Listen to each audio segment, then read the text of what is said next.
got me thinking things I didn't mean to. You got me wanting things I never wanted. Is this the way you always get what you want? Alright, alright.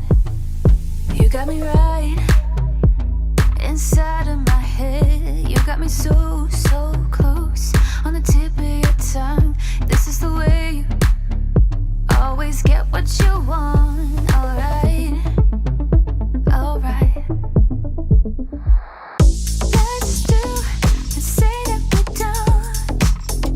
Let's do, I know that you want to. Let's do and say that we're done. Say that we're done. Let's do and say that we're done. Let's do and say that we're done.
The Snapdragon Pro Series is brought to you by Snapdragon Elite Gaming and DHL.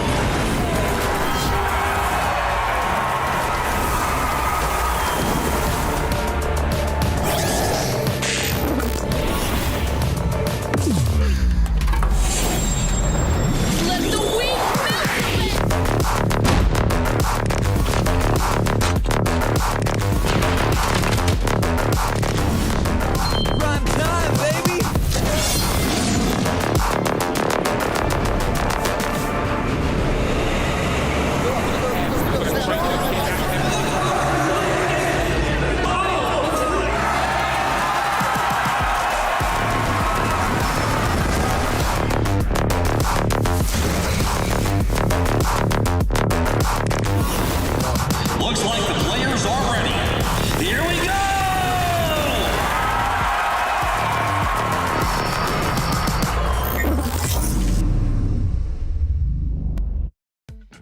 Hello everyone and welcome to the Snapdragon Pro Series. Today is day 2 of our challenge finals here for Call of Duty Mobile in EU, which means that today is also the day we will be crowning a champion of the region. I cannot wait to see who that is. We had some really solid series yesterday if you were here for day 1, so that means today is going to be even more exciting than ever. I can't wait to see who wins. My name is Glitter Explosion. I'm your host. Let's bring in our casters as well so we can start talking about today, because it's going to be an epic day. We've got Ton and Infinity to kick us off here. Ton, are you even remotely rested and prepared for day number 2 here of our finals? I'm fine. At the same level of fine that I was at 3 a.m. yesterday when you asked me that question. No, I'm feeling in good spirits. I'm really excited. I feel like the adrenaline of all these massive games that are upcoming is dragging me through here, Lauren. I'll be on fumes by the end, but I'll be happy. Brody, I mean, we've been kind of looking forward to the potential Animus exclusive grand finals for quite some time now, and we've got exclusive in there already. Yeah, just like last time. I mentioned this at the end of yesterday. Just like last time, exclusive in the grand finals, and we all know what happened then. So I'm not going to get ahead of ourselves here. Really excited for this. A big fan of Europe. And I do have a lot of energy right now. How long that'll last, I don't know, but we'll see.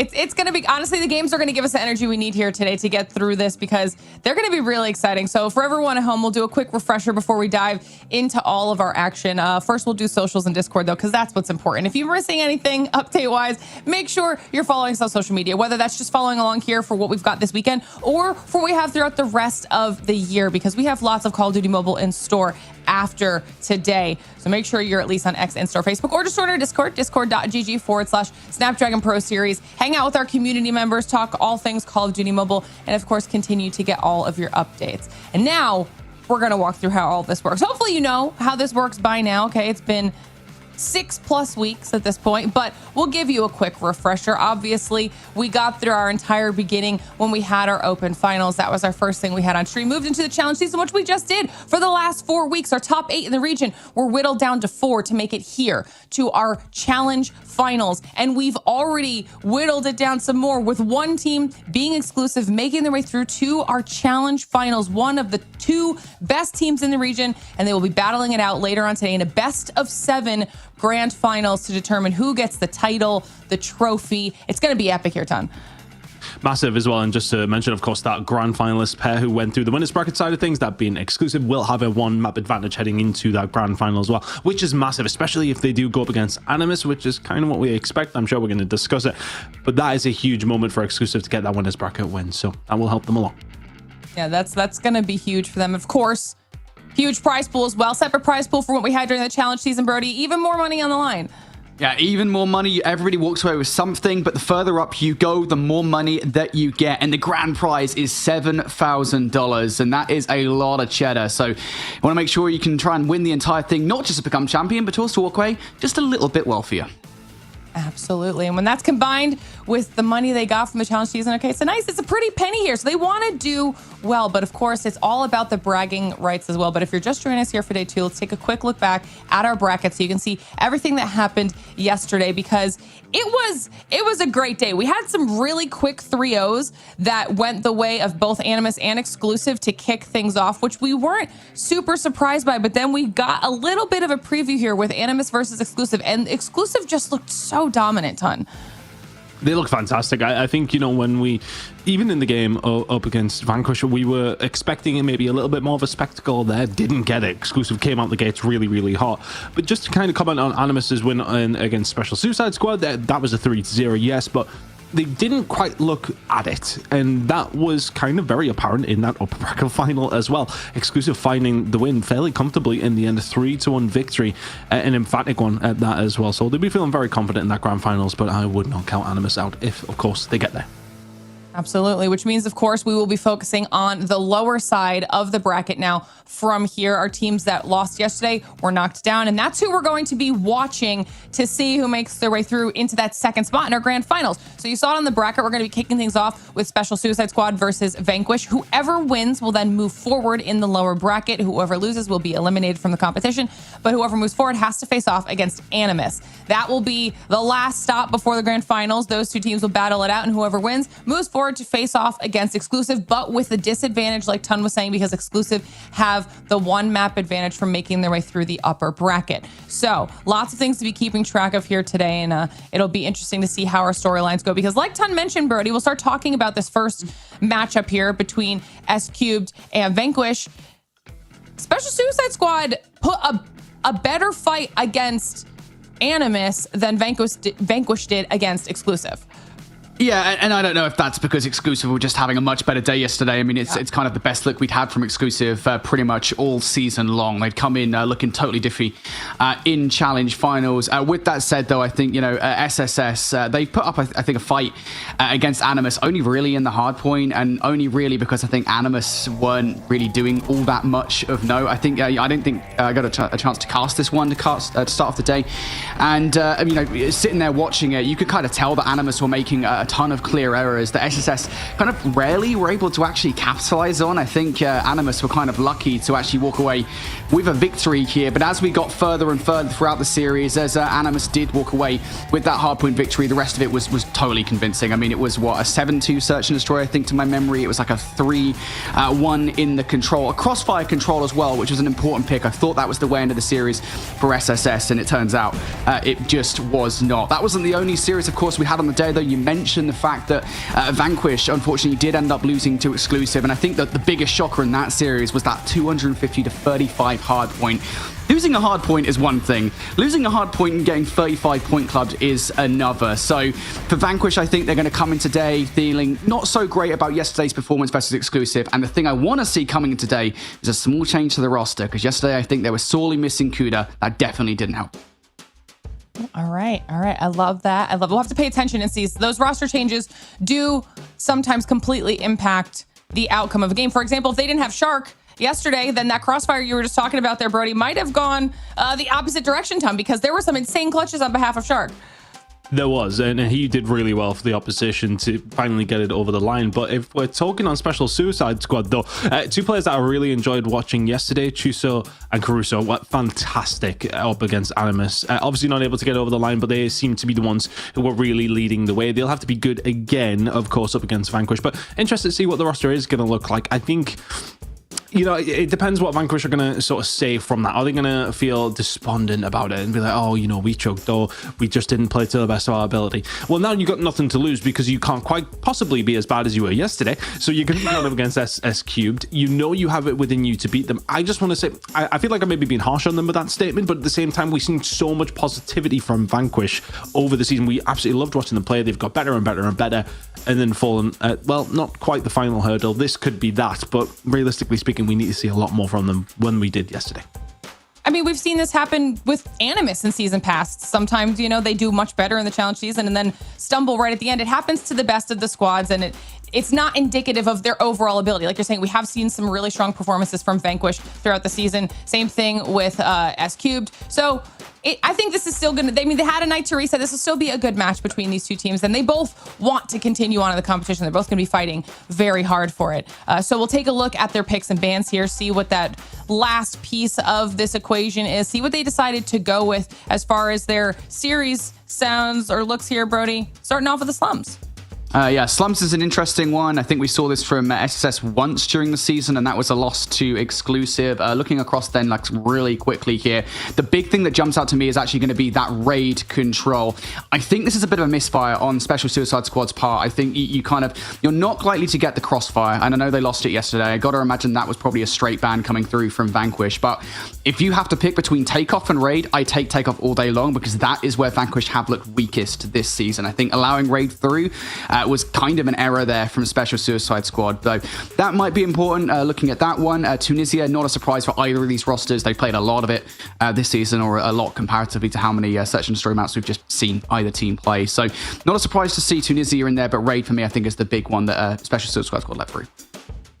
All right, well, this is going to be a great way to start things off. I'm keeping notes here on how this is going to go. Chat, it's the first match of the day. We've got 3, and of course, grand finals later on. But let us know your thoughts. Which team do you think is going to make their way through to the next stage of the lower bracket with one more fight left before they can hit it into grand finals? Will it be S Cubed, or will it be Vanquish? Because match number 1 is just moments from getting underway. So let us know your thoughts, because I can't wait to see how today ends.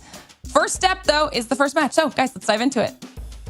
Thank you, Lauren. I'm very excited to dive into this one. It should be a good game, basically just by proxy, right? You know, both these two teams lose their first games, but up against the very best of opposition that we do have here in Europe. But I think for me, if you were to be heading into this one before what we've seen yesterday, I would definitely be in the Vanquish camp. I 100% really was enjoying what I was seeing from them over the season. Special Suicide Squad, I don't want to say that they squeaked in, but they got in maybe slightly surprisingly with the way that they got, well, the rosters that they kind of went up against. We didn't really think they would be the ones to power through. So now it sets up this date that I'm now leaning towards Special Suicide Squad based on what we've seen from them yesterday. So it really is a on the day matchup. This one is the point I'm trying to make here. It is anybody's game. Yeah, and honestly, I think for me, this is going to come down to the hardpoint, right? I think, you know, especially Suicide Squad, hardpoint has been their best game across the board. It's the map that, yes, albeit, you know, Animus were kind of slipping up a little bit.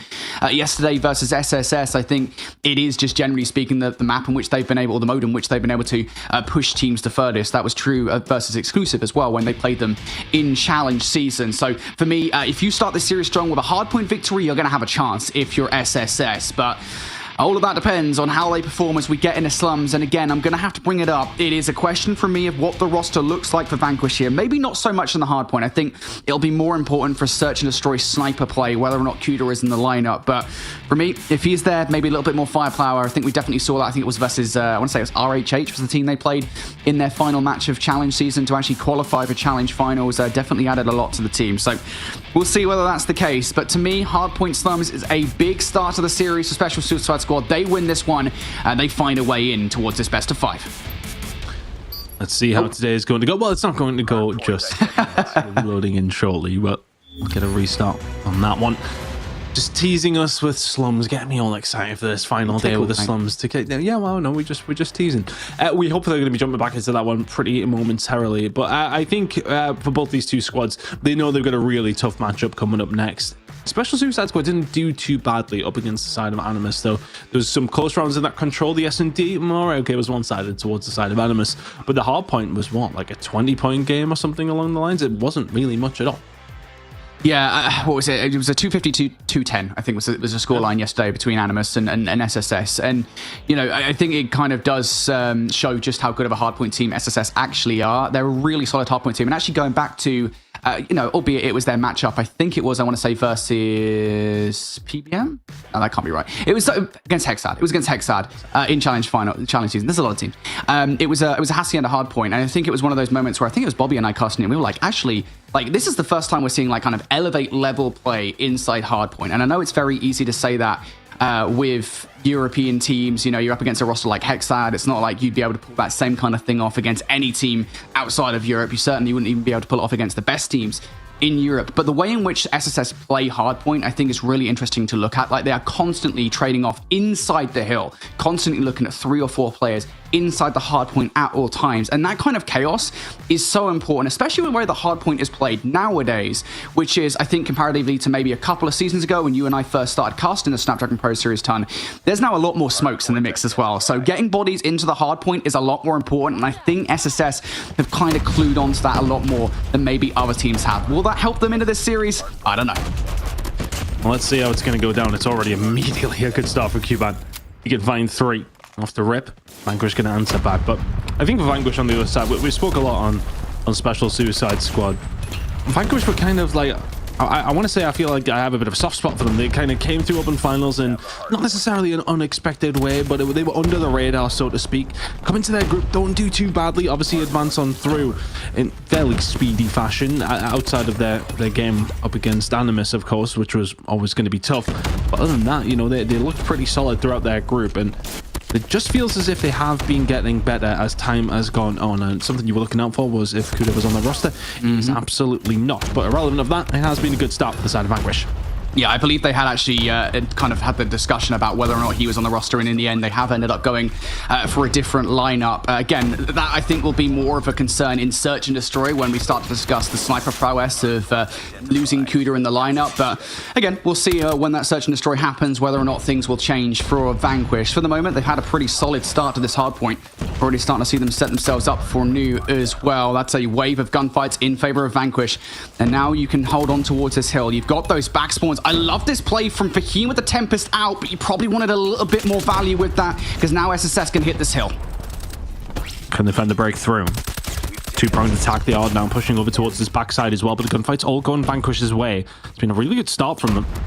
Cuban has 9 kills to his name, and yet they haven't really got things going. Caruso and Chuso, those are the guys I really need to see it from, though, and there you go. A little bit better now for them Special Suicide Squad. They find a way through, and it is going to be the kills falling their way. Vanquish now spawning out, looking to try and find an entry back, but so far so good. The break was solid from Special Suicide Squad and holding down the time as well.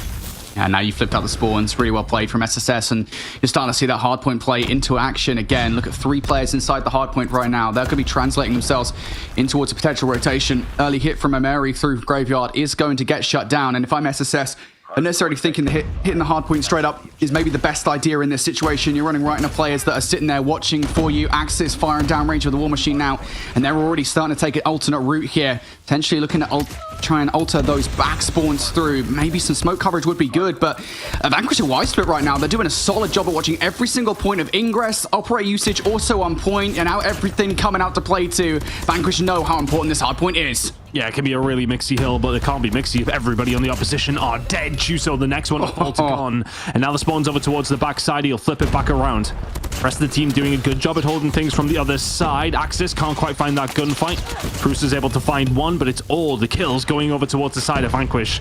You know, 3 can be a difficult one to really hold down. But with all those kills rattling through from Vanquish, you don't have to worry about it if everybody else is dead. Now back spawns now in favor for Vanquish again. That was a little bit of an effort there, I think, for SSS to momentarily manipulate the spawns in their favor. They just could not capitalize on it, and that's going to change their fortunes even worse here in towards the next hard point. We know this is probably the most likely of all the kills on this map to get a full 60, and that's why you need to find values as the equalizers, but you only find one if you're a Mary. And yeah, all right, you're in towards the hard point, Tom, but you got to find more of these kills because Vanquish are not that far from the hard point. Yeah, the potential pinch now being set up. Vanquish with a healthy little lead heading into P4, the final hill of this first rotation. A little bit more investment now coming in from the Special Suicide Squad, and they now have the ability to do something with it. We'll be just staring at these teammates. Gravity Vortex gun finding very, very little, but everybody else doing their job. Mari and Chuso finding some kills. 35 seconds to play for here over towards Garage, and Special Suicide Squad are really threatening a comeback now. Brian trying to find a way through. Kill starting to come through for Vanquish. Bit of a pinstripe kill feed. All of a sudden, Vanquish will find a way through. This could be crucial time. Still an opportunity here. Vanquish looking for it. Kirby now going to be isolated inside the hard point. Wraparound from Gon is going to be pulled up as well from SSS. Team play looking pretty good from the roster, and that was a really important hard point for the Special Suicide Squad. Could have been one of those classic situations going back to Black Ops 2 where you lose P3 control and then you lose P4 control. Those are two hills that you can definitely chain back to back for a money rotation of full 120 seconds, but not able to do so. In the end, Special Suicide Squad will now be just about snapping at the heels of Vanquish as you go into the second set here. Curious use of the War Machine coming out from Axis to kind of guarantee early mid-map control. Yeah, Kirby will find 3, but ultimately you still need to try and fight tooth and nail for control over P1. This is by no means a hard point you can definitely lock down. I mean, if you've got the Death Machine coming in as well, maybe you can. Juso can find a couple of kills, though. Good shots with the Odin. He was so influential for the squad up against Animus yesterday. They really did push them to the limit on the hard point. Right now, they do find themselves still around 30 or 40 behind. Good time for Vanquish over towards P1. We questioned the investment that did come through from them. Right now, it's feeling like a good one. 20 seconds remaining. Vanquish have got the majority of the time here over towards P1, and they'll get even more if Leia is offered 3 kills up just like that. Special Suicide Squad haven't been at the races here on P1. This has just not been good. Special Suicide Squad have been held off at the 50-yard line. Vanquish has done a really good job. And to be fair, I will say this much. I think SSS probably could have done a little bit better of a job at hitting for the same time. Simultaneous pushes have been left lacking here from SSS, and they will finally get through. But at this point, job is already done. SSS now need to hit from the front of the hard point. They were able to do this last time around. Can they do it again? Has to be a break through a Sparrow, which is unlikely to happen because Leia is just lining them all up. Make it 4. Nice and easy for the side of Vanquish to hold this down. Leia makes it now 6 in a row in the blink of an eye. And they're staggering these operators so well. Gunman will now bring in the equalizer. Everybody else trying to find something on the clutch side if they can, but Brian is the one to find something with the Tempest. Gon doesn't find a great deal with his equalizers. An opportunity now for Special Suicide Squad to find a break back. You need this time. At this point, you're down by almost 100 points at this stage of the competition. You're being held in towards those spawns. Finally, SSS will find the gunfights, but at this point, again, I mean, how many times am I going to say this in this game time? That the damage is done. There's 15 seconds left, and now you're looking at Vanquish in towards the next rotation again. And this is where they held a full 60 last time around. Their setup around this hard point was superb, but this time they don't have Fahim push forward. That's going to allow SSS to hit through the front of this hard point. But again, can they find the gunfights? Omeri and Chuso have to hit this at the same time. Axis inside of the point now with the War Machine as well. Gets a little bit of cover from Leia, but Cuban can find 2 through the front. Finds the gunfights. Ryan will also fall as well, so Leia now needs some backup from the rest of his team. Special Suicide Squad inside of the point and holding this one down. It was a nice break to find. 50 seconds to go here over towards P3. They could do with some decent time. P4 wasn't too bad for them. If they can repeat that feat, then all of a sudden the game is all tied up. But easier said than done. Vanquish will have some operators coming back up in just a second. They used them all a hill or so ago. So expect that to really pay some sort of influence throughout the rest of this game. But Vanquish still in control. Special Suicide Squad trying to find a way back in. But it just feels as if the kills slightly going towards Vanquish as Special Suicide Squad then wiped them. 20 seconds remaining at P3. Good break in the end by SSS, but was it too late? You can still fight this one, right? These spawns are really tumultuous towards the backline. So a couple of kills and SSS will be spawning all of a sudden in towards the garage hardpoint. That's why you're not seeing Vanquish push too far out here. Kirby the only player out, and he is doing a lot of damage to those transitioning players now. Death Machine out.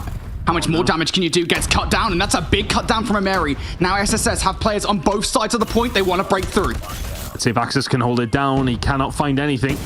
Chuso bringing out the War Machine and only finding 1. Now Brian here with a Tempest snaps onto 1 and keeps things going. Needs to stay alive. The rest of the team coming in off the respawn. Bryant is still alive, if only momentarily, but everybody else is on their way. It is momentarily a break from the side of Special Suicide Squad. They are 30 seconds away. Big investments coming through, working out for them as well. Good hold over towards Garage so far. 35 seconds to go. This has been such a solid hill from SSS. They did exactly what they needed to do to break through, cutting down any real useful operators from Vanquish. And now we're right back in towards this game. Let's see if Death Machine from Caruso can be any better. He is cutting every single player down. The spawn reads have been perfect. Axis the only one to find any value. And I was going to say he should be traded, but Gon is right there with him. All of a sudden here, Vanquish are fighting for the scrap time, but they won't actually get it. And now we will be looking at potential lead change, in this game in favor of Special Suicide Squad. They are done such a stellar job at getting back into this game, from breaking in towards P3 and stealing time away from Vanquish and then getting towards P4 and hitting that kill first. They're now the leaders in this one. Caveat for Vanquish is that they were so good over towards P1 on the last rotation of Hills, and Axis has once again brought out the War Machine to try and solidify some time. Gone now, just putting some pressure on with the Equalizer. Can only find 2. Not great value from that one. We'll be trying to find a way through as well, but Vanquish still picking up some good time over towards P1. Here comes the contestant, though. A couple of kills going to come through from Special Suicide Squad. They're able to find the break that they didn't find on that previous rotation, and now have the opportunity to find some really good time at what has been Vanquish's favorite hill. Can they manage to get a hold of it and a rotation over towards P2 to blow this game wide open?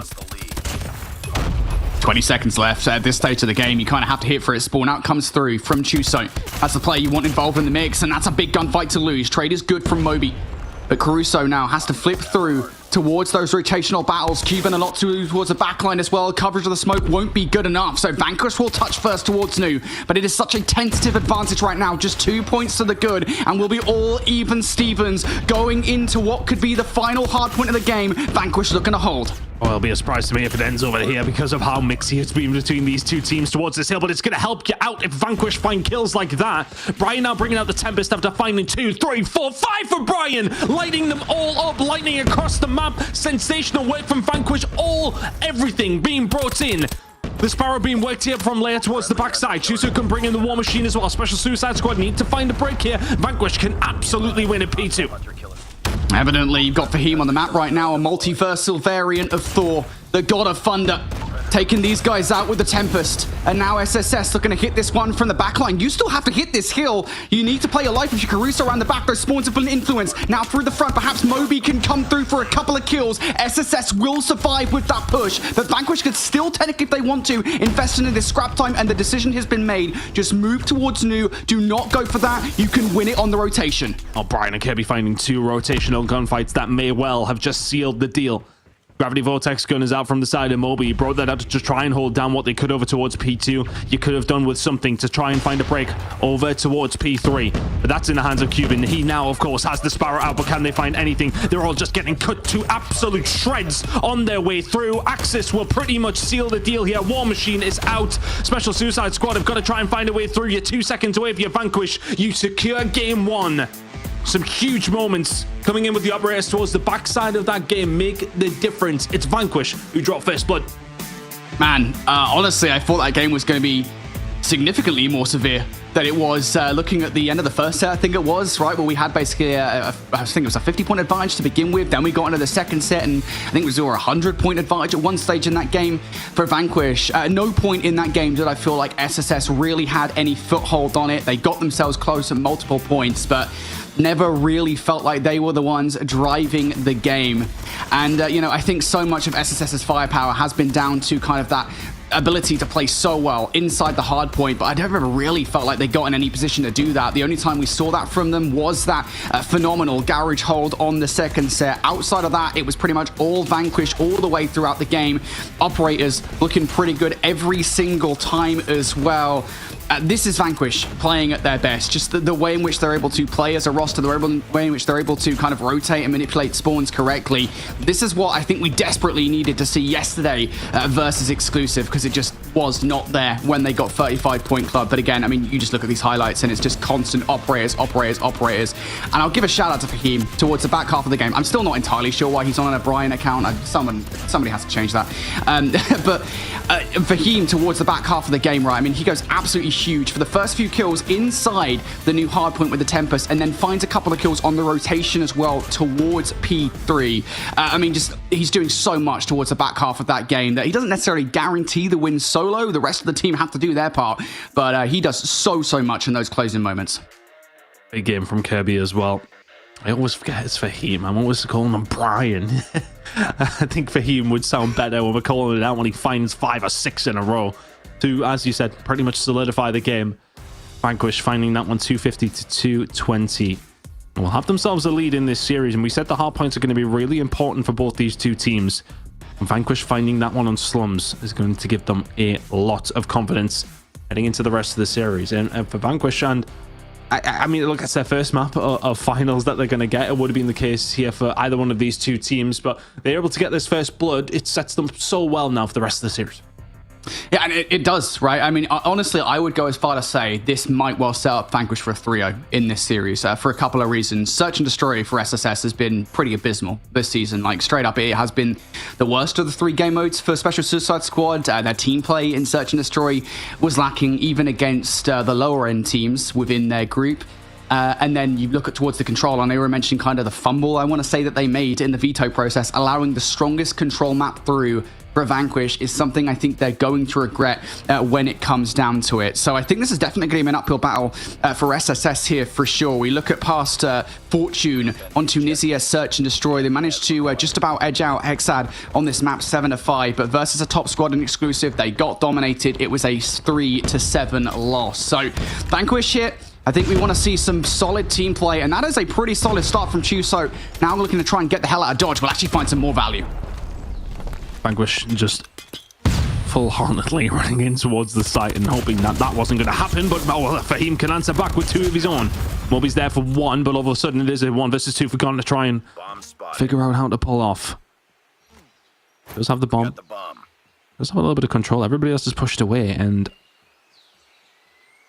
I'm curious what the player was here from SSS. Was it just stick together?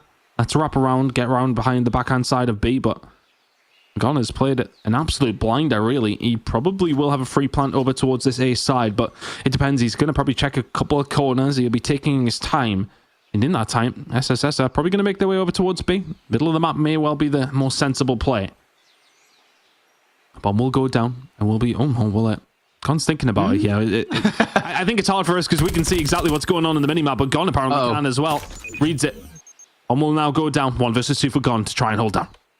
And native over the top. That should actually connect it. Gon will be weak for this gunfight. Now needs to hit the regen. SSS will immediately push this one. Exceedingly well played from SSS there. And that is exactly what we wanted to see back in Challenge Season. Little plays like that I think we're missing in their Tunisia Search and Destroy matchup. You play a 2v1, you know where that last remaining player is.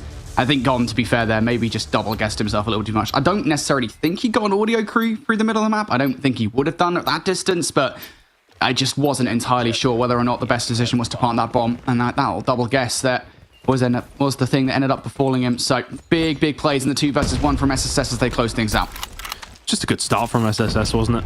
Those 2 snipes, I should say, from Chuso to kick things off. He's not going to be able to find them this time. Going to get backed up pretty quickly. Lair's going to put himself in a position to cause a lot of pain. Yeah, can find 1. Cuban was sending the nade over towards Gon. He does eventually get rid of him. I presume that was over towards the site. Opportunity to get the bomb down now in a 4 versus 4. Can SSS find a way back into the B bomb site? Well, SSS will send utility in. Lost Cuban in the play here, so we're down to a 4 versus 4, and this is a very one-dimensional hit on the whole here for SSS. They're looking to do this by overwhelming with the gunfights, but Vanquish can just play trades. SSS, you gotta hit this now. Gotta make a move. Fahim and Co still checking every other angle, but it's a one-dimensional push coming through from SSS, working out so far. Moby can find Fahim. Gunfight from Axis has to be good. Can't find the second. Kirby has to be able to find everything here. 1 versus 2. He finds the first shots. They're incredible. Didn't see the player above him. Oh my word. Just surviving as long as he can. 3 seconds. He gets the shot anyway. Big round from Vanquish, but a weird gunfight towards the end. Curry didn't even look up as well. He had him in the FOV, unless he's playing like a super small FOV or something. He just did not see Caruso in that situation. Did not matter in the end. Kirby plays the 1 versus 1 to perfection, and Vanquish hold on. I will say I'm kind of surprised that SSS even get as close as they do to retaking that site, just considering how one-dimensional that attack was. But still, in the end, Vanquish, they hold on. Now this is a very fast and aggressive push in towards the Azai, and Cuban and Moby starting strong for this one. They're winning all of the gunfights here, Ton. And now you've got Leia left all on his lonesome, being shot through the wall. He gets away, and now at the very least you can recover this round, but still, the big issue here, and you look at the minimap, you can see it, that bomb is slap bang in the middle of the site. Yeah, Vanquish have one way to play these attacking rounds at this moment in time, and that is shock and awe. Not very much shock there, though. Special Suicide Squad were the ones putting that down with the gunfights that followed. It was an opening blood, actually, for Vanquish with the util over towards the top side, and, well, that's all they've found. Since then, they've been farmed entirely over towards this A side. Leia left now in a 1 versus 4, needs to pick the bomb up. This is impossible, to say at the very least. It's just difficult. There's no way out of this. Fahim would have to pull off something exceedingly special. Could just line up these players. Okay, he peeks it and immediately just dies. Yeah, that's running right into a literal death machine there from those last couple of players. And yeah, sometimes you just gamble at the start of the round, force send it into the site, you lose the gunfights, and there's no real way back in. Of course, if you do win those gunfights, it's basically a guaranteed round victory as long as you don't fumble it. So that's the gamble you take. That's the 50-50, and Vanquish do not win it in that situation. Now we'll see another one straight through the middle of the map here. What beautiful utility off the start. Cuban placed out of position and Axis will win that fight. Now they're full sending it in towards B. Should be momentarily free. Chuso can find one, finds a second. Chuso just doing it all on his own. He's found 3. And is the damage already done? Job done from Chuso at least. I mean, that is incredible work. And now Vanquish, well, they have to fight out between this rock and a hard place right now. Caruso can find one. Gon can find another. Can he spin for the second? He can. It's 1v2 from Gon. Big plays from both two teams, but it's Vanquish who come off better. Just winning the trades out. And I really love the looks that Vanquish throwing SSS. I think with how long Tunisia has been in the rotation here for COD Mobile, that at this point it's kind of difficult to throw anything unique out. I think just the variety of looks we're seeing from Vanquish on these offenses right now are enough to unsettle Special Suicide Squad. We can definitely see improvements in the gameplay for SSS, but on the whole here, I think Vanquish are doing well to edge them out in these situations. And for this round, early utility through in towards the A site. They don't feel comfortable enough, not enough of it actually landed to make the move forward.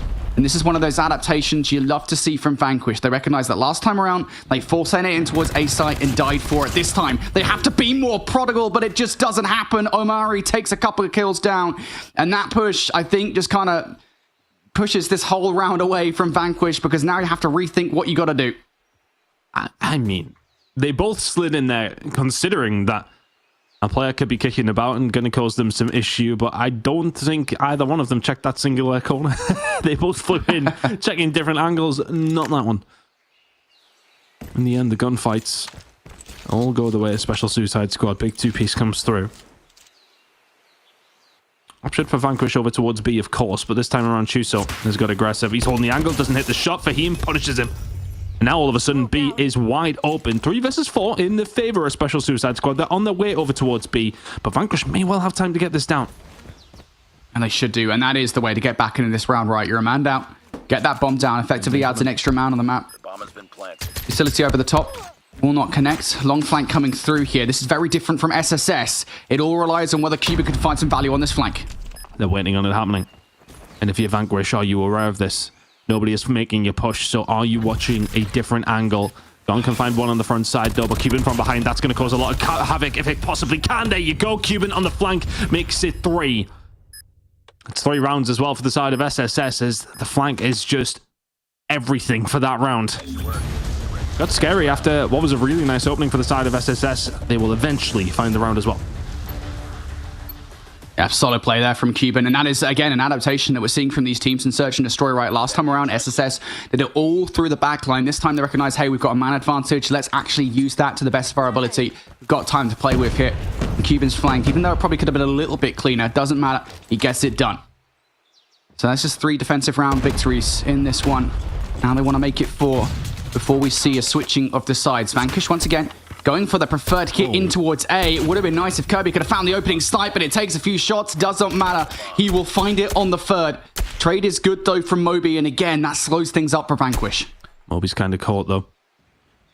I can't imagine Axis is going to let him out of this spot. I can imagine some util was probably heading that way.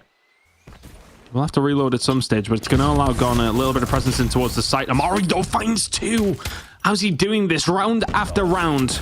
Chuso will find one under Kirby, and now all of a sudden it falls apart. Special Suicide Squad. We're worried about this Search and Destroy for them, but they're finding these clutch moments. It just feels like that's what it's been based on. It's not necessarily like huge outplays in the Search and Destroy. It's just somebody will find a 2-piece they shouldn't, or somebody will find a big flank and find 3. Well, it's the benefit of it. You know, they're making the right plays, but it's those small moments that Vanquish are lacking in a little. Yeah, to be honest with you, I think a lot of what we're seeing from Vanquish right now, the rounds they managed to take away were either clutch plays or just kind of throwing different looks at SSS that they weren't necessarily prepared for, right? I think for the most part, SSS, fundamentally speaking, have been the better squad in Search and Destroy so far. That little flank from Chuso, really solid play call from SSS now. They're starting to play more as a team. You can feel it. They've already lost one man, though, and that's going to slow things up significantly here in towards this round. Vanquish are pushing up the map as well. I really love this from Axis, just taking some pot shots through the wall. You basically got a lot of bullets to play with here from the Tundra, so why not just throw some pot shots out? You have full sight control on B. And yet still, to be fair, if Axis falls in this situation, SSS will have a way back into this round.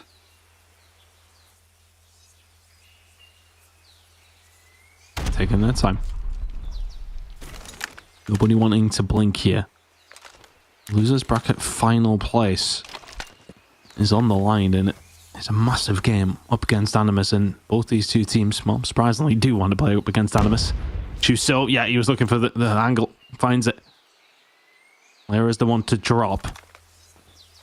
Vanquish now, even on the numbers side of things, but Special Suicide Squad still yet to make any sort of inroad. To push over towards B, and Axis is holding his trigger, can find the second as well. Moby will fall. Big plays coming out from Axis. Just totally dominant here in this round. Still a way back through. Couple of plays sped up here. You do have the bomb. The problem is the bomb carrier is nowhere near either of the sites here. Chuso kind of has to either wrap around or hit straight through. Fahim, he will take him down. Gond is sending him away. Warning shots here. Last little flanking play potentially from Cuban to try and salvage this round. We've got 3 seconds though. No real chance. He will find one and will not find the second. And SSS just totally stuck in the mud there. They lose that first blood and they just don't really know what to do with it. They don't really have much of a chance of flooding out of the sites. They still kind of were waiting for some kind of over-aggression from Vanquish, and it never really happened. We got the bomb. You can't do that every round. But sometimes, you know, it's beneficial to find one of those rounds and have that in your locker. Not that it's necessarily a difficult thing to do, but about having the patience to maybe allow the other team to make a mistake. Because mistakes will always be made. And the mistake here for Vanquish is maybe just leaving one player over towards B on his own again. Axis this time cannot find any value. This bomb will inevitably go down for him alongside of it.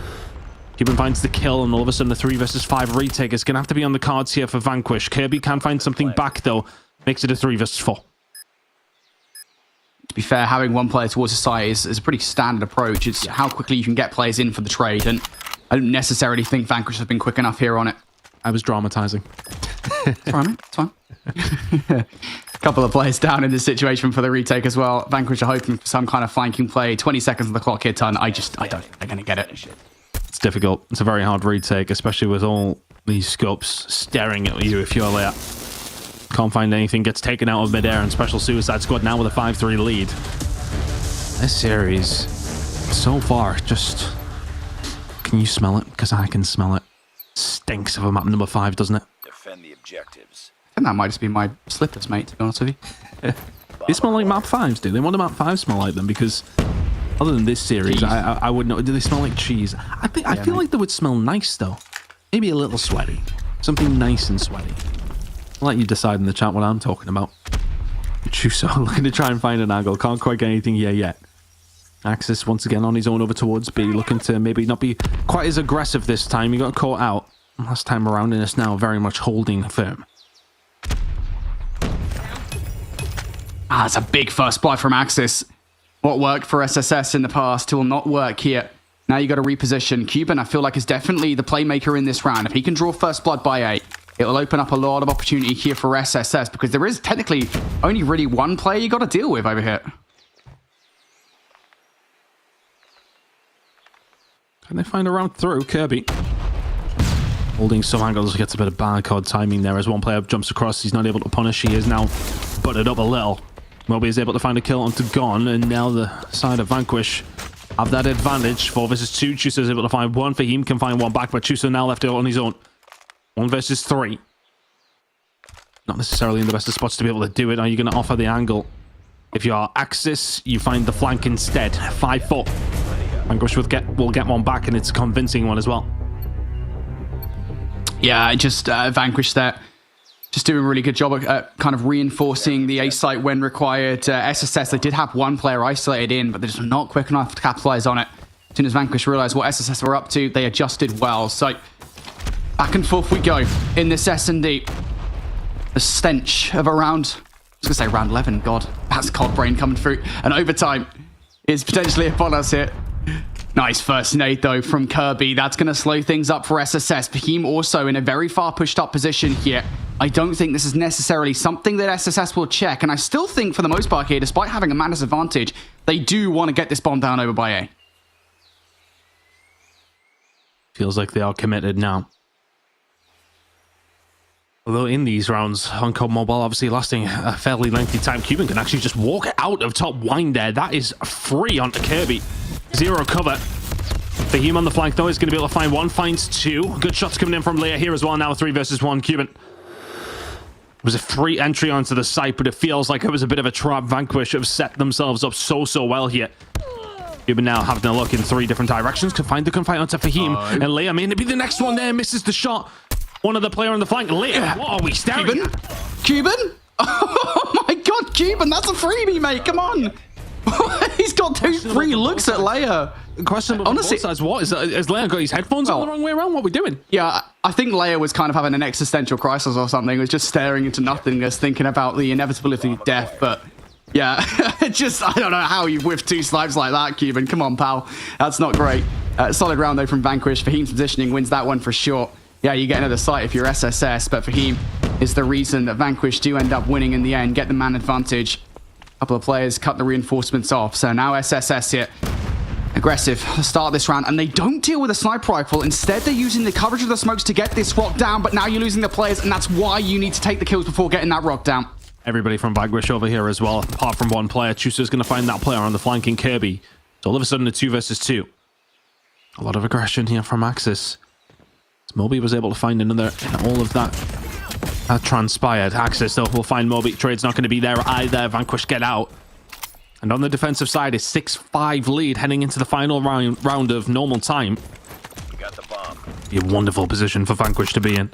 They know they don't need to overcommit here. She's going to get aggressive. Leia will find a big round from Vanquish. It's not over yet. Find a couple in a row now, and it puts them in a really nice spot. They are 1 round away from going 2-0 up. Yeah, I think that was the decision-making from SSS. You know, they've been so successful at getting Axis out of that position that I'm kind of surprised they didn't just try to do that instead of going for what they did end up doing, which is getting the bomb down before actually getting the kills. So now Vanquish on the precipice. The 2-0 series advantage. This has been a phenomenal search and destroy between these guys. And this is a pretty box standard defense. You're going to see Axis now transfer through the middle of the map here. They recognize where the majority of this push is coming from. And the first spot to go in their way. The sniper's on point. Looks like SSS starting to fall apart. Oh, disastrous here for the side of SSS. But they get overly aggressive through the middle of the map. They want to have another little look here. 2 players towards the side have made this doable.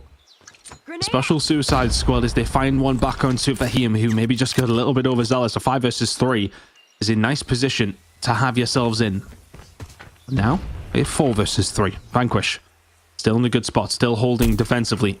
They didn't manage to get a hold of the bomb carrier. That is still left back in spawns, probably. Thankfully for Special Suicide Squad, they didn't send anybody in towards that site with that bomb in hand. 1 minute to go. Everything slowed down after the round just exploded in front of us to kick things off. All this time, though, for SSS, where they haven't really done much, is somewhat confused Vanquish. 2 players over towards this B side, 2 over towards A. SSS do have number advantage towards this side.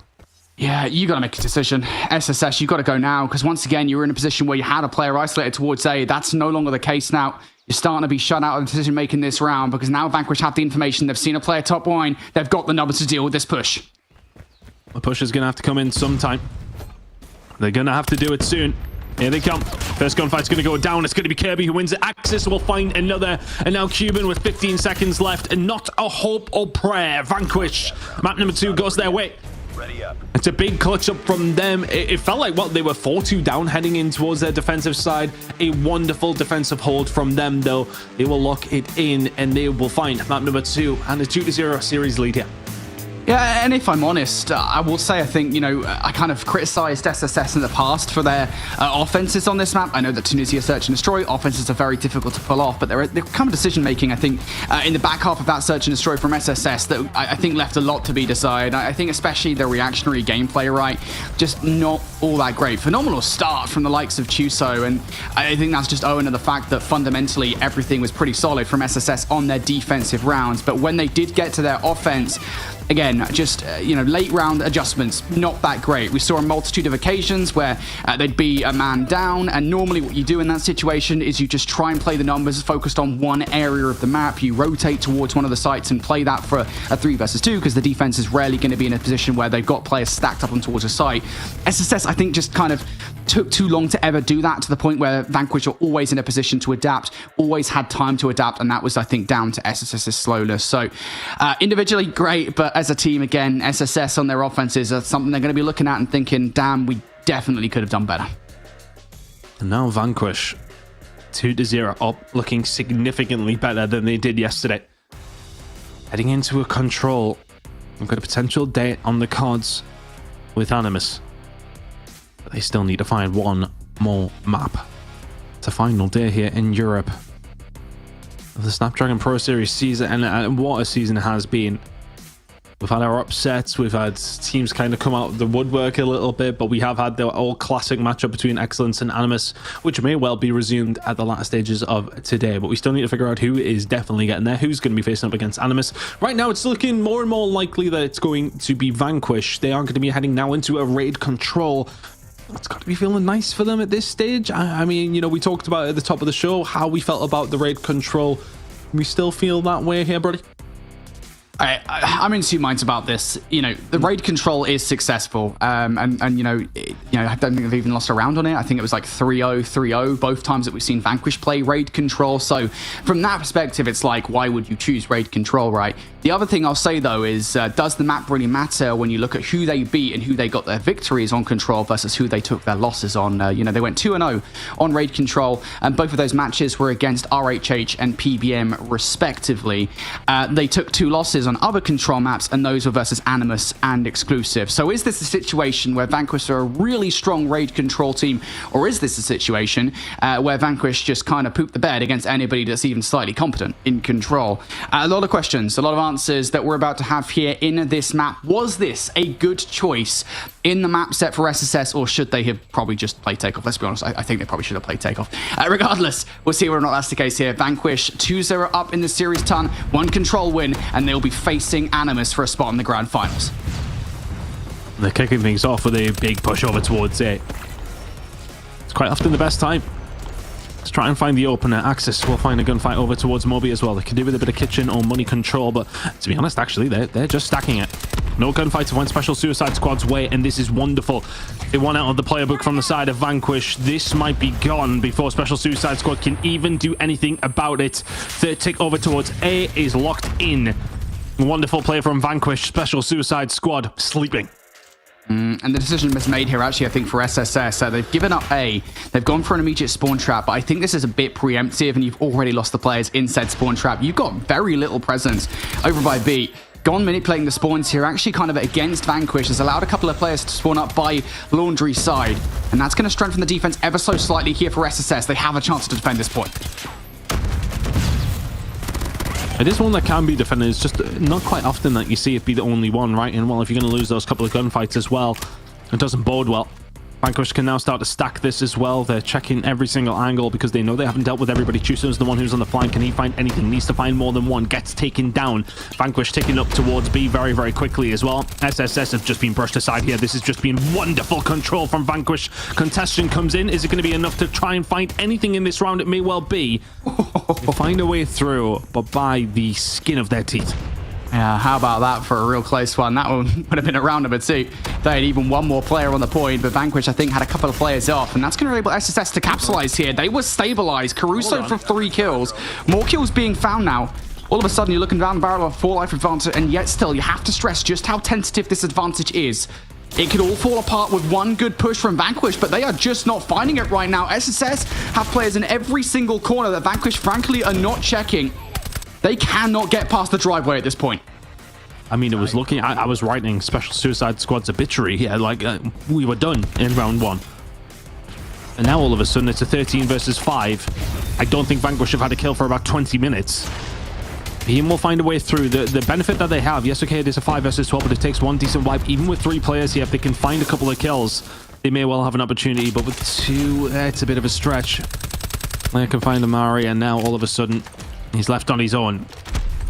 Feels like a bit of a fumble, this one from Vanquish. You were, I'm talking milliseconds away from being 1-0. Oh, we should be halfway through round number 2 now. But Special Suicide Squad find the clutches, they find the gunfights. They'll immediately and inevitably find the round here. Yeah, I could do with getting rid of him before he finds the pick. Yeah, you go.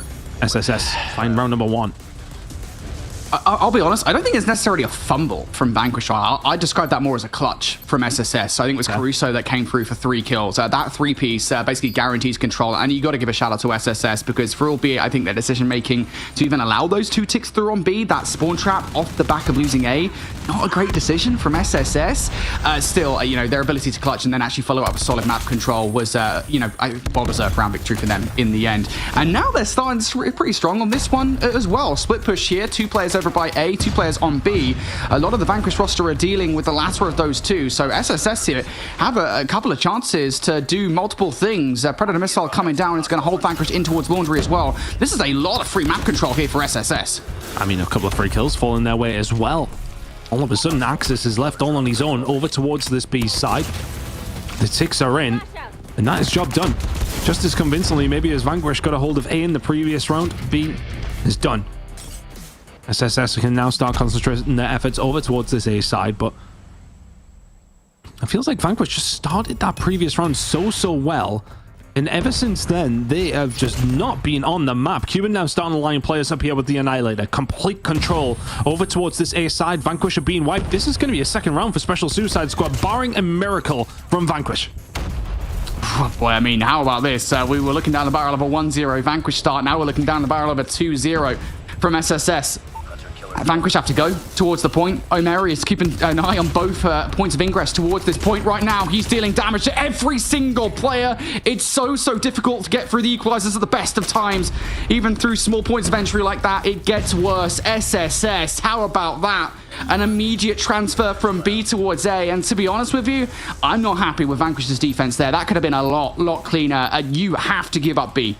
Like, if it's a reason that teams do it more often than not, is that, once you lose control of B, you very rarely see teams put a lot of effort into it, because if you lose the gunfights off of that B rotation, I mean, the team on the offense can find their way in towards A just as quickly. So you saw the effects there. Vanquish, they lose those gunfights, and now they're 2-0 down.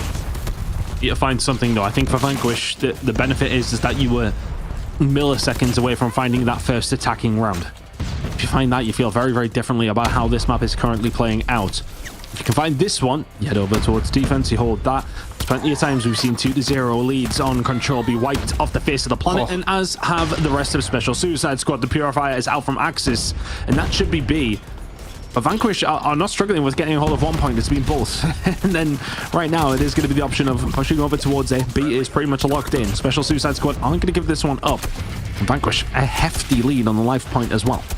Yeah, but this is the right thing to do. I mean, this is literally the opposite of what we just saw, right? Where SSS are backed all the way up in towards jungle here. They're making sure they're watching the flank, but they aren't actually winning the gunfights here for the moment.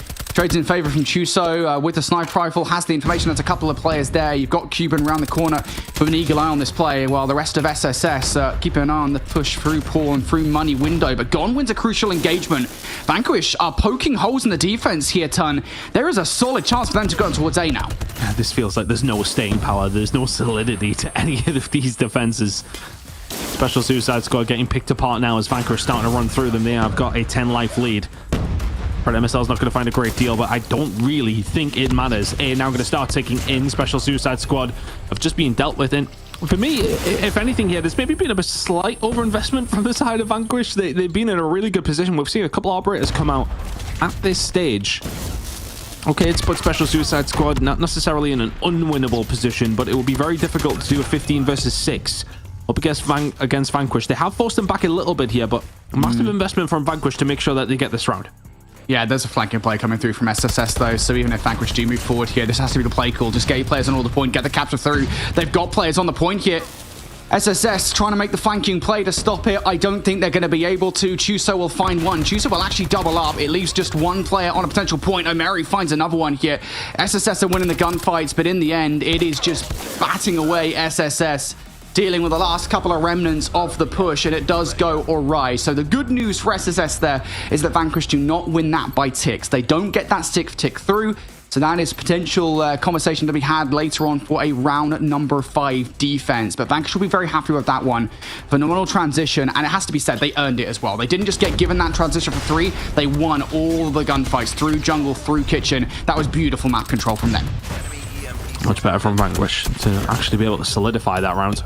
And now can they hold something down towards this defensive side? Because that has been a bit of an issue for them. That previous round was not strong whatsoever. Operators available on their side. It's the best start for SSS. A little bit of map control, but not necessarily the most of it. Push over towards A, though, now starting to transpire for SSS, and Vanquish may well wipe them off the map. Over towards B, and have to transition over towards the pool side pretty quickly. Trying to keep an eye on operators here in the situation. Vanquish have a couple to use.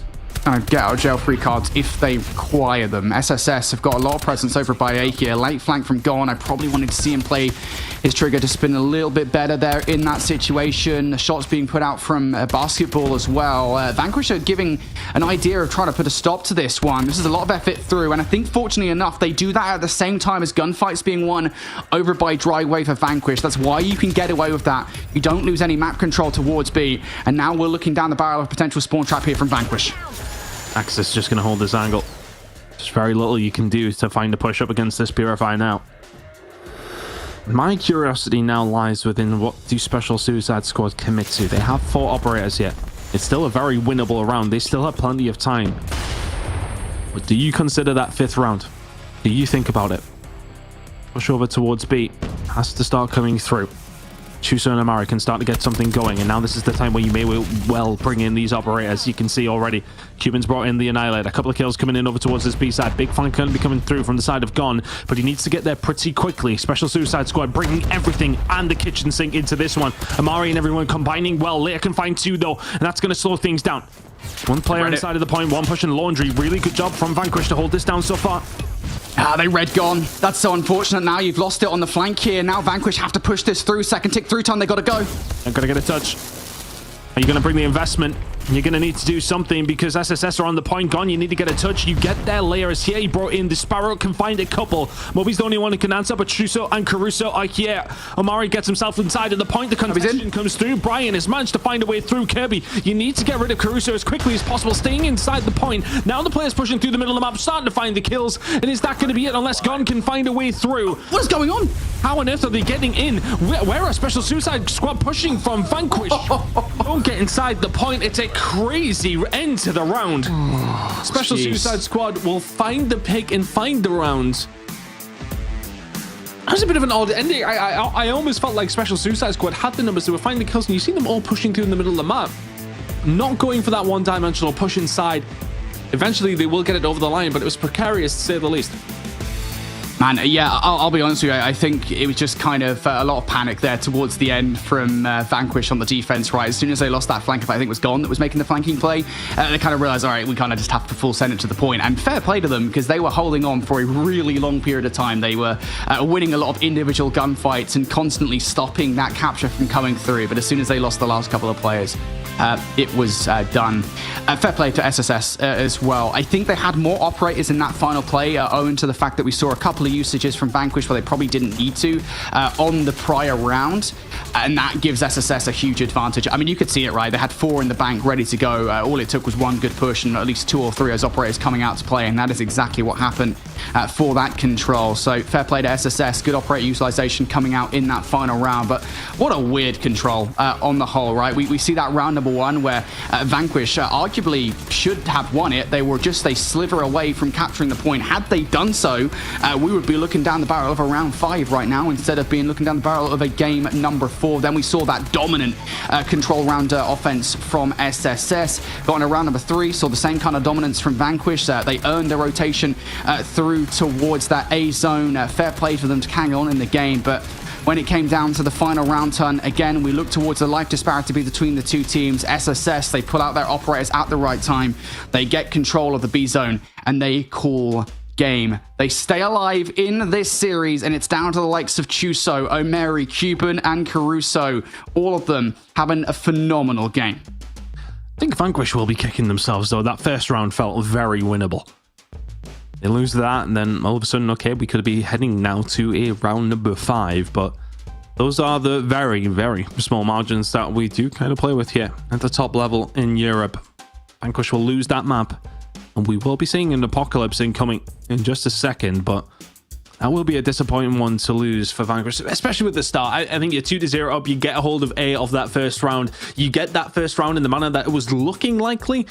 We may well see a different game after that, but as it went, we've seen Special Suicide Squad do a really good job to actually hold things down and get the job done and make this series, well, something to talk about. We have an Apocalypse now incoming. Is that the catalyst now for SSS? We said we like their hardpoint. We didn't love it in map number 1, but can they bring something different to the table here in map number 4? I mean, it was close in map number 1, right? It was only a couple of hard points towards the end of the game where Vanquish were able to get control. Their rotation towards P1 and breaking towards P2 was basically what kind of decimated SSS's chances of winning said hard point. I did say, though, that SSS never really felt like they were in the driving seat back in game number 1, and that almost always feels like it's the case when SSS play a top team, be it exclusive in groups, be it Vanquish or Animus yesterday. It never really feels like they're ever in the driving seat. They can always hold close games, but never in the lead. They're never the ones in control of the rotation. They're always ones trying to fight back from a disadvantage. I think that kind of has to be the key differentiating factor for me going into this Apocalypse is you've got to start strong. And we know that Apocalypse is a map that you can definitely do that, right? I mean, I would argue that Apocalypse has probably one of the most single important rotations on any hardpoint map here in COD Mobile, which is making sure you get the spawns for P2, because fighting from the front is a real nuisance. To do so, you can very easily start this map strong, and I have to see that from SSS. If you don't spawn on that temple side, flip the map immediately. Get control of P1, get control of a P2 rotation, and lock that thing down, because I think having a phenomenal start to the game is something that's eluded SSS versus these top teams. Always fighting back from the disadvantage. They can change that. We'll be looking at game 5. Let's see if we're going to get it. We're going to be loading into Apocalypse in a second. When we talk about that P2 as well, Brody, though, how many times do we see teams sit so deep on those P2 spawns when P1's still going? There's so many times that we see so much sacrificial work done over towards P1 just to, well, get a P2 that... It's one that's easy to hold, but we do see it broken a little more often than you would probably expect, don't we? So let's see how it is going to go down when we do get into the map. But yeah, I think for Vanquish, that will be a disappointing control. Where are your heads at? That's the question for me. How are they feeling heading into this map number 4? Are you going to really be just taken away from that experience over on Slums as we head in towards an Apocalypse? It's a little bit of a, I want to say a mixier one in terms of those rotations are... I don't think quite as simple on Apocalypse. It is, well, very simple over towards P2. But after that, it can be very, very 50-50 when we do talk about who's going to get the rotation and are they going to be able to find some good time off the back of it. Whereas Slums, it definitely feels as if at least on P2, P4, if you can get there, you can get some good time. Fundamental hardpoint is the aim of the game on Slums. Here on Apocalypse, a little more chaotic. Heading into map number 4 between these two squads. Can the Special Suicide Squad send us to a map number 5, or will Vanquish get another date with the side of Animus? Oh boy, this feels like a weird one between these two teams right now. It's very difficult to call. SSS have held very, very close in hardpoint. As a matter of fact, I think looking towards their differential coming into this matchup, despite being 4-3, their differential is a -10. So that just goes to show just how close they are playing their hardpoint maps ton. Constantly snapping at the heels of the opposition. SSS are just so close to greatness. I'll still maintain, by the way, just on the whole here, that SSS are probably my favorite storyline from this season. I think, we talk about exclusive and Animus coming in here as reigning champions, and exclusive trying to battle back. You've got that storyline, always the bridesmaid, never the bride. Exclusive constantly second for like 4 seasons in a row now, I think it is. You've also got Vanquish coming in here and improving. But for me, this story this season is about SSS. I'm such a massive SSS fan. I mean, it's just always fun when you get kind of new kids on the block. And I think these guys will be in a solid position here as well to try and potentially do some damage, you know, not just with this season, but I think in seasons in the future, if this roster sticks together, I think they've got a lot of potential. They've got a very high ceiling.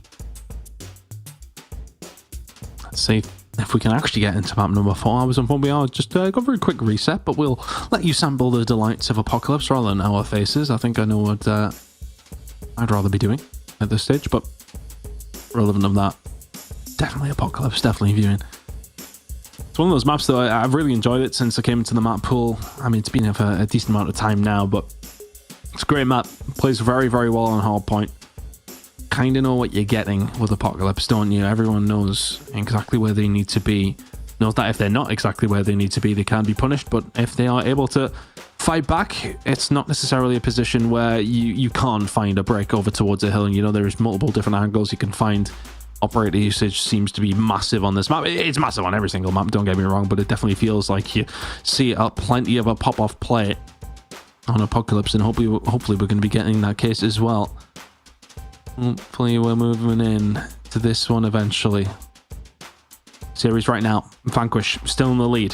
Found the first 2 maps, but map number 3 goes over towards the side of Special Suicide Squad. Can they complete the comeback and threaten the reverse sweep? Map number 5 beckons if they can find it here.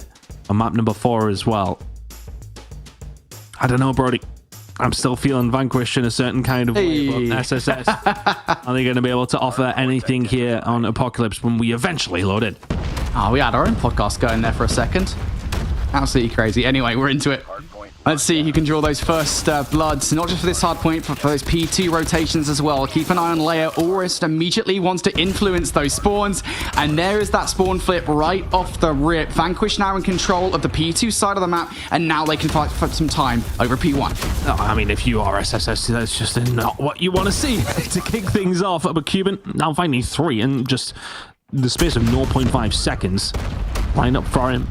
Now you can start to put that pressure on, or at least get some good time over towards P1. You can counteract a good hold over towards P2 with some good time with P1, and 25 seconds remaining. That's still on the cards here for SSS. SSS looking to fight for some time over P1. It is sometimes a hard point that can get away from you if you don't focus on it, but I think as Vanquish finds some kills now, that probably will not happen here in this situation. Vanquish now starting to push out in towards P1 as well.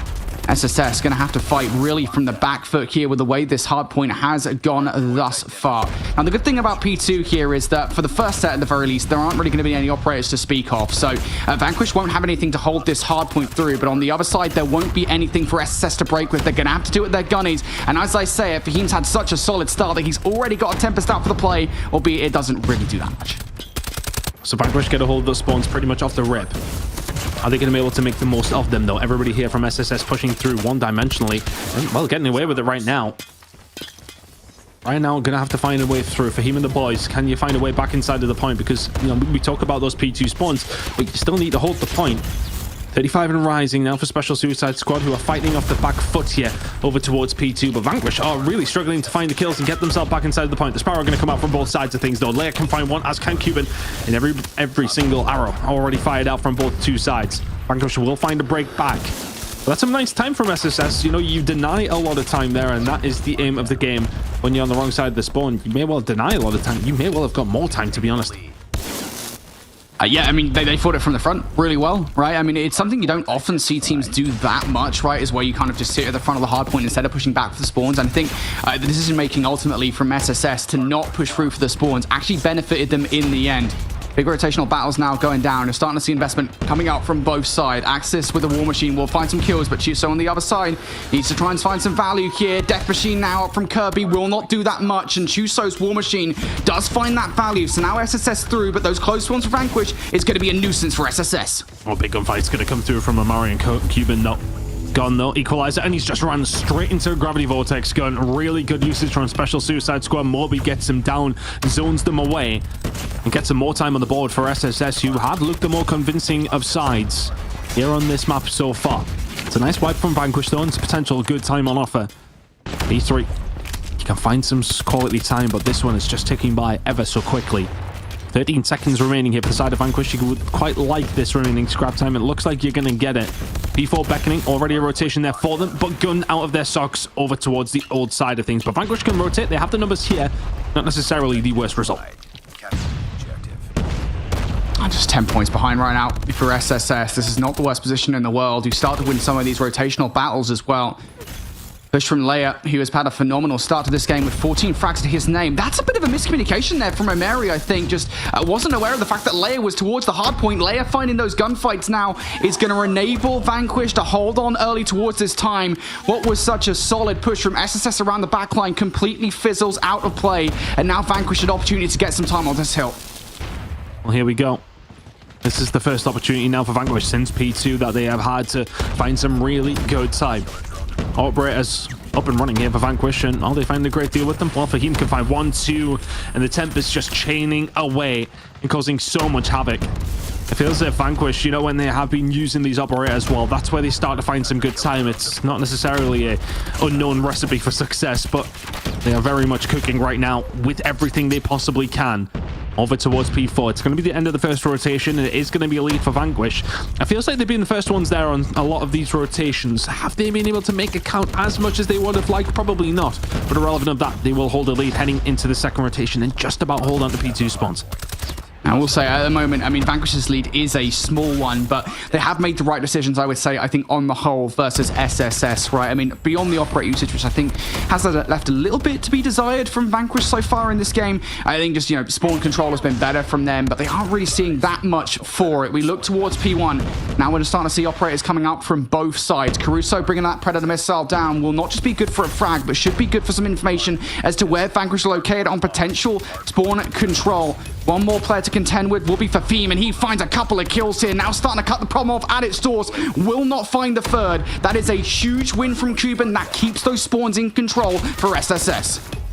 Now let's see. Can SSS make the most of it? Last time around, they weren't the ones in control of the spawn, and they may well not be this time. There's a rogue one over towards that backside. SSS not deep enough. Going to be access over towards this backside. Can find one. One player just spawning up immediately in front of Moby. Oh my word. SSS hold on to the spawns. It was a rogue spawn that came through from access. Actually, Moby killing Gun again. So players just spawning up in front of each other over towards this P2 rotation. Special Suicide Squad going to be the ones who own the beneficiary of that. Everything being called in here as well. Can Vanquish find a way through? But Moby here, the Gravity Vortex gun is going to be massive. Just zones them off. Still holding strong if you're SSS. Yeah, and this is all from Vanquish hitting the front of this hard point. They do not want to try and hit the flank here. They're just trying to brute force their way through. And that's not great. The Gon's equalizers amount to absolutely nothing. You can still fight this one from the front. Predator missile comes down now from Leia, but those back spawns will enable SSS to continue to respawn, continue to reinforce this hard point. But finally, we see Vanquish break through. 25 seconds we're fighting for, but Cubans 3, Cubans 4 will hold that time down. And for the first time in this game, it does genuinely feel like we have a team in a proper advantage. There we go. P2 working its magic for the side of Special Suicide Squad. A couple of rogue spawns from both two teams, to be honest with you, is what kind of presented them with that opportunity. They take it with both hands. Vanquish now need to answer back somehow, some way. They were pretty good from P3 to 4. Over the last rotation of hills, they will need to be good again. They find themselves around 50 seconds so behind. The Human Co. locking this one down momentarily. They are able to find a couple of kills, but Amari will be finding a couple themselves. 50 seconds to go. Big kill coming in from Leia. Can now continue to hold some good time down for the side of Vanquish. 45 seconds remaining here over towards P3. Vanquish in control. And this is one of those hills that can be kind of deceptive at times. Vanquish doing a really good job at the moment at keeping SSS at bay away from this hardpoint. Flanking play from Cuban, though, is going to blow it wide open. That's now the second big play we've had in 2 consecutive hardpoints from Cuban. Juso will follow up with more kills of his own. And if you can fight for the back 25 seconds here, if you're SSS, this is huge. Vanquish now pushed out of this time. Juso pre-firing with the War Machine, sending Vanquish away. They're going to have to rotate. And all in all, what, you take the back 25 away from Vanquish? You're fine with losing 5 seconds of your lead in this game. You still have a significant one and another opportunity here to hit that flank that didn't go well last time around. It's going to have to be a big hold from Vanquish. You need one somewhere. But to be honest with you, for Vanquish even going even at this stage and then just trying to find a good P2, that might well be their route back into the game. But you have to have it, so it's not too little too late when we get there. Fahim will bring in the Tempest, 32 kills to his name. The slaying side of things hasn't been a problem for Vanquish. It's been able to find those moments when it really does matter. Axis Brian Combining well, the Tempest doesn't find a great deal over towards the backside of things, but Axis still with the War Machine up and ticking. Fahim going to try and hold down the temple push and will do so very, very effectively. It's 1 by 1. You'll say thank you very much. There's one player on the flank and that may well be able to do something here. Can Kirby shut him down? Yes, he can. Now concentrating on the push from the front. It's a good hold from Vanquish so far. It's a great hold from Vanquish, actually. Everything being brought in, though, to make sure they do it. Brian and Code doing so well into kill feed that just looks so strong, but is that an overinvestment? Vanquish was still in control in nearly every single operator coming out. Yeah, I would say it is an overinvestment, only because of the fact that for SSS, I mean, this push hasn't been anything particularly special, right? I mean, they've just continued to hit through letterbox over and over again. I think we saw one potential push coming through from a solo player on SSS, and that's really it. But it doesn't matter how you get it done, as long as you do, and Vanquish have now brought the lead down to just 11 seconds in favor of SSS. We go into the third and final rotation, and that PT rotation will beckon before you know it. You have to try and win some of these rotational battles, and it's going to be SSS that managed to do it here, Ton. Vanquish will now fight through this time. They will continue to send reinforcements to flip these spawns out. They're trying to flip them, but they also need to get inside of the point. You cannot allow this time to bleed down if you do not have those P2 rotations. It's going to cause havoc if you can't get there. Amari and Co starting to bring in plenty of the arsenal that they have in their back pocket. Equalizers. Not quite reaping havoc, but they're just causing so many issues as far as these gunfights go. This is such good time for the side of SSS, and you keep an eye on those spawns as well. Just keep an eye on the bottom right corner to see if they aren't going to get any rogue ones. I think that's all that Vanquish can kind of count on now, because they haven't been able to find the kills. They haven't been able to find the presence over towards P1, but there we go. They could start to find a little bit of a hold towards that first hill, but they need to find a break. Operators should be coming up for both two sides. Kills starting to go the way of Vanquish. Gon can find 2, but Moby lines them up, finds 2 of his own. P2 rotation is in for SSS, and it's a solid one at that. Fahim's the only one in any kind of position to do so. He brings the Tempest out and gets caught with it in his hands. Pants down, dead. SSS now in control and holding this down. They are 20 seconds away from the win. Yeah, it is SSS in control. The operators choose so far in that War Machine downrange. One player. Potential flank, though. Axis is finding value, too. SSS might well find kills, but those spawns should now flip here, and Vanquish now going to hit this one from the back. They've got one player through. That stops the clock momentarily, but Vanquish are here now from the back line. Yeah, with the operator available. Need to find something. From MSL coming through, finding nothing. Axis will pull in the War Machine. That's finding plenty, but he kills himself as well. But he once again, is he going to be able to help his team? But the spawns are going to be there for the side of Special Suicide Squad. They still only need 7 seconds, but they can't find a kill. Right now, they can't find a way through, and Vanquish are looking to just get this game stretched a little bit longer and create some stress in the mind of Special Suicide Squad. They're trying to find a breakthrough. Caruso can find 2. It's not going to be enough to get themselves in. In this moment in time, you can't win it if you're SSS over towards P2. Job done if you're Vanquish. You didn't have the spawns. We're heading over towards P3. And that is perfect as well, right? Because SSS was spawning on the wrong side of the hill for the rotation towards P3. I don't think Vanquish necessarily intended to do it, but they've won the rotational battle. Now they're starting to lose some gunfights in towards New. Kirby and Leia, a lot to do. Operators are going to have to be massive from both these two squads, but more so from the side of Vanquish. Special Suicide Squad finding a way through. You have to filter in. SSS forced the map number 5. A really good second rotation and start to the third solidifies the deal, and we will see that map number 5. I could smell it a few maps ago. Honestly, I've got a knack for it at this stage, Brody. And this is where it is really do or die for both these two squads. Now we will head to a map number 5 in what has been a wonderful, wonderful series between these two. So back and forth. We've got to give so much credit towards SSS, because for a while, you know, they were in control the majority of the game. They had that start that you pointed out we needed to see from them. And Vanquish started threatening the comeback. It could have got very, very stressful in those comms. I'm sure it was chaotic, but they got the dub in the end.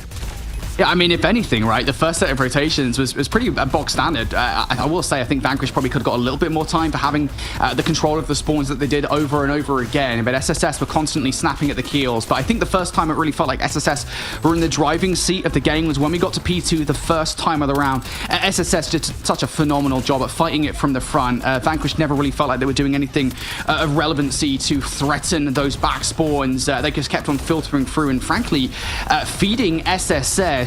We then hit a 50-50 hard point between the two squads, and it felt like maybe SSS had got this one in the bag. Vanquish made them think twice about it with a solid hold towards P4. We get into the final set of kills, though, and it is once again SSS managing to fight it from the front, and I think it is just that back spawn flip coming through. It feels like Vanquish have done it. Feels like they might have well got the rotation, and in the end, it just was not enough. What is that? A 34-point game between the two squads. Cuban is the one kind of step things up. I think he had like three, I guess, significant three pieces in that game to hold hills for SSS, to get rotations for SSS. He is the reason that they win this game and we see a game 5. Vanquish outslayed them by around 10 and don't find the win. SSS just proving that it does come down to those moments where you're able to find those flurry of kills at the right moment, at the right hill. I can just make it so much easier to find those points. Nice job from the side of SSS, back against the wall on a couple of occasions, but in control the majority of the game. We head into now on map number 5 that I honestly would struggle to call either way at this stage here. Brody, Vanquish were on for the 2-0. They were 2-0 up. They were looking good at the start of control, but now they're heading into a map number 5. The reverse sweep is on the cards for a place in the losers bracket final here.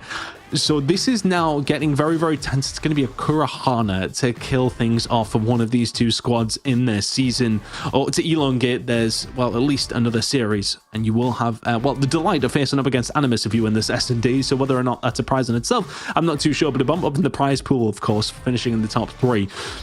But they will be wanting to go a step further. Let's maybe not count them out just yet. I think it's very easy for us to do that when they are going up against Animus, but there's still plenty of Call of Duty left to be played. Thoughts on Kurahana, though, here, Brody, between these two squads? Which way we're lying? Because, I mean, the momentum is only one direction, but sometimes that doesn't necessarily dictate how the map is going to go.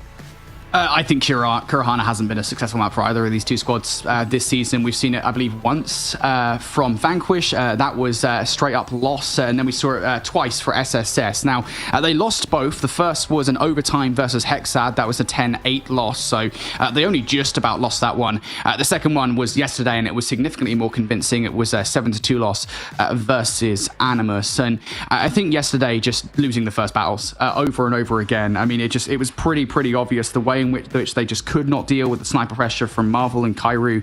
That's not going to be there for Vanquish, right? I know that I've talked about in the past how Vanquish, their strength in Search and Destroy is Kirby with the sniper rifle and making sure that you got that sniper rifle presence. I don't think it's going to be anywhere near as strong, so they should have a little bit more of a chance to deal with it, but getting past those snipers has to be the first point of order here for SSS. Keeping getting aggressive. Over towards this attacking side. Special Suicide Squad. Gonna try and find as much as they possibly can here on Kurahana, but right now, Leia can find one. Trade is going to be there for the side of Moby, though. 4 versus 4. A lot of presence on the defensive side over towards this bomb site. Gunfight starting to go their way as well. 3 versus 2 in favor of Vanquish. Last one. You needed to do something there if you're Caruso. Play a little bit closer to Cuban. Not able to fight back through. And yeah, Vanquish just win the opening gunfights. Good read and good reactions coming out from Vanquish early on in that round. SSS might well get aggressive to try and unseat those sniper rifle players, but I think it's actually what follows where SSS struggle. But no matter, Kurahana isn't, generally speaking, a mapper that is offensively sided. So Vanquish are expected to win the majority of the rounds here early on in this Search and Destroy. It is the same look, again, from SSS. A slight adjustment, though. This time around, Kirby is up long. Still got Leia in towards the cut. You need to unseat Kirby. He is the big issue here. Can they get rid? So far, not looking out for the side of Special Suicide Squad. The defensive work from Vanquish has been sensational. Gone with the R9 out. That was so last year, bro. Lock in. Moby. Lines on the Kirby. 3 versus 2 now for the side of Vanquish. Don finding plenty of value here with the R9 though either way. Now if you're Moby, you're caught in between a rock and a hard place, not where you want it to be. Special Suicide Squad falling to the wayside again. Vanquish. A nice start for them here on this defensive side. Just seem to have every single answer over towards the A side. It may well be Special Suicide Squad's turn to have a look over towards B. The enemy has the bomb. I think SSS right now just kind of falling behind. Vanquish are not settling for anything. They're not resting on their laurels. If they draw that first blood, they immediately try and capitalize, get a second, and solidify the round. Vanquish just looking just a little bit better right now, and you're already starting to see that towards this round as well. Fahim pushing forward. Fahim will capitalize for an easy 2. SSS stuck on an island once again, and they are not being left alone. Kirby now the next one to do some damage. Oh, they are just punishing them every single time. Cuban next on the chopping block. Gonna go for the child. The nade will go out. Gunfight win that Cuban. At times, Finish it. the guy just finds gunfights that just do not look possible. He's now left all on his own. We'll have to find a 1 versus 3. It would be a 1 versus 4 and an ace. If he was to find around for the side of SSS, not necessarily in the best of spots. The whole middle of the map just closed on down. They've got information on him now as well, trying to back on up, showing his back. Axis going to get aggressive. Cuban swaps his guns out. Doesn't really matter. Axis will find the gunfight. Vanquish are running away with this one right now. Defensive side, okay, yeah, you would give them an advantage, but 3-0 in the fashion they found it. SSS need to find an answer pretty quickly. It's just Vanquish playing so much more aggressive right now. SSS haven't really been able to deal with it whatsoever. If Vanquish do the same thing again here on defense, if they get aggressive in very much the same way they have done before, you need to see some kind of reaction already. It just isn't happening. Axis is able to get a freebie down long range. SSS now trying to push through the middle of the map here. They have to find some of these gunfights. It's just not happening. It's all up to you now. Finish the mission. I mean, this is just flat from SSS. Cuban's left on his own again, saying, right, guys, I've got 3 kills. Are we locking in a PC or what? Good gunfight win from Cuban. Doesn't really matter. Vanquish are running away with this one. And I mean, Special Suicide Squad have done so well to force us here to this map number 5. They were 2-0 down. They are yet to really load in. 4-0 to Vanquish. The enemy has the bomb. Yeah, Vanquish just looking so much better on these first bloods right now. Finally, we see something. Finally, a big name taken out of the round. Chuso will win the fight down long. And yet still, I mean, look at the reaction from Vanquish. They send a couple of players on towards B to try and plug the hole in the gameplay. Kirby is getting aggressive here. They're feeling themselves after 4 rounds, and I don't blame him when he's winning gunfights like that. Yeah, you get a trade, but I think you take that trade for information now. You're still down a man. SSS still have a way back towards this round, but they do still have to get the bomb down. Still plenty of work to be done from SSS. Chuso is right there. Yep, there you go. But he will find the gunfight. Pressure not going to be there immediately. So no more trades will fall through, at least off that gunfight. So now a 3 versus 3. It looks like SSS are going to concentrate their efforts over towards B. If you're Leia, you are quite some distance away. Gon will surely find a minimum of 1 kill here. You would like to think a trade will come through if he can find something. Nades over the top, going to start indicating what's going on. Gon will be calling that out to his teammates. You can see already Leia on his way, but Gon in this position is just going to give it up as soon as they come around the corner. Could you write that timing? Isn't going to be able to find anything there right above him, but he's still surviving. The fact that he's here alive and undetected is so dangerous for the side of SSS, but I don't think Vanquish know exactly what's going on here. Leia trying to watch the flank. He may well be able to find something, can get 1. Cuban makes it a little bit more interesting, but Fahim will find a Moby now left in a 1v2. Not going to happen. Vanquish able to play it. And if I'm honest, it feels like the same problem that has plagued SSS in Search and Destroy the entirety of this season of the Snapdragon Pro Series, which is that they just continue to being unable to capitalize on these positions. You draw first blood, and I think they're just so hesitant to actually do anything about it. Like, if you draw the first blood, the next thing you should be doing is flooding in towards the B site. Even if there are 2 players there, you've got the man advantage to get that B site in your favor, and they are so scared of losing the gunfights that they end up putting themselves in disadvantageous spots. Another opportunity to do it now. You draw access out the round, you have to flood B. Fahim can already find an answer, though. And it just feels like there is an air of inevitability of Vanquish right now. This is just so difficult for SSS to really get anything going. But the bomb is going to go down here. Their first real big opportunity for them to find something. But the bomb ain't going to go down. The nade will find its way through. Just everything Vanquish are doing is turning to gold. Moby and Chuso and left in a 2 versus 2 here. And they are just stuck between a rock and a hard place. This is looking like a perfect defensive round. Or half here from the side of Vanquish. Chuso's the only one who stands between them. Would be a 2v1. Chuso has to get past Leia to get anything going in the situation. Spots him out, has to win the gunfight. Leia plays his life. And again, now if you're Chuso, just get the bomb down. That's the way you equalize yourself in this round. Vanquish are nowhere near. Just plant that rock. It's going to be a position where you can watch it from long. Bomb has been planted. Now you got to fight around this site. Use the different kind of hiding spots around the A site to your advantage. Hope that you can kind of catch these players on Vanquish off guard. Chuso. Has he found the angle? Has he got the timing? The shot will go in though. He's already butted up. He's already weak. And Vanquish, are they going to find the perfect defensive half? They are. It doesn't happen very often, but Kurahana proving to be the perfect breeding ground for it. Vanquish are 1 round away from a date with Animus. Ready for the next round. I mean, SSS did the right thing there, right? I mean, they finally did what I said they wanted to do, which is you get the first blood, you capitalize on it by trying to get beat down, but they were met with the same kind of aggression from Vanquish. They immediately responded. I think it was the nade coming out from Vanquish to stop that bomb from going down. If it does, well, we could at the very least be looking at SSS on the board here. But now Vanquish getting aggressive. Big first blood. Omeri going to win it with the HSO, but you take a trade if you're Vanquish. You don't seem that undetermined, and you get the second blood as well. SSS really starting to fall apart here at the seams. Oh, they've went a step further, haven't they? This is looking like a whitewash in the search and destroy. This bomb will go down. Chuso, Caruso.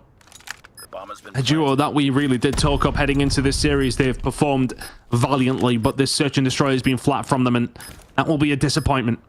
It needs to be a 2 versus 3 retake, and then it needs to be another 5 rounds in a row if they want a chance here in the search and destroy. Axis finds the first blood. Chuso now left all on his own in a 1 versus 3. Vanquish came into this series, looked so solid. The first 2 maps fall their way. Special Suicide Squad threatened the reverse sweep, but it has been a battle of absolute difference here in map number 5. Player just teasing this one as Chuso just tries to find something. Can't find anything but a grey screen. Vanquish 7-0 them in map number 5 and send themselves to that losers bracket final up against Animus. That, I mean, it's as one-sided as you're ever going to see on a Kurahana. What more is there to say? Just defense was pretty much perfect from Kurahana. And, you know, it is one of the situations where it's not like SSS are playing particularly terribly. Yeah, all right, I definitely think they could have done a lot better at being more proactive on their offensive rounds. I think they were playing too slow, but at the same time, you got to give Vanquish credit because the amount of times that they were winning first blood and then pushing in for a second kill, a third kill, constantly looking to take map control. SSS just felt totally out of their depth for the first, I want to say, 4 rounds. When we got into round 5, we started to see a little bit more I guess, depth to the gameplay for SSS, but by that point, it was too little too late, and even then, they were not able to win out the gunfights, not able to win the trades in the situations. That is a poor performance from SSS in Search and Destroy, and if I'm SSS on the whole, I go into the next season of SPS and I say, S&D needs to be the thing we work on, because I believe, I want to say they finished with like a 1-5 record comparatively to what their hardpoint looks like and their control. That is awful, and they've got to work on S&D moving forward. If you're Vanquish, you walk away feeling like you just wept some sweat off your brow, because that was a sweaty series, all of that for a 7-0 in the end. Yeah, definitely a less than ideal way to go out of your challenge finals run there, because it was looking like they were mounting a comeback after the control. I felt like we kind of saw the S-Cubed that we got glimpses of that was improving all challenge season long, and then everything just fell apart in the S&D. Like you're saying, Brody, an opportunity to really kind of have that be what is worked on for the next season. But that was the first series. That was a very long best of 5. So, and that's just to kick the day off, Todd. I think we're in for a doozy of a day. Oh yeah, ask me how I'm feeling at 5 a.m. again when we get more games like that. I mean, just such a good series though between those two. I think Vanquish will be. Look, I think SSS kind of really did clutch up in that control. That very first round seemed to dictate the rest of that map. They got the win there. They were brilliant in map 4. But to do all of that, to get 7-0 in the Search and Destroy, I know, Brody, you're saying they need to work on it, but damn, I mean, that's some way to end your season, right? You send it all the way there and just do not show up in that map number 5. It's going to be a disappointing way, but there you go, Vanquish. A date with Animus once again. I will say just quickly here as well, I do want to give a shout out to SSS because they have come into this season as one of the more interesting storylines, right? I mean, who could have expected the roster to do what they've done? You know, I think starting off the season, taking that crossfire control against Exclusive, I think already they kind of proved themselves to be a roster that were not to be taken lightly, and I didn't necessarily expect them to win this series versus Vanquish. Like, I think for SSS to force it to a game 5, to even put a reverse sweep on the table as something that could happen, I think you got to give them some love to that, and I do want to see SSS back next season.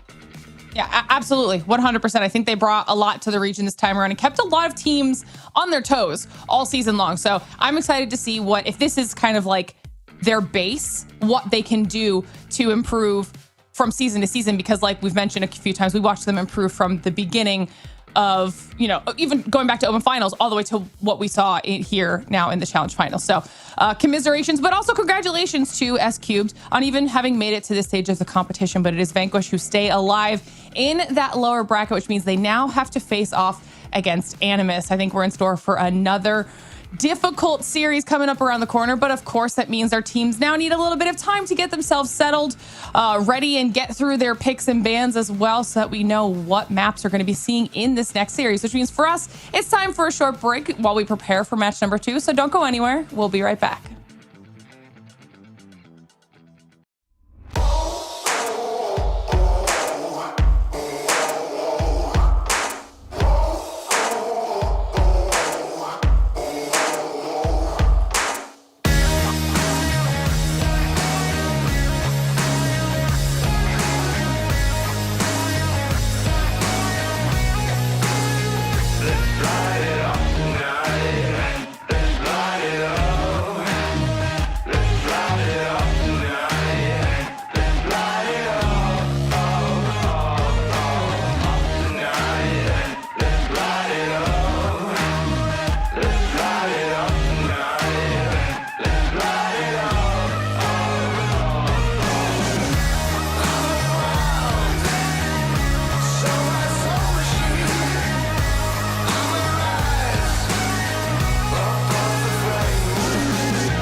The Snapdragon Pro Series is brought to you by Snapdragon Elite Gaming and DHL. All right, everybody, welcome back to the Snapdragon Pro Series. We've swapped out Brody. We've brought in Proper here for our second match of the day. If you guys are just joining us, we watched a full series, okay? A 3-2 out of S Cubed and Vanquish. And it was with a very decisive S&D at the end there, Proper, that Vanquish make their way through and now have to face off against Animus. But give me your thoughts on what we just saw in that first series before we dive into. Yeah, I mean, it was definitely a map 5. I'll tell you that much. I honestly, all of that bark for just such a little whimper at the end. Like, I'm going to go ahead and ride the coattails with Brody as well. I hope that's not the last time we get to see that roster, because they thoroughly impressed me as well through all the fundamentals, throughout the entirety of all the stages of the Snapdragon Pro Season 6. I hope I get to see more of them as well. Maybe they go with the different teams, but I think that the ceiling has not been shown for how high that team could actually reach. Yeah, absolutely. I think, like we said, it was an unfortunate way to go out, but they definitely gave us some really good storylines all season long. Excited to see what they can do next time around. But now we have to start talking about match number 2, Animus versus Vanquish. Animus has been waiting in the wings after losing to Exclusive yesterday in that upper bracket, and now they'll be trying to take out Vanquish along the way in order to rematch against Exclusive in our grand finals. Ton, talk to me a little bit about Animus.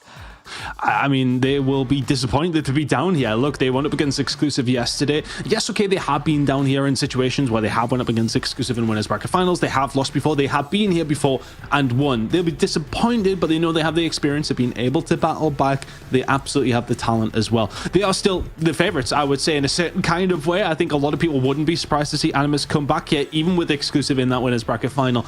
I almost hope that isn't the case. I want to see an absolute banger between them. I'd love to see Exclusive get their moment in the sun, but Animus will be doing their best to make sure that they get there to stop that from happening. Yeah, and while Vanquish are going to be coming in warm after that match here, Proper, we did watch them struggle against Exclusive, and Animus is just as difficult an opponent. Yeah, no, they absolutely are. And don't forget that these two teams actually do have time tenured playing up against each other. And the only time that it was close was actually the Hacienda Hardpoint. And it was only maybe about a 20-point differential. And then they gave away one round of the Search and Destroy. And then the Control was an absolute cataclysmic blowout. So, yeah, I think if you're looking for stark comparisons, yes, Vanquish also played exclusive yesterday. It wasn't competitive besides the Control. I mean, it went around 5 in the Control. The Hardpoint you got annihilated on. And that's not a good sign given the fact that even though this Animus team looked really weak yesterday versus exclusive, their normal prize fighters were not dropping the numbers. Doesn't mean you can take them too lightly, especially with this best of 5 series. Well, it looks like we've got our picks and bans through already. I wasn't even sure if they were going to be able to get them set up that quickly, but they are good to go here, Ton. So talk to me about what we've got.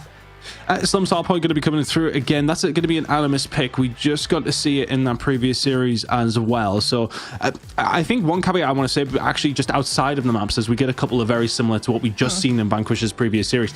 Vanquish will have a little bit of momentum. They've been able to warm up, they've been able to go through a grueler of a series, of course, up against Special Suicide Squad. It's a step up to go up against Animus, but it's something we talk about as far as losers bracket go quite often. Momentum is a big thing. Some people, well, commentators don't like to err in the side of momentum too much, but I think for me, when you know you're a player, you're pushing through, you find a big win, you're warmed up and ready to go. You are playing at your peak already. Animus may just get caught out a little flat out the gates here, and that could be a good opportunity for Vanquish, especially with the Slums coming up. I mean, you were mentioning the Hacienda Hardpoint. Yeah. Better hope that warm-up script was good, because, I mean, like, the way that Guthilla came in so flat yesterday versus exclusive, if that happens again versus this team that literally just won on this map, I know it's SSS comparatively to Animus, but the point still stands. If your prize fighters show up flat again, this team's going to run you over. You can't just rely on Marvel for the kills. That's true. That's true. I mean, there's lots of expectations on the shoulders of Animus to show us why they are one of those top teams in the region. So we'll have to see if they're able to do that, or if Vanquish are just going to kind of continue snowballing after that first series. But I'm excited because that means our players are ready. Match number 2 is ready. Chat, let us know your thoughts as well. Will it be Animus facing off against exclusive in our grand finals, or will it be Vanquish? Because we're moments away from finding out. So let's get into it.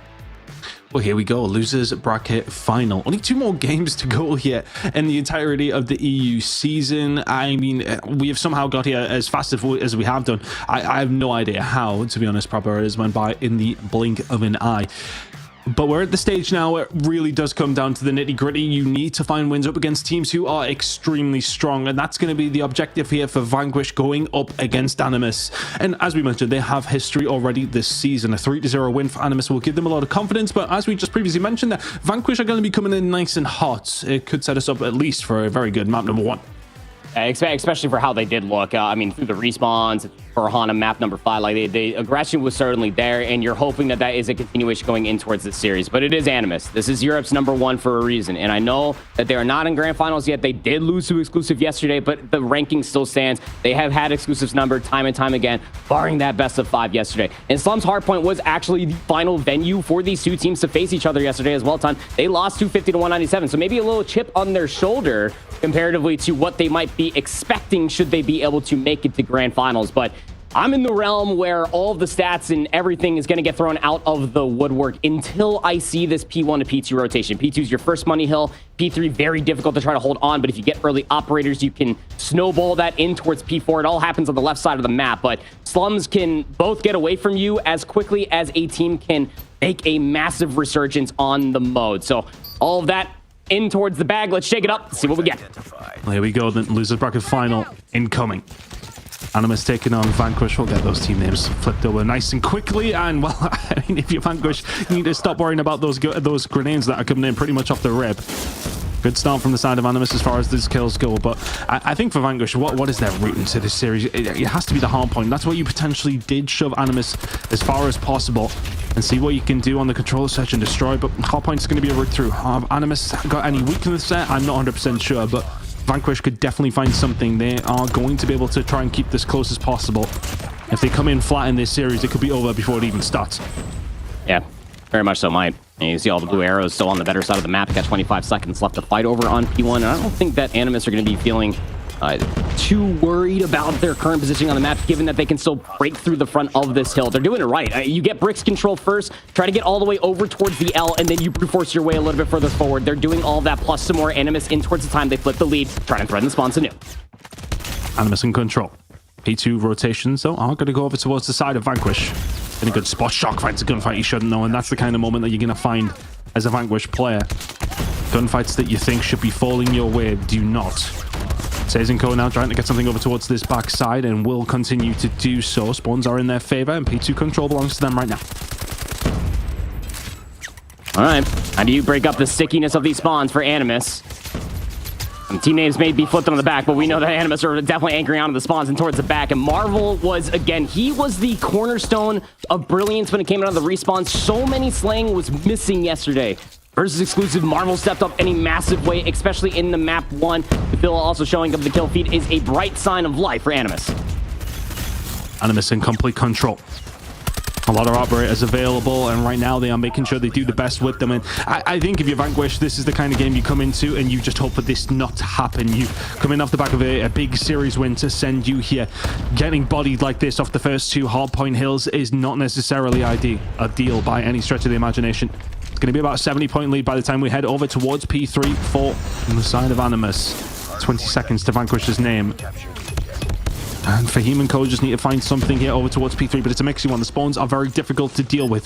But their operators are going to start coming up. There you go, 3 on the board now potentially for Animus to try and hold this down. They need to.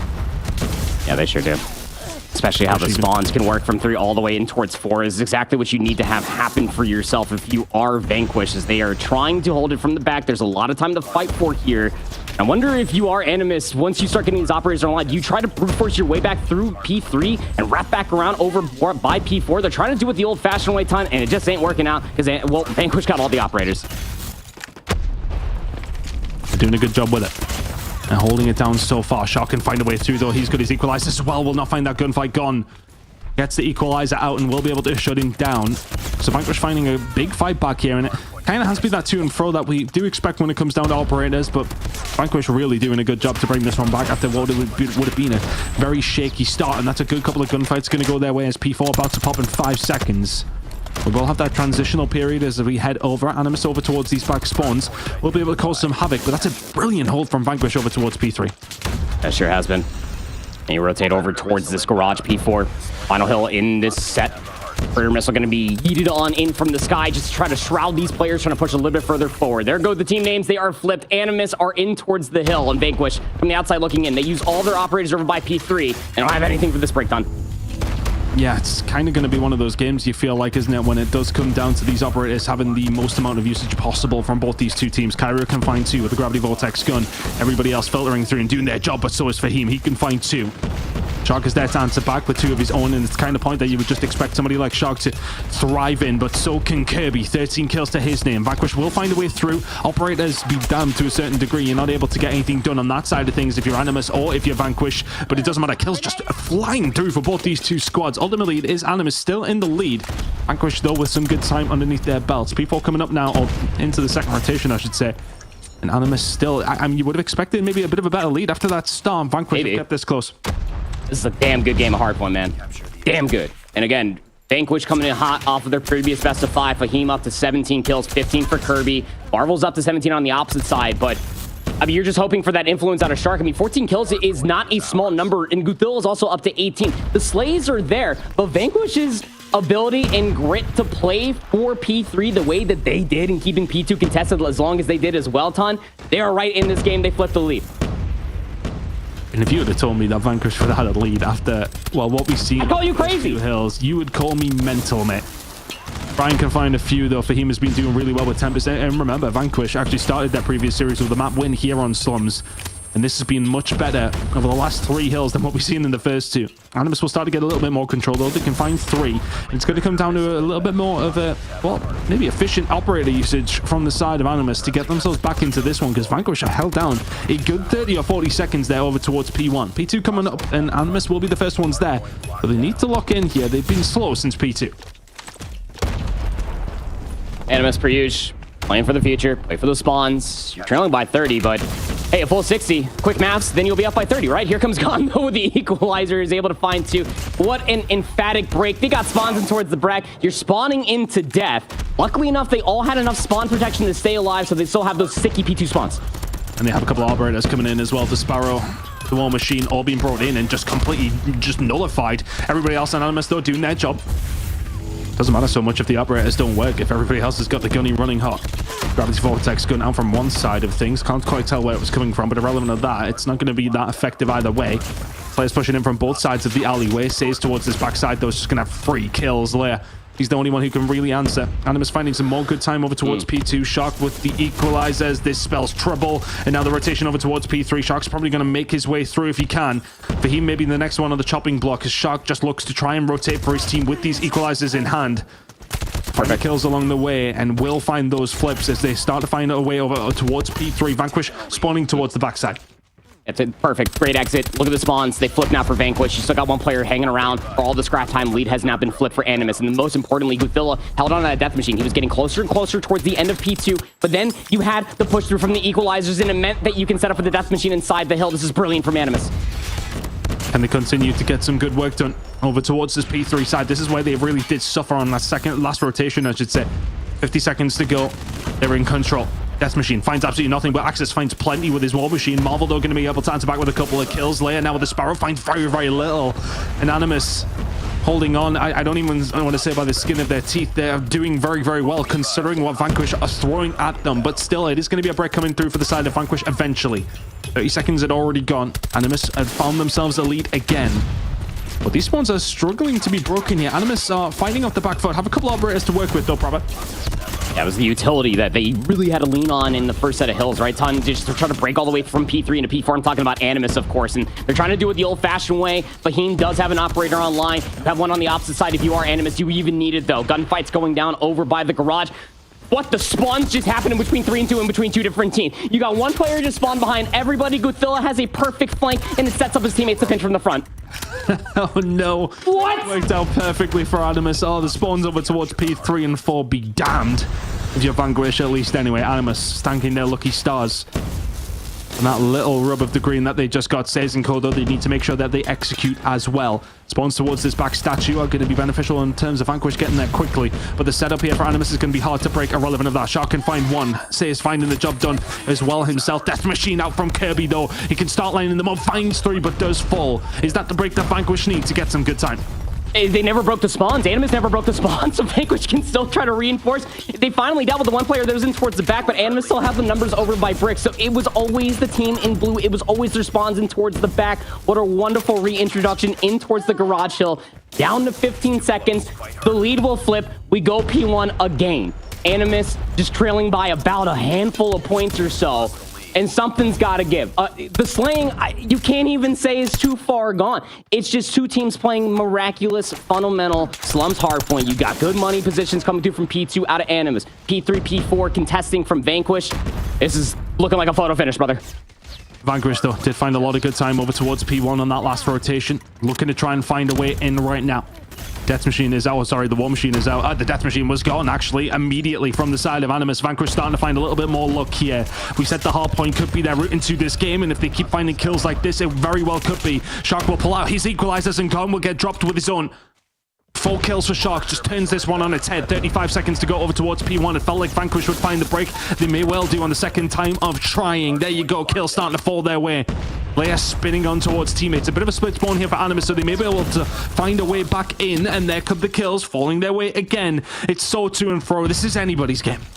Yeah, it really is. 223, 205. You go back over towards P2, but watch out for player number 3. Axis, he's playing for the future. He's playing in the angle. He's got the Odin. The 1v1 versus Gutilda wins it, but not expecting for the players to come around the back. He did enough. Look at the spawns. All flipping around the back. One player in towards the back is going to be Says. He has a lot to do if he wants to maintain this presence.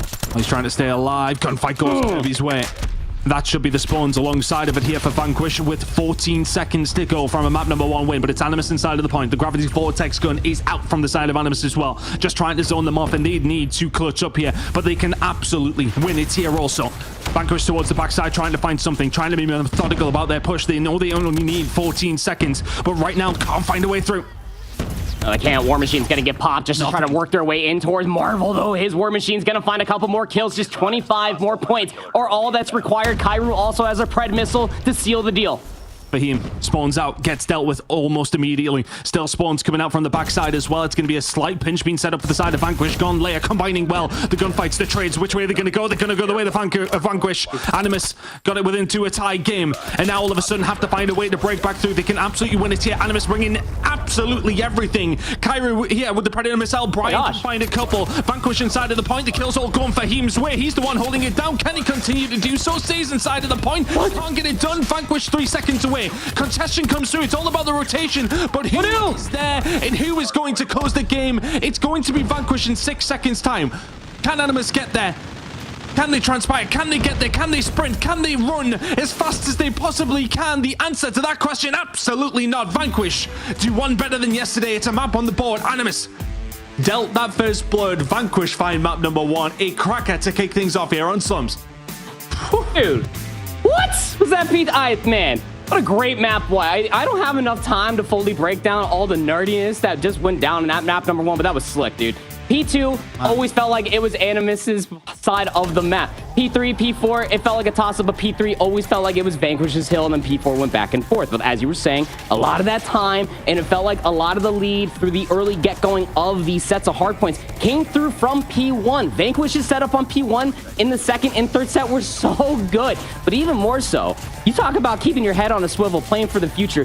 The scoreline was like 230 to 202. You haven't broken a single P2. And Axis just remembers, I gotta go play for these spawns. It works out phenomenally. Nobody, and I mean nobody from Animus were prepared for that one moment in time. They completely settle it. They restructure themselves with a really nice setup. And then Fahim just says, nah, dog, we gotta win this game. What a massive break, just single-handedly finally that 2-piece. Spawns flip out. Vanquish win map 1. Animus gotta be shook now. I mean, that's the kind of start we wanted for Vanquish, though, wasn't it? Coming into these hard points, Animus have definitely shown, I don't want to say weakness, but they've shown they can be beaten. And that is an example of that. Vanquish coming in hot. I'd say that. The first 2 hills, I was thinking, damn, we've got a fast 3-0 on our hands here, but Animus, after those first 2 hills, very, very flat. If you take those out of the equation, pretty comfortable in the end for Vanquish. I mean, we can't just take hills out of the equation, but you get what I'm saying. Irrelevant of that, Vanquish will find the win. A map number 1 goes there where big Fahim plays. 42 and 38, but 3 or 4 of those kills over towards the backside of that P2 might be the most important of the game.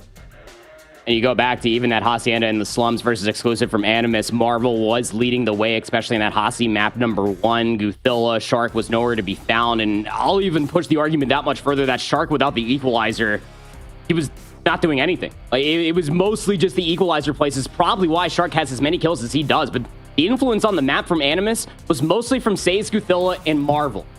On the other side, Vanquish, it always felt like all 5 players were playing as a well-oiled machine, and Fahim just simply has that I will not give up attitude. I mean, what a fantastic performance out of him in the previous series and in this map number 1 versus, I will continue to say, Europe's number 1. You are 1-0 up versus Animus. There's no way that Vanquish saw Sunday going down like this. I mean, look, we expected maybe a little bit more out of Vanquish yesterday. We didn't get it. Sure. Really, up against exclusive, they came in, I mean, flat as a pancake, man, to say the least. And now, all of a sudden, today, they look maybe just a little bit more G'd up. They did a really good job of shutting down that push that came through from Special Suicide Squad. They were 2-0 up, controlling the series. You then are under the threat of a reverse sweep, and you still somehow find a way to just 7-0 them in map number 5. And, well, Tunisia was a map that went well for them in that series, as did the Slums. Can they repeat what they did up against Special Suicide Squad? I'd imagine Animus are going to provide to be a little bit more of a challenge. We'll have to see how it all starts out. Again, Tunisia, very difficult to try to convert offensive rounds, but we've seen that Vanquish are quite content with playing rather slow. That's what you almost want to do, especially when you got a fantastic player like Marvel on the opposite side, or it just helps out when you get the first blood plus an extra. Hey, that's an A-bomb site. Cool. Completely locked down for Vanquish. This bomb will be going down. Kyrie and Shark are like, boys, we holding it down, or are they just going to jump out of wind and find everything? Big nade from Axis as well. Shark should be dead to rights. Are they going to get baited into this one? Not even quite, because Fahim is there to pick up the pieces. Kyrie now left in a 1 versus 4, and Vanquish starting off where they left the hard point. Big round number 1 goes their way. It's an attacking one as well. Yeah. Just raw aggression. I mean, how many months, years have been playing Tunisia Search and Destroy. It's a pretty standardized round one setup. You got a player down on the barrels underneath wine, and a player over inside of the cuts. So get some aggression, nades over the top. You just bowl them over. A 1-0 lead out of Vanquish. Aggression looked really good, and they're taking their virtues over towards B this time. A lot of utility used towards Cairo, and yet he still finds one. He's going to be able to dip out, and the rest of the team now on their way. Oh, the Fahim is able to answer again. He's been so strong up against this Animus side, but they're able to just kick into gear. Axis now left now. And the 1 versus 4 not going to happen. Animus, really good adaptation and really good pivot over towards this B-bomb site. It was a fast one as well. Good job from the side of Animus to bounce back after a tough round number 1. They answer back equally as impressively in round number 2. Defend the objectives. Any adaptations that could potentially come all the way through? I don't reckon that we'll probably see another B rush come all the way through. Going towards the nades over the top of A, just maybe try to work a pick inside of Wine, and Kirby's going to find it on a Marvel again. Marvel not having the best of times here. And Vanquish are just looking to threaten so often. Kirby can run a couple of shots out, and if I'm Gathilla, I'm keeping my head down because, yeah, he ain't missing. Kirby will find another. And Vanquish have the onus once again. It's feel like they've been the ones in control of the search and destroy. They're on the attack inside. Animus don't have an answer for what Vanquish are throwing at them right now, and Fahim is just picking up kill after kill. Kyrie will find Kirby, but it's a 1 versus 4 for him to try and complete. It's winnable, right? Like, I've seen you play COD Mobile on the main stage, bro. Like, if I put Ton on the stage, a 1v4 versus Vanquish with an LW3 Tundra, he's clutching that for sure. I don't. Come on, man. Talking about it. It's the aggression over by the A bomb side that's going to continuously bite Animus in the rear end. And if Marvel's going to continuously get first blooded, he can't continuously ego chow that. Someone needs to be in a position to either immediately chow that for a trade, or you just don't hold the angle anymore. Simple as that. Kirby is really having his way with Animus, and that's a big grenade going to go over. That's going to give the side of Vanquish a lot of onus to be able to push into this site. Says can find one. Fahim will answer back with it. Fahim, just every single time we're on board with him, is finding multiple kills. There's 3 now, and Vanquish have come into this series swinging from the hip, and Animus are taking every single shot full on. Another kill for Fahim. He's on for the ace. Kairu now left in a 1 versus 3. Bomb's going to get planted. Kairu in another 1v. You'd have to imagine that it is Kairu. He's probably playing in the mid cuts again. He's definitely not on the flank because Axis is watching it, but these A executes are so good, and it's Brian's paper plane that will take him out of the round. A 3-1 lead so far on the opening salvos of a Tunisia Search and Destroy. This offensive execute over at A, something's got to get...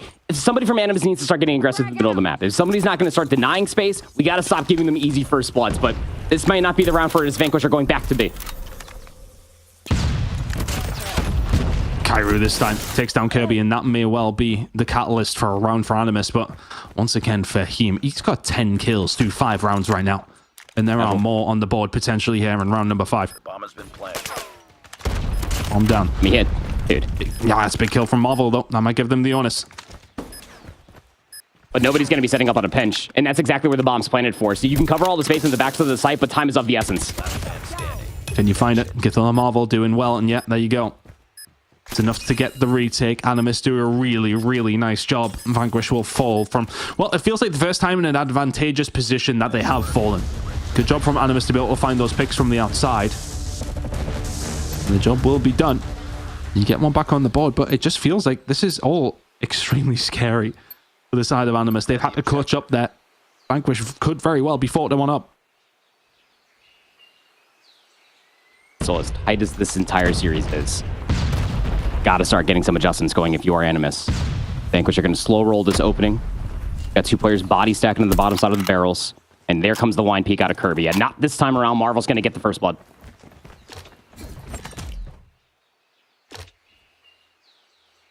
Gone on the rotate. Vanquish trying to find something here. Once again, but now do not have the numbers in this attacking round. Feels like Kirby... I don't want to see slowed down because, I mean, he only had the 3 kills anyway, but he was finding picks, wasn't he? He was finding angles to really try and hurt the side of Animus, but he's going to be shut down. But really, Animus need to be shutting down for him. It's such a good job. 11 kills already is ridiculous stat line. But still, Vanquish yet to find an inroad here in round number 6. It's their final attack, and I suppose a 3-3 scoreline would not be a bad result from them, but a 4-2-1 would be brilliant. Be a hell of a half. Nice little jump peek out of Kairu is going to find that kill on Brian. That's all the information you need right there. Yeah, they're coming over towards B. Watch the pinch. Here comes player number 3. It's Guthilla on the pinch. Doesn't find the shot, but he does it the second time I'm asking. Gon can find Kairu. Gon can find another. Axis finds another one himself, and says will fall. All of a sudden, it is a 2 versus 1. Gon, can he find anything? Guthilla, no. This is absolutely not. Finds a 2-piece to finish that one off 3-3. And for Animus, you kind of take that because it could have been significantly worse. Vanquish looking so solid on the attacking side. Now Animus' turn to throw the dice and see what they can find here on Tunisia. Yeah. Just about as good as a half as you could ask for if you are Vanquish, though. It's already going over towards A is a lot of the reason why, and well, Kairu's going to deal it to Kirby. He found a lot of the good first bloods, the opening shots onto Marvel for this exact execute. The difference, Animus find the first blood and back down. Saze and Guthilla, with the bomb in hand, are thinking about maybe wrapping back over towards B. There is still presence inside of Wine for Animus. Some potential. The shots here, though, from Fahim. I mean, he is just on a swivel. He just knows where they are, doesn't he? And you are back down out of Wine almost immediately. Fahim says no. Well, Axis maybe had an angle on Shock, but he's on the other side of the wall there. My old eyes, you deceive me. But irrelevant of that, it is a 4 versus 4. Vanquish set up very, very well here, not allowing Animus to find any inroad at the moment. I mean, they found that first blood and then backed all the way down. They tried to peek back out through Wine, and they gave up an easy trade. So 4v4.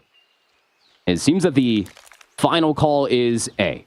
Wasted all of this time, exhausted a lot of our resources. Now we got to get the execute over towards A. Your biggest problem is probably going to be Gone. He's playing all on the backside of the site with the USS-9, and you got the pinches. Maybe worried about him, the cross angles over by the cut. Big fight coming through from Goni. We'll find the first layers there to answer the question as well. 3 versus 2 now in the favor of Vanquish. And the trades are not there for Animus. 30 seconds to go. Need to try and find a push. Big gunfight one from Marvel 2v2. And those are the kind of moments that he can produce. Now for Vanquish, it's going to have to be a retake because that bomb is going to go down. You've got aggressive over towards the arch side. And a big flank coming through. Leia's going to take his time here. He'll wait for Axis to find himself in a position where he can actually help. Oh, Guthilla was about to pick it up. I think Axis saw him, but Guthilla most certainly did not. Time is crucial. The timing here with the machine pistol versus Guthilla can't win the one. And now Leia with the USS-9 has to retake all the way through arches. Has to read the first player inside the boxes, over slides, and Marvel's going to get the kill. What a slow rolling offense coming through from Animus, but it works out in the end. You get that first blood out of Kairu. Immediately opens up the A bomb site. They thought maybe we'd get a little cheeky with an explosive play out from Wine. Doesn't work.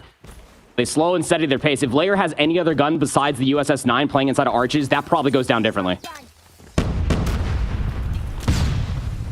Animus find the lead for what is the very first time here in the search and destroy. Attacking round falls their way. Kairu tagged up. They will be backed up momentarily. Says he's going to show himself, and Fahim is just reading everything. Animus are an open book right now. And Fahim is just feasting on them. 13 kills. And I mean, you have to give him a lot of credit. I mean, you have to give him all the credit for Vanquish, but I don't even want to say that everybody else is not performing. They're just not being allowed kills because Fahim is finding them all. Yeah. He can't even like talk about it. He's just like, oh, somebody help out Fahim. And just like, no, they are. I'm sure that the assist and damage columns are probably going to be very suggestive. Brian's just not missing, man. 4v5. Disadvantage. Axis is getting aggressive on the map. Maybe trying to play a little bit of a cheeky angle. If you can go 1-for-1. If they try to execute over towards B, would be good, but Brian's going to come over here just to make sure that the B defense is a little bit more bolstered. Animus trying to make an option out of this play as they try to move their way over towards B. This angle from Axis is going to be good enough. He can find one. That's fine. Then Fahim is there again to just find two. Over and over again. He is shutting Animus down. He's got 15 kills. Attila just in the middle of nowhere. Kirby will find him. This is a legendary level of search and destroy coming out from Fahim. I mean, looking at it, he's got more kills than the entire team combined. Just about. just ridiculous, man. But just think about like the executes that are coming through and the reactions for Vanquish as well. Like they're playing, like you said, some really high level Call of Duty, man. I mean, Axe is putting himself in a 1-for-1 position. That's a really well done. And then set up Ryan for that 2-piece is all that you need. Animus tied up, trying to work their way back through the middle of the map. Guthul's going to find that first blood on the layer. I mean, at this stage, you just need to get rid of Fahim and you should be able to find a round, right? I mean, that's how it feels. Shot there, not going to quite connect enough. Fahim cannot be killed. Kirby will find one to answer back. 4 versus 4. We got the bomb. Bomb now picked up from the side of Animus will start to make their way. Axis is going to be dead to rights. No, he drops and just takes Kairu out in the blink of an eye. Finds another and a good pillar as well. Eventually will be found, but again, Fahim is there. There's 16 now to his name and says left all on his own against 3. Should get the one on a Kirby. Here comes the slide around the opposite side. And of course, it's Fahim for the 17th kill. 2 rounds away, find themselves are vanquished from taking a 2-0 lead in this series. And Brian's about to drop 20 on their forehead. What is going on? Animus got to lock in here, man. These nades over the top, if they find damage, Chalet, you're finding first bloods, but the executes afterwards just have not been it. Axis not able to find the angle through the window and no information gained, but the information in a second is going to be there's plenty of members from Animus heading my way. If Axis can get out even a kill here, this is a bonus. He's pushed himself up just to try and make it maybe a little safer. He can find one. You know what? That is a fine trade. Vanquish now on their way over in numbers. And if I'm Animus, I'm just trying to get a corner on exactly where Fahim is. And here he is now up top. Odin in hand, trying to find something. Marvel, can he finish up on the layer? He goes for the rechild, doesn't find it. Everybody else over towards the site now as the bomb goes down towards B. Again, Fahim finding kills. 3 versus 2 in their favor, but they still need to make their move. 25 seconds to go. Gon will find one on the Kairu. And Vanquish are now putting themselves within map point, and they're going to be. Gon will get the defuse, and Vanquish will get the retake. They are 1 round away from going 2-0 up in this series. That's insanity. Brian didn't have to do everything in that round either. It's just a really cool, calm, collective retake, right? I mean, you get blooded if you're layered by Marvel, who's playing the pinch through mid, but good isolation of information. I mean, the moment that they get to the site, they see where the bomb's planted for. More often than not, if you're not under threat of the backside of the bomb site, it's always going to be planted for the box, and they just waited for the overchild. You got to peek it eventually. Vanquish find the kills up on that point. Can Animus find anything? Oh, it's a big push this time. They will find Axis. He can shut nothing down when he's dead to the nade. Already Fahim, though, on a really fast flank. This bomb is going to go down over towards this B side. Animus trying to answer back. The bomb has been planted. Fahim is just being an absolute reaper on this map, and are they just going to be baiting for him because at this stage he ain't missing bullets? Can he find anything else? Not this time. Shark will shut him down. Marvel is going to be there to find Leia or Kirby, and all of a sudden Animus answer very, very quickly with an attacking round, but Vanquish still with that advantage. 1 more round of regular play. If Vanquish find it, they go 2-0 up. If Animus do, we go to overtime. Yeah, this opening break-off is going to be so crucial.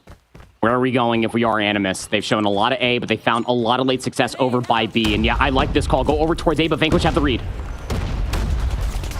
Can they find the kills, though? Shark very, very weak. Oh, it's Fahim again. He can find 2. Says will no longer be able to answer back in that same fashion.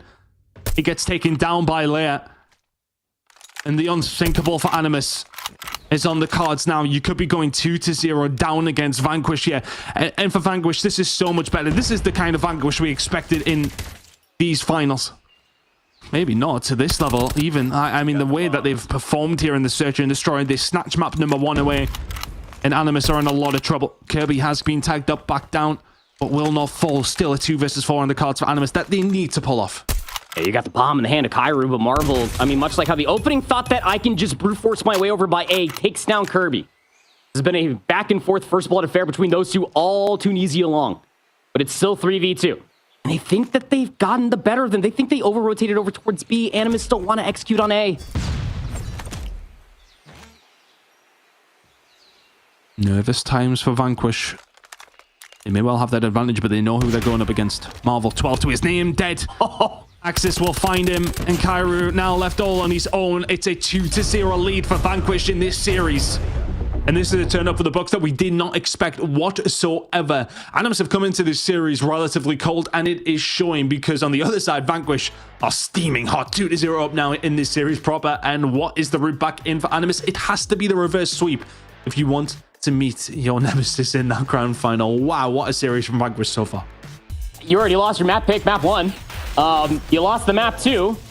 So now on the later half of the series, you're starting to go in towards the familiarity of Vanquish, but there is a firing range, map 5, and if we get there, that should actually favor Animus, but should is such a loose term, because again, much like in the matchup versus Exclusive yesterday, in, I guess more alarmingly, in the respawns they came across flat, but not in the search, man. I mean, there was just so many good executes coming through. Yeah, and also helps when you got a player dropping almost 20 kills. But, you know, I digress. It's just one of those things that you got to be very wary of, that you are staying in the ego chows for way too long. Make a play. Change your position. Stop thinking because you are one of the best shots that we have in Europe that you can just sit there and gun everybody. Marvel walked away with a lot of kills, but he also walked away with a lot of first deaths in those opening rounds. And I'm not saying he's the core reason why we got so many offensive rounds turned over for Vanquish, but he definitely did not assist in the 3-3 half there at the end. What a map 2 coming through for Vanquish. Again, like you said, they're no longer the consideration that they have to play up. Animus now had to play up to them. Brian dropped 21 kills on their forehead. 21-7. It might be an all-time career map from Fahim. Incredible work at the end of the first map to drag Vanquish over the line. And he has just sprinted over the line for them this time around. That is a ridiculous stat line. And this is not up against just a random team in Europe right now. This is the two-time reigning champions over the last 2 seasons. 21-7 on Tunisia. Incredible performance from Fahim. A tip of the hat is the least he deserves from that one. But his team are reaping the benefits. They're 2-0 up in this series. Animus, where is the answer back? Because it has to be very, very quickly on this control. They're still good enough to go on to win this series. Probably, I think, look, we had the discussion beforehand of we thought this would be a 3-0 Animus. We really did think that they would come in and do that. They could do that over these next 3 maps, and it wouldn't necessarily surprise me, but it would sting if you're a Vanquish fan.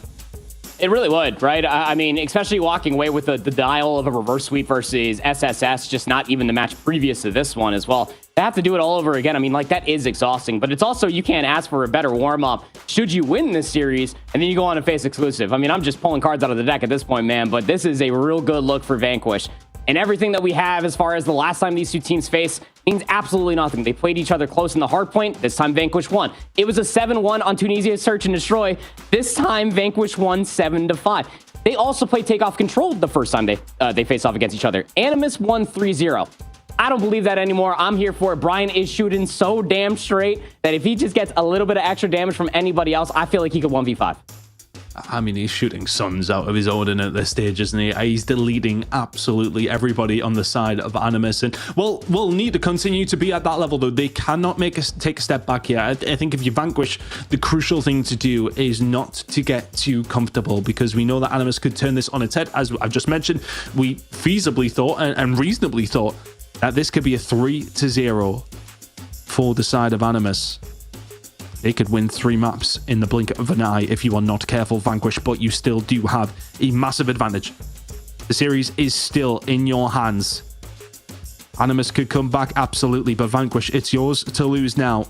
What can you do if you could perform to that level again? Animus are going to struggle. Vanquish, 2 to the good. And honestly, POV of Brian all the way through this one if you want, observers, because he was just ridiculous in that Search and Destroy. Well, let's see if he can do it again here on another respawn. And, well, even if the respawns don't even matter, he's just dropping numbers. Kairu's going to be able to find the first plus and extra. The offensive opening breakoff, not great. Not able to get much going here. Animus on this defensive side to find the start of this control is going to be a scary thought for the side of Vanquish, and maybe a confident scorer for Animus. You can find a comfortable round here. That will go some way to getting yourselves back into this game. It's been a very comfortable start. Vanquish now being forced back into their spawn, and this might be a recipe for disaster for the side of Vanquish already. Animus has forced them here and will like to keep them here. Yeah, this spawn trap. Ain't no arsenal control, but it's egregious for sure. It's very difficult to try to work your way back through, and once you lose, going back over towards P1, you got to try to fight your way back through launch, but the defense is just doing such a bang-up job. Our Animus just cycling out their numbers back into control, get players inside of launch, do not allow Vanquish to exit freely. putting them to the sword, and very much so. But this can happen. Vanquish, you know, they really struggled yesterday, particularly on takeoff control as well. And Animus are a team who will not let you breathe on it. I mean, it's 18 versus 5. You wouldn't think Vanquish are 2-0 up here, but it's par for the course when it comes down to Animus and Vanquish on this map. I think if you were to say any is guaranteed for Animus, you would probably lean towards the control being the most likely. They are being bodied in this round, though. It's a kind of round that Animus want to bring to the table to start the comeback. Really, really nice start to the takeoff. Yeah, phenomenal. They don't allow any sort of Ingress to get past the opening breakoff. I mean, the furthest far forward I feel like we saw Vanquish was maybe outside of control. Never got towards Lounge, couldn't set up a full 4 or 5 kill feed for themselves. And now Vanquish need as strong as the defense as Animus just gave to them. Want to see if they can have a similar opening breakoff. And the opening breakoff is super important for both sides, right? You just don't want to be forced back into your spawn if you're the attacking team. If you're the defensive team, you want to try and set them up to put them there as quickly as you can. You also don't want to be forced back to your spawn. Marvel will find 2 big kills here. The USS 9 combining well. Operator's going to start coming into play very, very shortly as well. Animus, the first to get them on the board, and that might be a catalyst to get something going here on this attacking side. Hey, 1 tick already in. A lot further than Vanquish made it up the map already. Second segment being worked on. Someone should probably go stop this. You'd imagine if you got players around scaffolding, you might be able to work an angle here on the window, but it's USS 9 out of gone, so probably doesn't want to give up this emphatic position. Thinks about it, but not going to be able to fully get it. Does set up Lair for a nice little nade to take Shark off of the A control zone, so third segment's not going to get locked. And so long as Axis can stay alive on this side of the map, he's threatening a lot of players to deal with him off the respawn block. They do. The A zone will be captured. So 5 life lead now for Animus and an extra 60 seconds on the board. Still time for Vanquish to maybe get something going here in this round, but Animus are the ones with the onus. They're making sure to try and get this one done quickly as well. Fahim is able to find a couple of kills over towards this backside. It's only the Hunter-Killer drone that can get rid of him. Animus still with the advantage in this round, but they are on the attacking side, so it doesn't make it easy. They're going to have to fight their way through here. Yeah, sure will. Going to be a lot of focus, especially around launch. What can Kairu find? He's checking the right corner, and he's able to find 2. That completely clears away launch. Ow. Why not all 3 up top in the stairs? Hop on B, lads. It's opened up for the side of Animus, who are not playing like a team who are 2-0 down. Honestly, I feel as if the War Machine might have been a little bit egregious from Marvel, but he finds 3 anyway. 9 versus 4. That should solidify the round for the side of Animus, unless Brian and Co can just pull something out of the fire. And for him not shooting like he was in the Search and Destroy there, Axis now left in a 1 versus 8. Not going to happen. Animus 2 to the good here, and this control might be over before it's even started. Okay, so this one seems to be 1 for 1 from the last time that they faced off against each other. Wow. Okay, you got 3 operators for Animus and then 4 for Vanquish. And you'd imagine that Vanquish are going to do the old razzle-dazzle when it comes down to an opening break-off of control. When you got these operators, probably going to pop 3, maybe. Opening nade through the side. Great first blood. I mean, I would love to see some operators get popped and just brute force your way over towards B, especially off of this Herculean kill feed. You got the trade. You're on B. Here come some operators. No. Vanquish have actually managed to do a little bit better than they had done at the beginning of the previous attacking round. They had an opportunity. This time they are actually going to be able to breathe, if only momentarily. Godzilla can find a couple. This has just been so one-sided so far. Gun finds 0 with his operator. The equalizer's gone almost immediately. Kirby, Death Machine is out. Trying to put some pressure on the spawn here as Vanquish trying to work on something over towards this A side. It just feels like a foregone conclusion, this one. Vanquish are able to start to find a little bit of presence, but Animus are working around the map. Every single operator that's been pulled out by Vanquish is finding absolutely nothing. Just tough scenes, especially because, like you said, that opening breakoff was the best look that we got out of Vanquish in the 2 offensive attempts that we've seen so far. They were just maybe a couple operators away from maybe just pulling it, and now Shark with the equalizer. We saw how influential they were in map 1, albeit they lost. They pull out the equalizer, they find a couple more kills. It's a victory lap right now, ton, 15-9. We're going to load into map 4 soon. In the control, we're not lingering around. Animus have sent us over to a map number 4 very, very quickly, barring not even a miracle at this stage. We're talking walk-on-wall level territory for Vanquish to have to be able to find this one. Axis He could find something with his operator, but there's only 2 left versus 10. God will find 2. It gives you a little bit of hold tight. 1 versus 7 still needed from Gon after that moment of heroics. Can't find it. Animus bounce back immediately. That is, why, I mean, it's frightening for Vanquish. The fact that Animus can be 2-0 down and pull that out of the fire. There you go. The control, well, it did start, it did happen, and it is already finished. Now 2-1 to Vanquish. Animus answer back very, very quickly.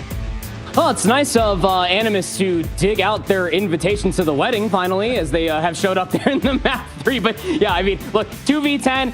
You would have to walk on water, and then you would have to split the entirety of the Pacific Ocean before you find that to be a winnable situation. But good shouts out of Vanquish and maybe even give themselves an opportunity. What was that? Axis with the Purifier found himself 3, but it was a foregone conclusion. You were going to lose that round regardless. And the map subsequently setting up a potential reverse sweep or a conclusion in 4 or 5 for Vanquish. But hey, this was a good look for Animus. Everything that they were missing, I felt like if the slaying was there, I felt like the decision-making was there, and just the sheer aggression to fully realize, like, we've beaten these guys how many times now? Let's step back into the driver's seat and fully realize that we are up atop of the food chain when it comes down to European Call of Duty Mobile. Kyra had a great map number 3 as well. Shark 20, 42 kills between the two of them, and only died 25 times. I mean, that's how influential that opening breakoff was. But Marvel, I felt like he was just sitting over there in the window continuously on lounge, just watching people cross over on the defense. 21-9 is a crazy stat line. Incredible work from Animus in the control. Have they left it too late? Vanquish now going to be heading into a map number 4, which is going to be their pick, if I remember correctly. They're going to be feeling confident after that map number 1 Hardpoint.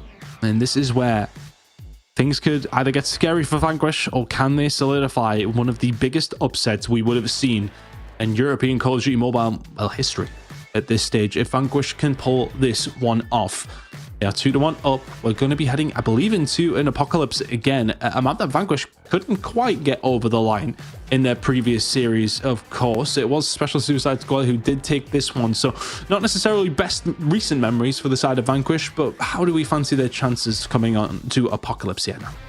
If we got everything coming away from that Slums Hardpoint map number 1, I'm feeling damn good about it. I mean, everything that was rectified from that Apocalypse map or loss in the previous series versus SSS was rectified going into the slums, right? You got all the rotation for the spawns, good pulls from the operators, making sure you're not overextending, playing for the spawns for these money hills. That was a lot lackluster, I would say, in certain moments in that matchup versus SSS when you're thinking about crucial moments for getting useless building spawns for P4, getting the down chopper spawns for P3, or more influentially, damn temple spawns. They're sticky, man, and you really got to make sure that you're timing yourself to be able to get those spawns before the hill pops, because if you spend too much time fighting for those spawns during P2, well, you're probably going to be down about 40 points before you can even sniff the end of the scrap time. So we're going to need to see all of that coming through from Vanquish, but have Animus fully woken up, and are they going to force this into a map 5? If I was a betting man, I'd say probably. I mean, the thing is for Vanquish, though, you're heading into that control. You haven't won a control in what feels like a long, long time, at least anyway. For real. As far as the finals go. So, I suppose what they can take away from it is that, well, is it the end of the world? We were probably always going to lose that map. We put ourselves in a position where we can lose that map and still have a very good shot in this series. Just all about the mental, all about the mental. It's all about the spawns here over towards P2. If you can get them, and Vanquish have managed to do so. Animus now trying to find a way through to get some good time over towards P1. They've already done that. With 35 seconds to go, Vanquish will like the position they're currently in. Yep, sure will. So got those back spawns. One player's currently pushing at least through the ruins. That was Says, but it was just an isolated 1v odd situation, trying to force a play to happen, but gone in towards the time, just trying to keep things scrappy, and this is exactly what you want out of Vanquish. You get those temple spawns, keep cycling players out from maps just to keep the time contested, because you know what you have to play for, and that's more crucially P2. Popping in 7 seconds. Animus may well not have the spawns here, but they are going to have the benefit of a slight lead as we head over towards P2. Bit of a split to kind of deal with here in a second. Axis can find one. Wants to pop his head. He finds second. Not quite going to be able to find Shark. Layer is there. Can he pick up the pieces? Not quite. Shark is there once again, but traded. Now spawns coming in for the side of Vanquish. They'll be back very, very quickly to help defend this one. 50 seconds to go. So far, so good for Vanquish. Operator's going to start coming up in a second, though. Here comes Marvel and Guthill. They want to push for those temple spawns. It's going to waste a lot of time. Now with these operators being online, you could just secure this if you're Vanquish. Hardpoint locked down. Spawn out. Animus going to find a way through, and now for the rest of Vanquish, you got to push through the front door, and you are just going to get cut to ribbons. Gon can find something, but he's the only one who can. The break will come from the side of Animus. It was just one player over towards the backside, found a moment where everybody else found kills over towards the front side, and that set in the wheel of motion where Animus have locked down some sort of control. Kairu and Co. starting to find a couple of kills underneath their belts as well. 15 seconds remaining here for the side of Animus, and they are likely going to pick up every single second. I like that call, actually. I mean, Fahim pulled out the Tempest, and the moment that they died, yeah, Axis just held on to theirs, and Kirby now and have that Death Machine top maps just spraying through all of these woodwork panels. It might as well be paper mache to the Death Machine. Finds 2, but watch out for Shark. He's already slipped through P4. The backside of Useless trying to set up a pin for his team. Can they find anything right now, Animus, on this rotation? Not looking likely. Really good usage from the side of Vanquish as far as the operators go here, though, probably. Absolutely. I mean, look, for Vanquish, this is going to be your best set going forward. You're going to get operators pulled from Animus just to try to march a little bit further forward, but that's what you want. You want them to spend operators so you can answer back in kind. You got the back spawns, and now Layer's got a Sparrow mid-map. Attila, he's got the Death Machine out, he's causing problems, but Gon is going to pull out the Equalizer, immediately get dealt with. But in all of that flurry as well, Shark actually bringing in a lot of operators used from either side, but if you look at what's available on the table, Animus do have a little more to play with. Right now, though, they ain't finding kills, and that's some good time for the side of Vanquish. They are going to find that final 10 seconds. Push coming through from Animus, not going to be able to find anything through from the Tomb side. And a rotation over towards P4, looking good for the side of Vanquish. It is going to be down to some operators that are going to be coming up momentarily, though. You can see 2 still there for the side of Animus. We do see, of course, Vanquish having the Tempest in the hands of Fahim, who has just been so good with this operator throughout, but he's going to get caught out. That transitional play, not getting called out by the team. Realizing that the players had pushed through old, gets caught with his pants down. Anonymous have an opportunity to try and find a break. Yeah, sure do.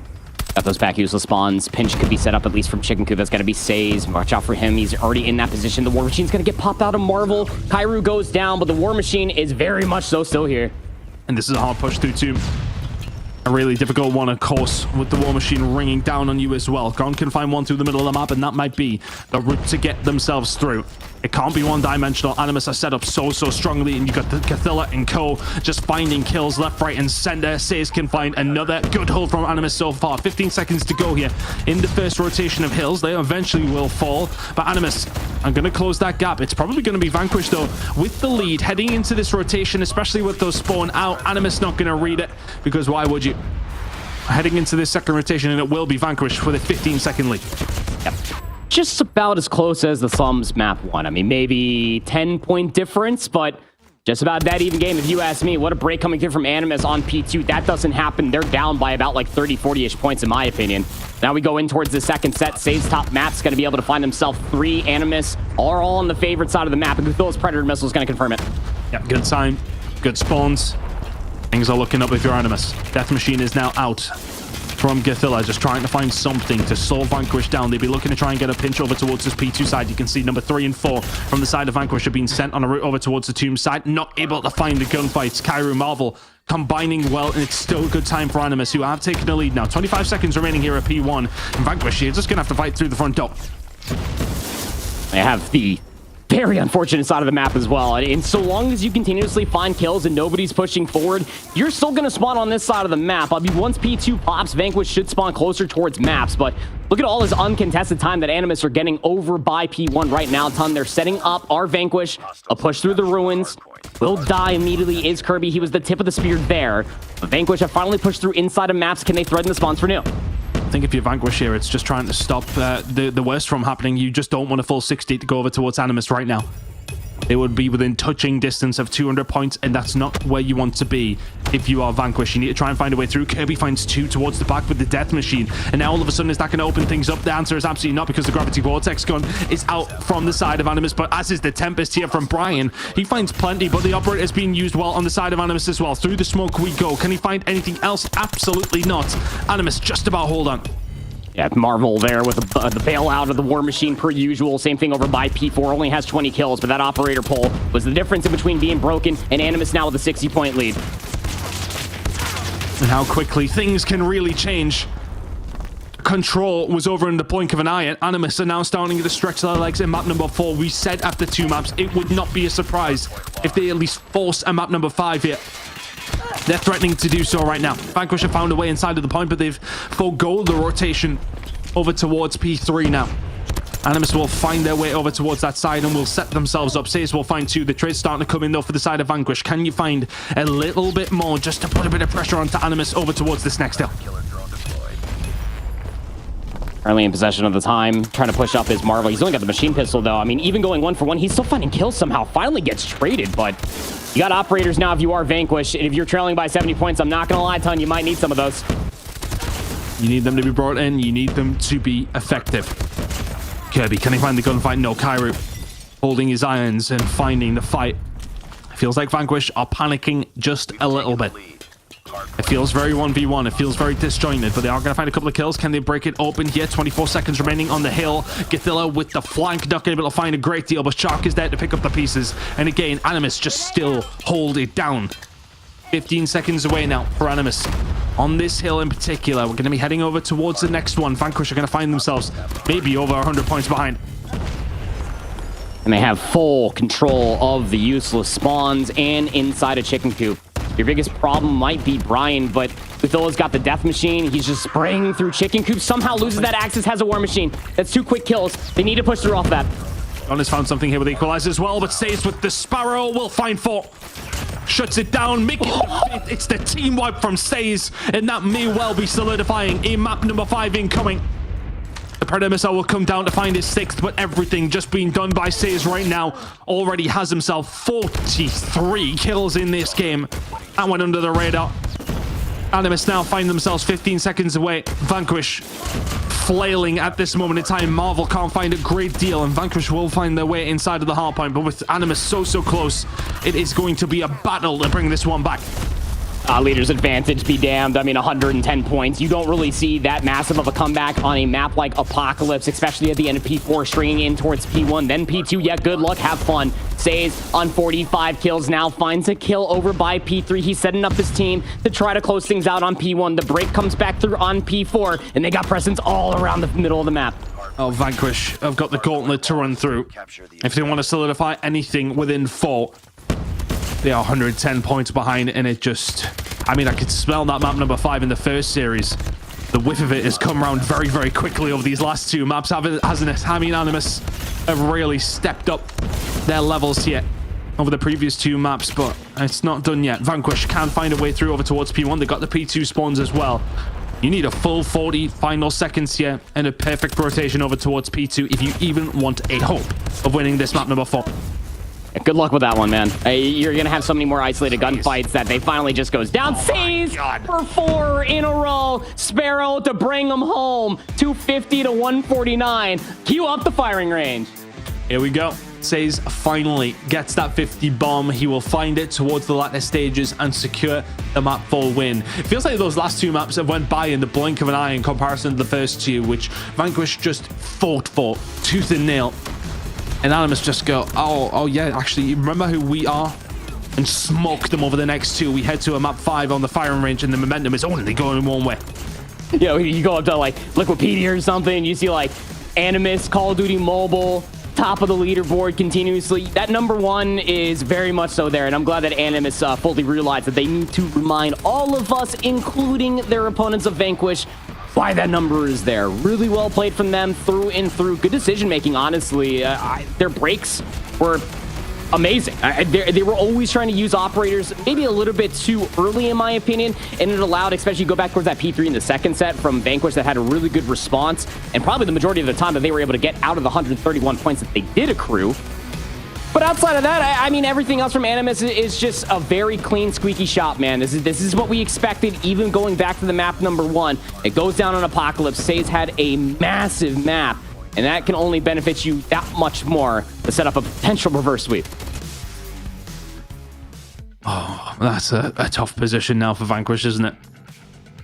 You're probably, I mean, lightheaded at the fact that you're 2-0 up against Animus, questioning what is going on. Well, they've just reminded you what's going on.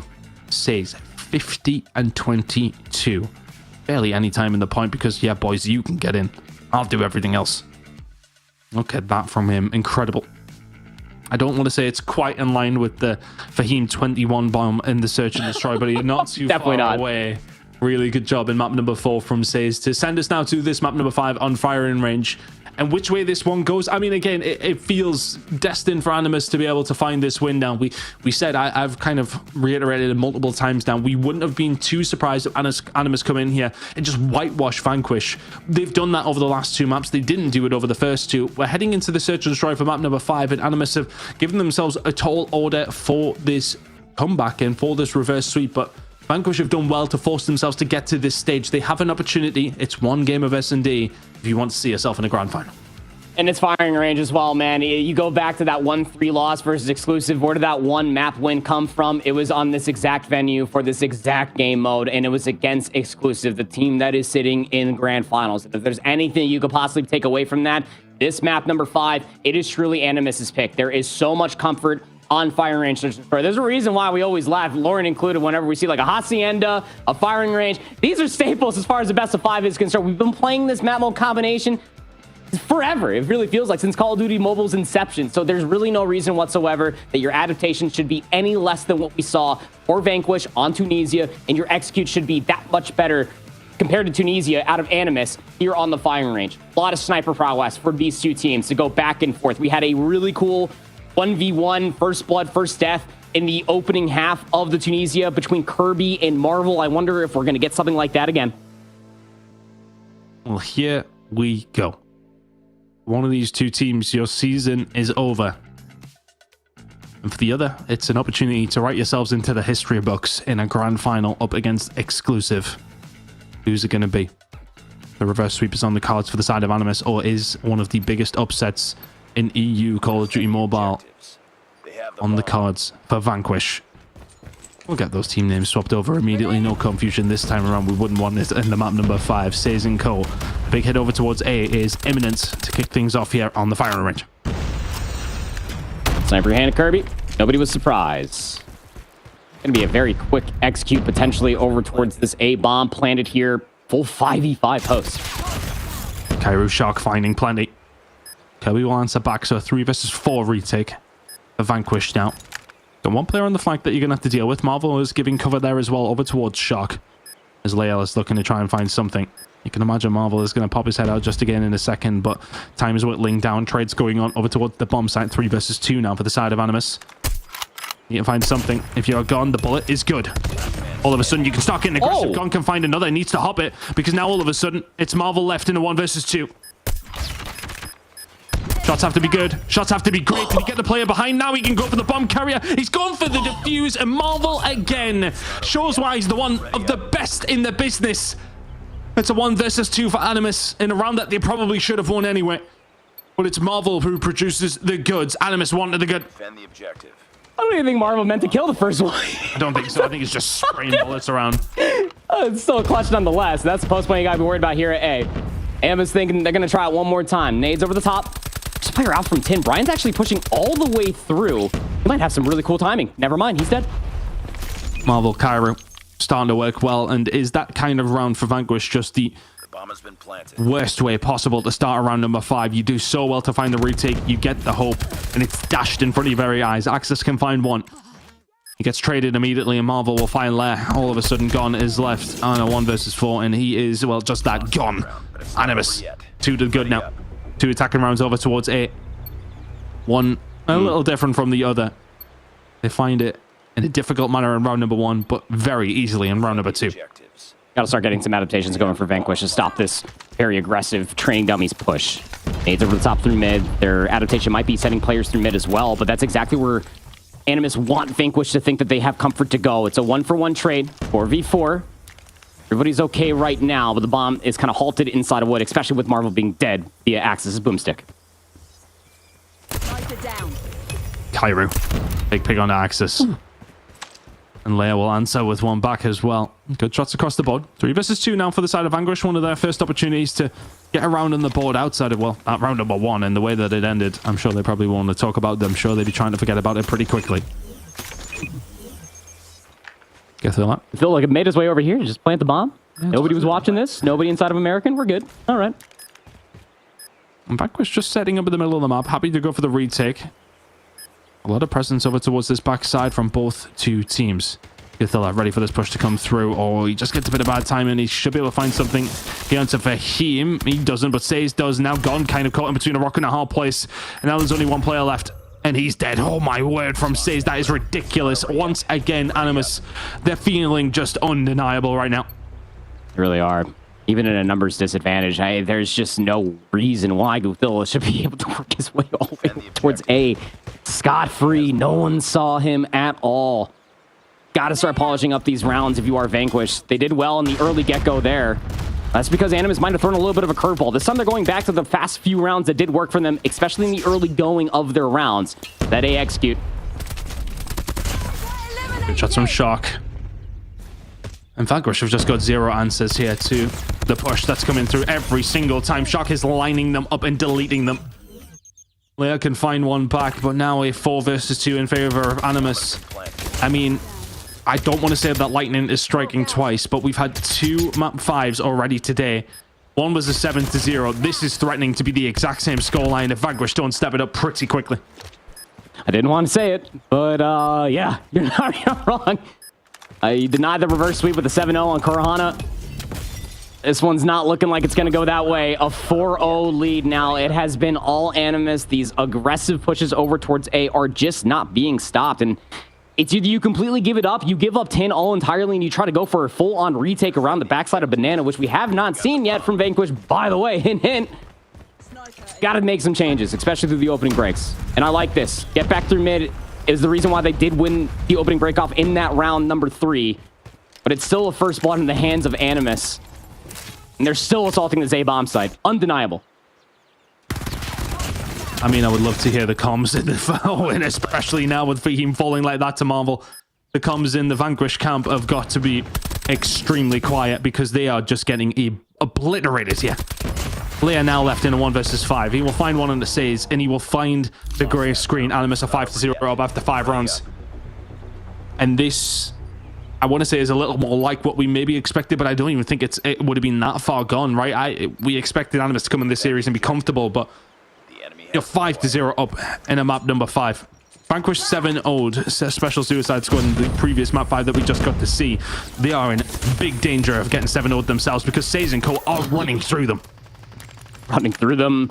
Bullets are piercing through them as well. Marvel gets kill number 9 there at the end as he cleans up Brian. And if there's one thing, I feel like we should start the conversation. I mean, Brian dropped 22 kills in the Tunisia map number 2, man. He's 20 kills shy of that right now, 6 rounds in, I know, but it's the difference of influence. The rest of his team wasn't finding all those kills on the Tunisia, and we need somebody to step up to help him out. Big attacking round here for Vanquish. You need to get something going almost immediately. We'll find a gunfight through none other than Fahim. He really has tried to get this one over the line. And in fairness, when you look at the kills, I mean, it's one-sided towards Animus, but there has been a couple of rounds where 1Vs have went their way. Are they going to be able to find a way through? How is Gothilla just finding 2 free kills like that? Fahim can answer back with 1. 3 versus 3. Shark will find another. Gothilla, 1 more. And a dance once again between Exclusive and Animus is heading our way. Animus will put themselves in the grand final. It's a 7-0. Back-to-back in map number 5s. This time, Vanquish are the ones who suffer at the hands of Animus, though. And they get a taste of their own medicine in the map number 5. Incredible work from Animus. The reverse sweep is complete, and it's not even that surprising. Nope, it's really not, honestly. I think it's more surprising that the reverse sweep was even required. I mean, it's a 10-point difference in the map number 1. This very much could have ended in 4. But I think what's even crazier about this is I really did feel like that Vanquish were about to win this entire series, especially off the 2-0 lead that they did have. But I mean, you get Animus in a map 5 situation, and they put themselves on a firing range. It is their pick. They felt comfortable, and I think it was exemplified round in and round out. A 7-0 to cap off a reverse sweep to set up a ticket to the grand finals is exactly what you want to see. Gothilla 6-2. Marvel was that guy, man. In between him and Kairu, the sniper rifles for Animus were a real problem as they drop a combined 16 kills and only 6 deaths. Incredible work from the side of Animus. It will see a grand finals again, and as expected. Lauren, I mean, I say as expected, but maybe not in that manner, but kind of in that manner, in a weird kind of way. Yeah. Yeah. Maybe. I feel like I don't know what this 7-0 SND deja vu is right now either to close out these full series, but something is in the water today. I mean, to be fair, those first two maps, like Vanquish looked insane. They played so well. So we need to give a lot of credit to them too, because they took a team like Animus, and like you were just saying, Proper, it got to the point where I thought they were potentially going to 3-0 them heading into the control. They were looking so strong. I mean, that's got to be scary for Animus. I felt like the 3-1 was for sure on the table. It's like Ton was talking about, like the control was probably going to be washed versus like the other top teams, but I thought going into the Apocalypse, we were going to be able to see the returning to form. I mean, who's the brightest player coming from Vanquish? It's got to be Fahim. I don't think anybody is going to say anything differently. And it's with that Odin that you felt like the influence was going to be there on Apocalypse to set up the rest of his team. And it just wasn't. And again, it kind of fell flat in the map number 5 as well. Snipes weren't there. The Odin play wasn't there. I mean, you dropped 22 kills in a map number 2 on Tunisia Search and Destroy. We're going to put you on that pedestal, bud. I mean, once again, just another team in EU that gave us some really good storylines all challenge season long, that put up some really strong performances in a team that I really, hope we get to see even more of in future challenge seasons. But at the end of the day, it ended up being Animus and exclusive, like a lot of people, ourselves included, were kind of expecting here. It was just a lot more convoluted road to get there for Animus than they probably would have liked. Now, reminder for everybody at home, exclusive have been waiting here in the grand finals out of the upper bracket, which means they have that one map advantage heading into our grand finals. But this is going to be a pretty epic rematch, John. Oh, it should be absolutely incredible. I'm really looking forward to, kicking back myself and keeping an eye on how this one's going to go. But the best out of 7 with the advantage for the side of exclusive as well. I mean, a massive game between these two. And my question is can exclusive finally get that monkey off their back? And can they finally get a win here in Europe up against Animus? It's been a long time, hasn't it? And let's see if they can finally do it. Yeah, absolutely. It's going to be a really good way to close out our challenge season here in EU. But as always, grand finals is a live matchup, and our teams need to get themselves prepared and ready. They got to get their picks and bans coming through and make sure that they are ready for a potential 7-map series. All right. So this could be a long one. I guess technically 6, but you know what I mean. Either way, everyone at home, make sure you take these next few minutes, get yourself settled in and ready, grab a snack, maybe grab a drink and prepare, because when we return, we will be crowning a champion in EU. So don't go anywhere. Give it more, give it more, give it more right now. Give it more, give it more, give it way more. Yeah, we give it all that we got. Measuring what's in our pockets, then we give it a lot. Cause we've been hustling for years, now we up at the top. And no, it's still not enough, so we ain't gonna stop. Cause that's full throttle, zoom, zoom, hop, skip, jump. Gotta eat it up, but the goal is lunch. I'm the big goose, so I never duck, just keep my head up and yeah, we going up, but don't call it good luck, earning what we got, cause all we do is give it more. Yeah, we going up, but don't call it good luck, earning what we got, cause all we do is give it more. Give it more, give it more, give it more right now. Give it more. Give it more, give it more, give it way more. Give it more. Give it all, we give it all, we give it more. Oh yeah, give it more. Give it all you got. Now they know about our dedication. Not just hard work, it's also patience. Chipped away at it and ignored the hate. And now we big time status and it's us for the taking. We eat, dream about it every time we sleep. Making moves, just look at my feet. Yeah, we bring the heat. We make every situation sweet. Now all we need is yeah, we going up, but don't call it good luck, earning what we got, cause all we do is give it more. Yeah, we going up, but don't call it good luck, earning what we got, cause all we do is give it more. Give it more, give it more, give it more right now. Give it more. Give it more, give it more, give it way more. Give it more. Give it all, we give it all, we give it more. Oh yeah, give it more. Give it all you got. Give it more, give it more, give it more right now.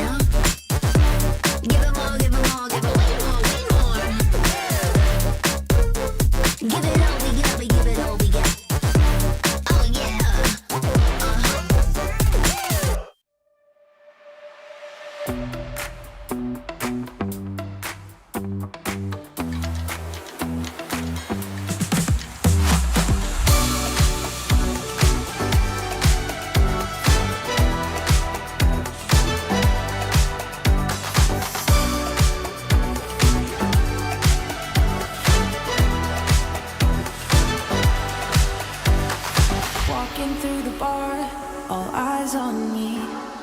People picking up my energy. The music never stops. They play my song on repeat, on repeat. I'm flying till I hit the sky. The melody is getting high. You know how to free my mind, my mind. When I'm with you, my world is golden, so golden. Baby, you make my heart shine golden, so golden. Feeling so alive, let's dance through the night. Come on, raise a glass, we're electrified. When I'm with you, my world is golden, so golden.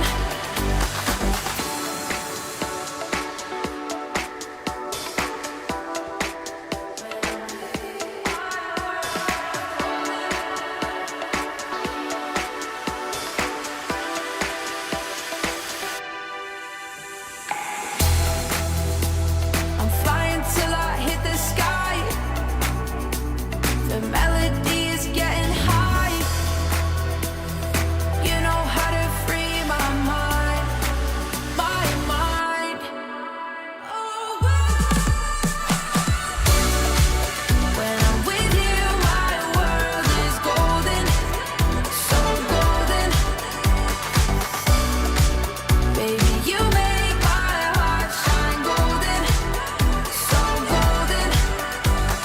Feeling so alive, let's dance through the night. Come on, raise a glass, we're electrified. When I'm with you, my world is golden, so golden.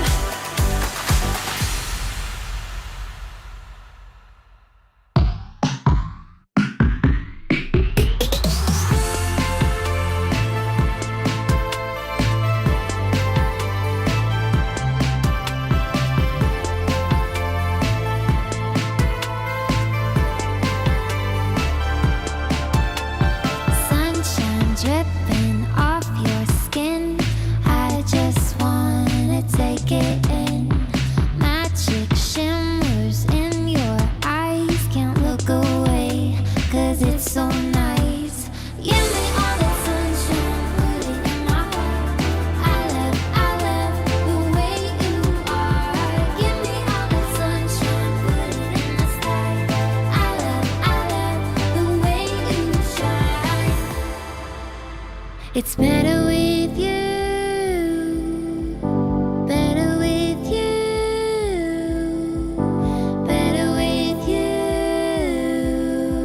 It's better, it's better, it's better, it's better. It's better with you, it's better with you. It's better with you, it's better with you. It's better, it's better. Give me all that sunshine, put it in my heart. I love the way you are. Give me all that sunshine, put it in the sky. I love the way you shine. Give me all that sunshine, put it in my heart. I love the way you are. Give me all that sunshine, put it in the sky. I love the way you shine. Lovely smile, I can't lie. Who you are is what I like. Clouds above, up in the sky. Smiling, 'cause we're so high. You and me were meant to be together. You and me, everything is better. Give me all that sunshine, put it in my heart. I love the way you are. Give me all that sunshine, put it in the sky. I love the way you shine. Give me all that sunshine, put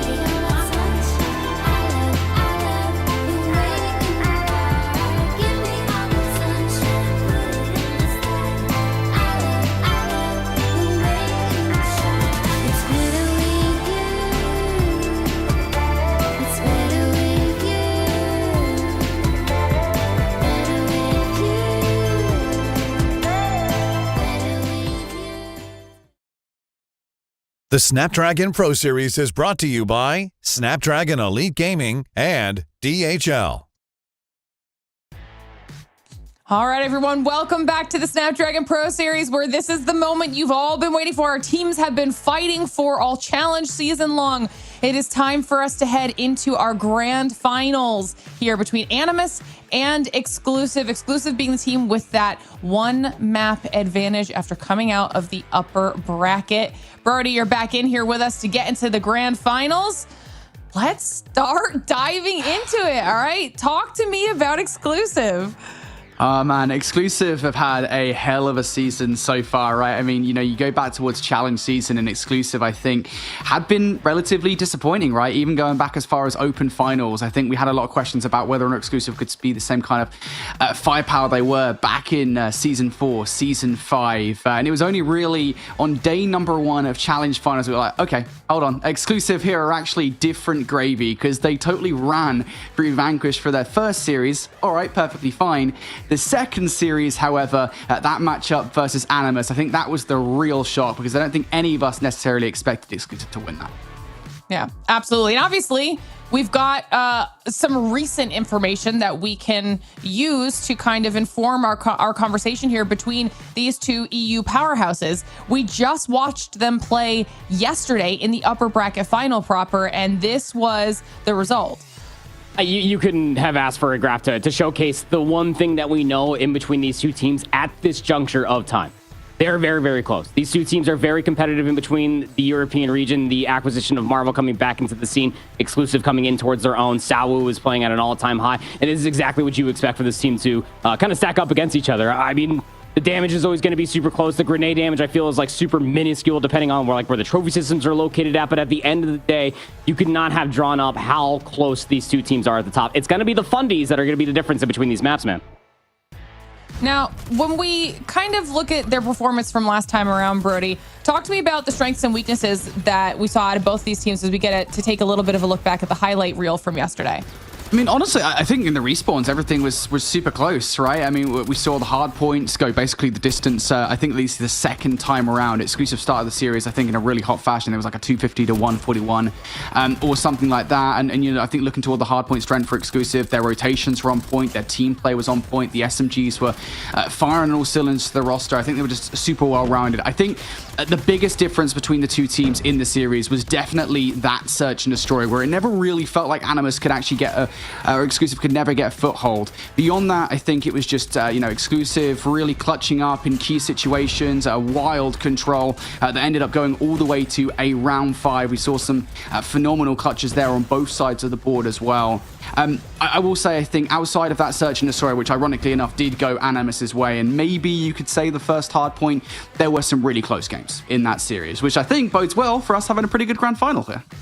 Well, I mean, and in the same way that we saw and talked about how the existing momentum from the previous match initially worked in favor of Vanquish in what we just watched in match number 2, now Animus are coming in warm, proper, heading into the grand finals. Does that work in their favor?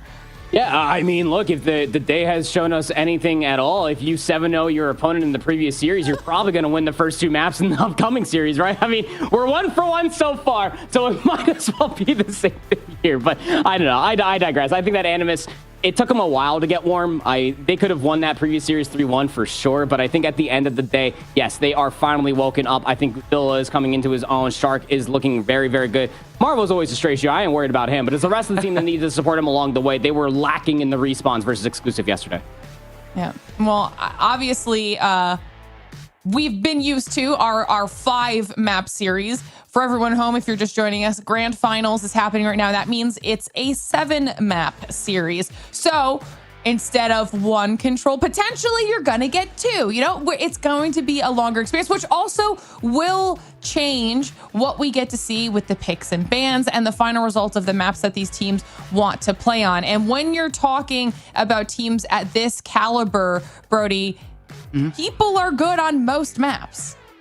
Yeah, it's one of those things, right? Because I think it's very difficult to tell what the positives are, the strengths and weaknesses of a roster, just because you get to this stage of the competition, you've pretty much ran through almost everybody, right? That's especially true for Exclusive, who of course are flawless in just pure terms of series going into this matchup, and pretty much flawless in terms of maps, outside I think one map loss, that Search and Destroy. So Exclusive here will be feeling pretty strong. It's very difficult to say, how do you veto here in this situation kind of against these teams? I think if anything, the fact that Exclusive and Animus have been going at it for the longest period of time here, I think this kind of goes to show that they do know each other's map sets though, and I think it's going to be long-term experience against one another that will go into this veto process.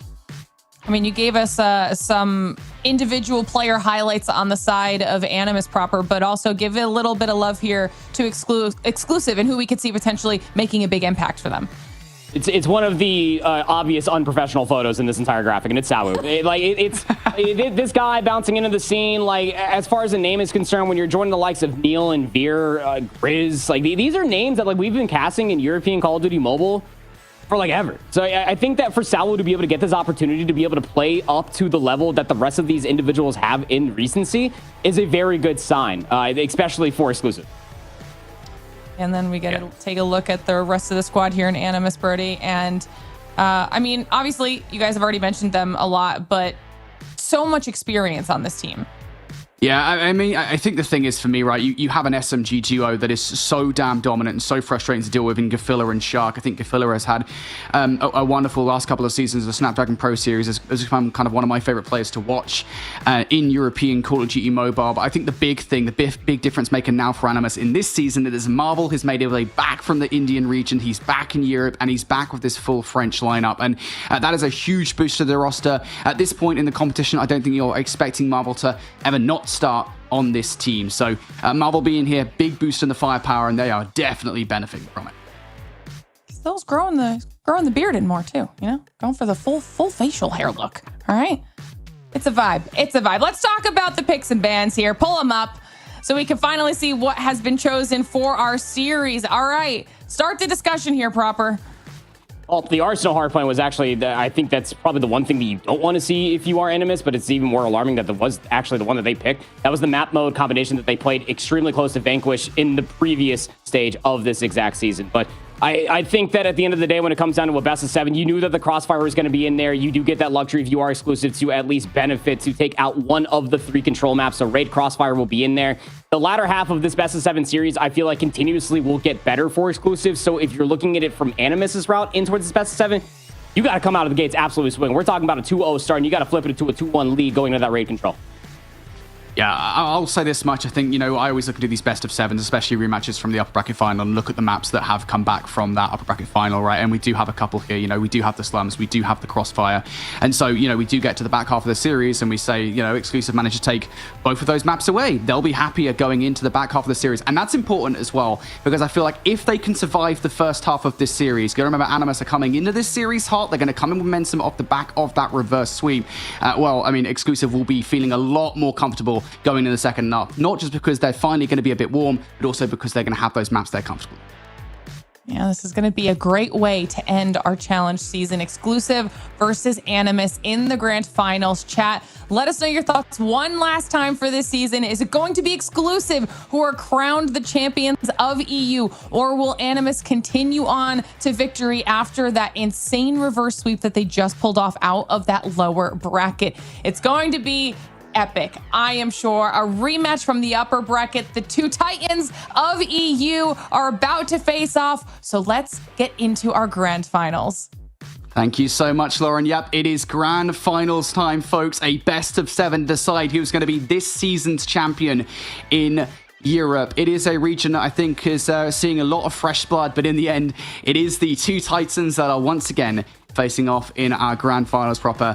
I have to bring it up before we get into it. We've been here before. This has happened last season. Exclusive, they ended up winning the upper bracket final in the exact same way, by the way. I believe it was a 3-1 victory to Exclusive, and then Animus came back and won in the grand final. Yep. Surely not again, right? I'm not a betting man, but I do love history. Sometimes it do be doomed to repeat itself. But I think that this best of 7 is probably like a really good spin for Exclusive. I think they gave themselves a really good shake. Like, even if you do lose like this map number 1, which honestly could be more favorable maybe for Animus as it is their pick, you're still going to be feeling good knowing that the latter half of this series will be better for you. You just got to get warm along the way. Here we go. Map number 1 of Grand Finals. A good old bang out for P1.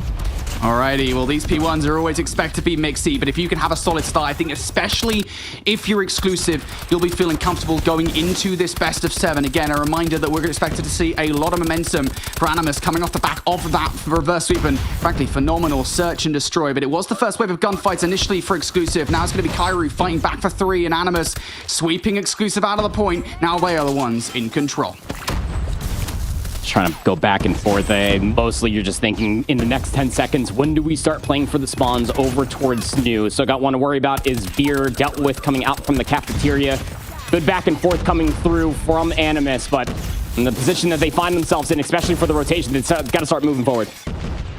And you're already starting to see kills going down over by New as well. Player number 3 on the new map ready for any potential route through as Animus do find the last couple of kills in towards Old. So now they'll be sending themselves on the way. Player number 3 and 4 and Gefiller and Kairu looking to flip out those spawns while Shark catches a couple of players unawares towards the top AA guns. But Animus job far from over just yet. And as I say that, Shark comes through from the double. He clears out the initial and he is almost immediately bringing this Predator missile down from the heavens to damage the players who are going to get towards the hill. A big stark difference is between the map 1 yesterday of the upper bracket finals and then the map 1 here, especially through the first 2 hardpoints. You're getting a lot of good presence on the map, especially from Shark. So got this contested from the front. Very sticky spawns in towards the back. Saze is not moving, by the way, and I think that Animus are probably realistically hoping that maybe they could just hold this from the back for a little while longer. Oh, a little wraparound coming through, though. Here's Red. Sour down for the count. Exclusive now need to fight this one from the front. Not good enough for the amplification of the smoke, so Animus now still looking for some more time here. Spy on the cross will be able to hit for the first kill. Marvel trying to play his life inside the smoke. Does exactly that successfully. Wastes enough time now that Animus can be hitting here for the back 10 seconds. But ultimately, Exclusive have done a stellar job at fighting this one from the front and holding on towards those back spawns. We go in towards New, and Exclusive should be the first team to touch here. Yeah, they absolutely will be. You got one player trying to threaten over towards the exits of P2. That was Neil. He should spawn all the way to the back in the control defender spawn, more or less. That's exactly where it's located at. Here comes the break attempt all the way from the front. You got operators from Veer to try to keep him at bay. Here we go. Veer with a war machine, Spy with a death machine. Marvel, though, comes through. You only need one for Animus. Is that enough to get Animus in towards the time? Back spawn's now good. Got to follow up with some frags, and that is exactly what happens. Trades out in your favor. Animus now going to be in this hard point. Sure will be. Very realistic hardpoint you can hold from the front so long as you deal with the players coming through from the terminal side, but it's that pinch that they weren't worried about. Caesar's got an equalizer that should only bolster the re-break attempt. Almost finds himself 3, but the jobs are good, and you got one rogue spawning towards the back. That's Shark. He's dead. This is realistically a good bounce back coming through for Exclusive. It was looking so bad, but still they're maintaining this presence. Animus trying to find more of the kills. All these exits are so much more beneficial because they're winning them ahead of the rotation to New. Yeah, you'll take the scrap time. I will say this will weaken things, though, in terms of rotation here. Shark, a lot to do on the new hardpoint. Will play for 1. Surely will not survive that flash. Sure, maybe not. Shark is defying expectations. Holds on for long enough now that Saze can get towards the hardpoint and start causing carnage with the Sparrow. Operators now in a play as well for Animus here as they look to back Exclusive away. These spawns predictable, but the gunfight's here. Good for Exclusive on this hill. Kairu and Shark trying to survive. Saze is going to have to bring that Predator missile down, and that should be the stabilization they need. Exclusive will now have to come off the spawn and break this hill. Yep. Sure will. Got a lot of players in really annoying positions, especially for Marvel. He's going to be watching all these players try to challenge out from the connector, and he should have a really good angle on all of that. Shout out Octane back in BO4 when this map was last played competitively. But still, you got Exclusive trying to battle their way back into the back. P2 spawns. I mean, Neil gets a really weird spawn, trying to set up a little bit of a pinch, and all of this desperation trying to move their way forward is setting up Animus for a lot of easy kills. Exclusive finally break back in, but they don't really have a lot of numbers to fully stabilize. Finally getting towards the time. Should be the last 10 seconds, Shakir. This has been such a close game between these two teams right now. Animus have, for the most part, I think, looked better at getting the initial touch on the hard point. Exclusive have also done a stellar job of breaking through, though. Maybe not so much this time around. Initial push towards backline to influence the spawns from Spy does go alright. So now Exclusive going to have to hit this one from the front. How much effort do they have? War Machine from Marvel doesn't last all that long. Maybe the Gravity Vortex gun will... No, not going to happen. Veer comes through for 2 with the War Machine. Sparrow also a little bit better. And now you can fight this one with the spawns from the backline. These spawns are so readable, and Veer will take advantage of that all day long. But now Gafilla flying back through from the cut, finds 3 with the Death Machine. Number 4 in his sights. Kyra with the slide out to take him down. There will be a trade from Exclusive, but they're barely hanging on to this hard point. Hey, I mean, the Death Machine just wasn't enough. Hey, you can maintain presence off the Death Machine, but nobody's getting in towards the back. Finally, Shark attempted to do so, but it's such an easy read that Exclusive only maintaining presence, albeit feeling like they never really had numbers off of the 3-spree from Guthilla in that Death Machine. They're going to be holding themselves high, going in towards the next hard point and the second set. 111 to 84. Shark might find an argument towards the end for a 2-piece, but it's all for not. Exclusive lead by 30. I will say, for all we were saying that Exclusive will be coming into this game feeling a lot colder than Animus, they do sit here with a lead regardless. So I think all that momentum conversation that we always talk about seems a little bit of a moot point at this point in time. Animus now need to fight back, because this 30-point deficit can grow to an insurmountable lead very, very quickly. They are currently in control of P1, winning all the gunfights. Exclusive, all it takes is one good hit. Shark wants to try and deny, though, with the equalizers. Can't find any value just yet. Ready for the players to push through in towards a smoke. Unfortunately, well, it's going to have to be the rest of the players to try and get it done here. Exclusive starting to get overwhelmed inside. Sage finds 3 with the machine pistol. It's 6 in a row for him now, and that's Animus holding on to that time. Exclusive just cannot get through. No, they simply cannot. What an amazing P1, though. You brought this right back into even Stevens, and you're on the better side of the map. Exclusive, though. Caesar for 2. It should be the break moment that you do need back in towards the time. It's just 10 seconds that are left. But cutting through the middle of the map, being in possession of P1, you only got one player to worry about, anchoring in the spawns all the way over towards you. That's actually Shark, unbeknownst to Exclusive. They're trying to slay out inside of the time, and Animus are going to clean them up on the exit. That is a worst-case scenario turned brilliant. Find a Caesar's Rogue spawning towards the back. Hostile predator missile. Split spawns through here. Exclusive, do they use them to their advantage? Neil going to open things up with a Predator Missile. It is a Predator Missile battle, though, as Marvel finds more value for him. Now Exclusive, a couple of players in towards this time. Spawn split for both teams right now. Utter chaos and carnage inside the hardpoint. Sour trying to play his life, not able to do so. Shot from the right side. Trade continue here as Animus now in towards the time. Exclusive, still a couple of players spawning in towards the backline. Cut down by Gafilla in behind enemy lines, and now a little bit of stabilization that Caesar wants to punch a hole through with the equalizers. Can only find 2. It's not enough as Animus hold. He didn't equalize anything. Veer's got the War Machine out now, trying to make a further argument. No, he's dead. Kairu Shark, good for 2. Do I hear more Caesar off the reintroduction from the equalizers? Was hoping to maybe fight for the back 30 seconds and get it for Exclusive. Not the case. Animus win outright for the scrap time. They're going to hold the lead by about 20, going over towards the statue. For Exclusive do hold this presence, so Sawu's got the Sparrow already popped, trying to keep him at bay. Hostile hunter killer. Exclusive, 17 points down now. Animus now looking for a way in. Good solid start from Kairu, who will find 3. Sparrow now out as well to follow up from Sage. Will it be good enough? Exclusive hitting all of this one from the front. Sage is getting such value out of Sparrow as well. It's easy pickings for him. Caesar will trade out. Back spawn still locked in for Animus. That first wave of gunfights is locked, but there's the rogue spawn I was worried about. Yep, it's going to come through. Going to be able to deal with it. Caesar's going to take down Guthilla. Kairu's got the Gravity Vortex gun just to try to keep them a little bit further away. Does find 2 at the end. This has been a very scrappy hill so far, Brody, and Animus in towards the back for the spawns have been coming out on top. Exclusive just continue to spawn around the front here. Animus, this has been such a stellar last few hard points from them. They continue to turn and burn through Exclusive. This has been basically a full 60 hard point, and this situation might be about to get worse as well. Animus might be the first team to touch over by New. You got to see some heroics here from Caesar. Can he produce anything? No. And now Animus should know where to look in this situation. A tale as old as time. Exclusive trying to hit from the ramp side. Neil able to get a double. It will keep Exclusive in the conversation for the moment, but Gafilla comes back for a couple of kills. Hunter Killer drone out. Caesar trying to find his way through. It's not happening. Now Gafilla looking to burn through everybody with the Death Machine. Offers absolutely not. Exclusive close spawns here. They will continue to hit this hill over and over again. How can they get through towards this hill here, proper? And I mean, Neil's going to be able to find 2, but it's just contested time right now. Somebody's got to find an explosive 2-piece, or we're going to find some good team shots, and there it comes through. Spy onto Shark. That should be the go time to push a little bit further forward. Sawu doesn't have enough HP to presence it, but he's got assistance from his teammates and a lot more. This back 30 seconds is massive for Exclusive, but they're still fighting tooth and nail for it. Yeah, you cannot let this time go the way of Animus. Spawn flip does come through. Marvel will now choose to push through the old kill, because this time I think will teeter Animus ever closer to the victory. They've really started to run away with it in the second half of this game, and Shark will win the ensemble and gunfights that gives Animus that scrap time. We move towards New. Neil can't do anything as well. No choice but to get early in towards this hard point. He's going to get shut down. What do Exclusive have to do here? Yeah, they got 2 operators already popped. Veer's down incredibly low, as well as Spy. They're the 2 operators. They need to stay alive. They need to try to get these spawns in towards the back, and it's currently a 4v odd situation as they're still waiting for Neil to come off the respawn block, but Veer goes huge. Those are massive kills to have in towards the front. Can you maintain this hill? Operator's good. You know where Animus are going to be spawning as well. These are probably the most readable spawns you can find here on Arsenal Hardpoint. They're winning all of the gunfights as well. Wrap around from Marvel, though. Trying to unsettle them. Sour with the Sparrow, seeing value here. Sour able to find 2. There's 3 for Sour. Exclusive holding on to this time. And once again, they know where Animus are spawning now.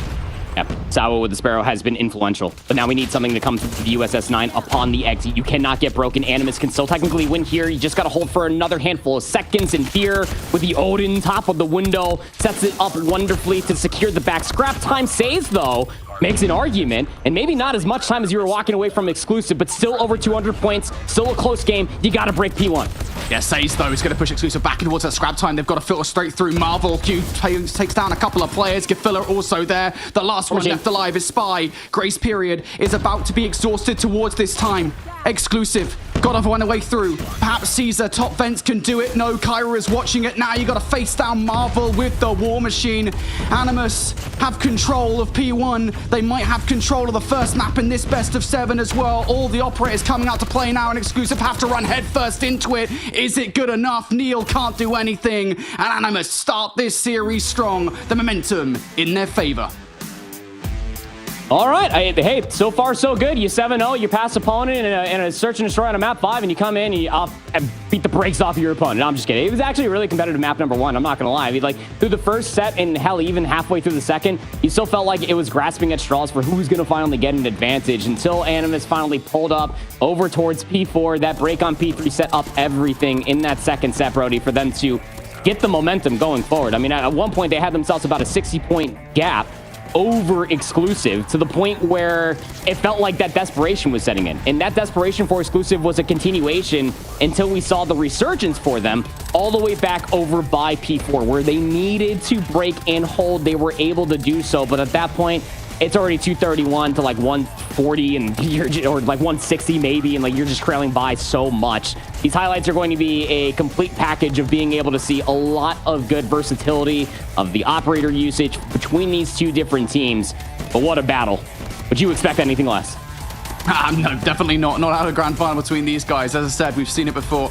And yeah, it did feel like, I think, towards the second half of the game, that Animus started to get a little bit more confident in the way that they were playing hard points and forcing really unforced errors, to be honest with you. Oh, yeah. Out of Exclusive. I think notably, right, we look back towards that first set and we saw Exclusive doing a really good job at contesting time on P3, that when we got to the second set, it's this hill right here, where they just did not do that. Like, Animus were reading the spawns perfectly, and I think as soon as Exclusive realized that, hold on, we're giving away a full 60 here, they kind of panicked a little bit over towards the rotation. And I think from that point onwards, that's where we started to see Exclusive not really being the team to touch first. They had to fight for control over every single hard point, and it really did feel like they were fighting a losing battle.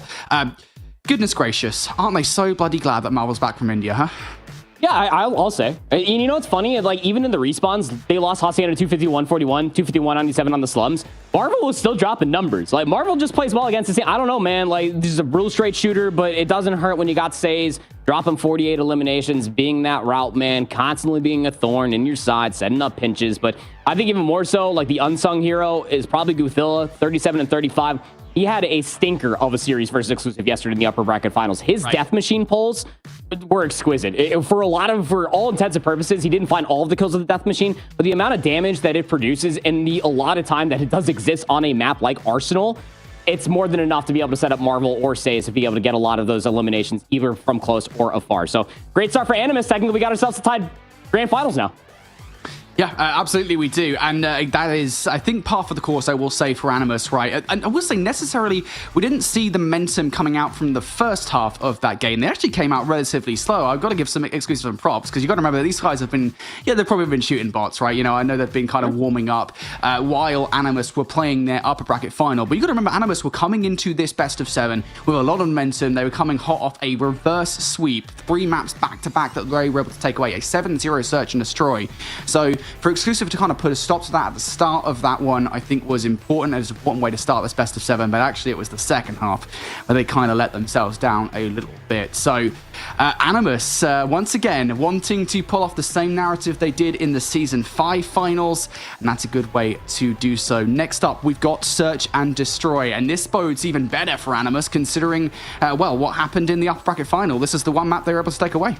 Yeah, no, it was. I mean, is it beneficial, though? Because, I mean, like, you're technically going to a map mode combination you just lost to Vanquish. It's going to Tunisia for the map number 2. In recency, you did lose 7-5, and it was a 3-3 half that, I will be honest, you were watching with me, Brody, was a little too egregious. Like, how many egotistical challenges are we going to allow Animus to come through before they finally just pump the brakes a little bit and just play for the information? It took way too long in that matchup versus Vanquish. And now you're facing up against a team who, again, no shade of Vanquish, are much better than them in exclusive on a map mode combination that they picked. I think that there's going to be a lot of question marks about what Marvel can produce on the sniper, because he was giving away a lot of first deaths versus Kirby out of Vanquish. I can only imagine that Veer's going to be looking for the same thing. Well, the good news, I suppose, for Animus here on this Search and Destroy is they don't have to worry about Fahim, right? Yeah, you know, 22 kills. Yeah, you're not wrong. Casual 22 kill performance. I think it was 21 in the end, but still, I mean, it was a casual, dominant performance out of Fahim. Regardless, he's not in this one. Seeing aggression from exclusive early on in this round, then how important get control of the site is, and they immediately swarm on towards it. Cairo and Shark kind of left stranded here at the start of this round. Bomb has been planted. Bomb planted. And now you're going to have to wait for the pinch to come through for Shark. And Kairu's got the sniper. If you can find an easy pick, you'd be setting yourself up easy on this pinch, but 2v4 is not an easy ask. And you kind of forced into these individual chows as well, right? Gotta have it. And that's not the start they wanted. Shark ran straight into the fight with the prize fighters. Sao much more prepared for it. I suppose the one advantage that Kairi potentially has in this situation that they might be expecting him to be closer to his teammate. Fortunately, time not on his side. Need to see something big. Goes in with the machine pistol. Maybe would have had a better option with the Tundra. Maybe didn't have face in his quick scope. Does not matter though. Phenomenal start from exclusive. That was a fast swarm on towards A. Yep. I mean, it's Tunisia. It's the A execute, right? Like, it's get the nades over the top. You get that first blood. You get through one. Get the bomb planted very, very quickly. I don't even think Animus had an opportunity to maybe turn and play for a trade. So adaptations maybe later on down the road. Exclusive gonna slow things up in the early get-goings of this round. I think that the player you might have to worry about is Caesar. Yep. Here with the Odin watching the mid cut. Expecting somebody to overchow. Shark would be the one to do it.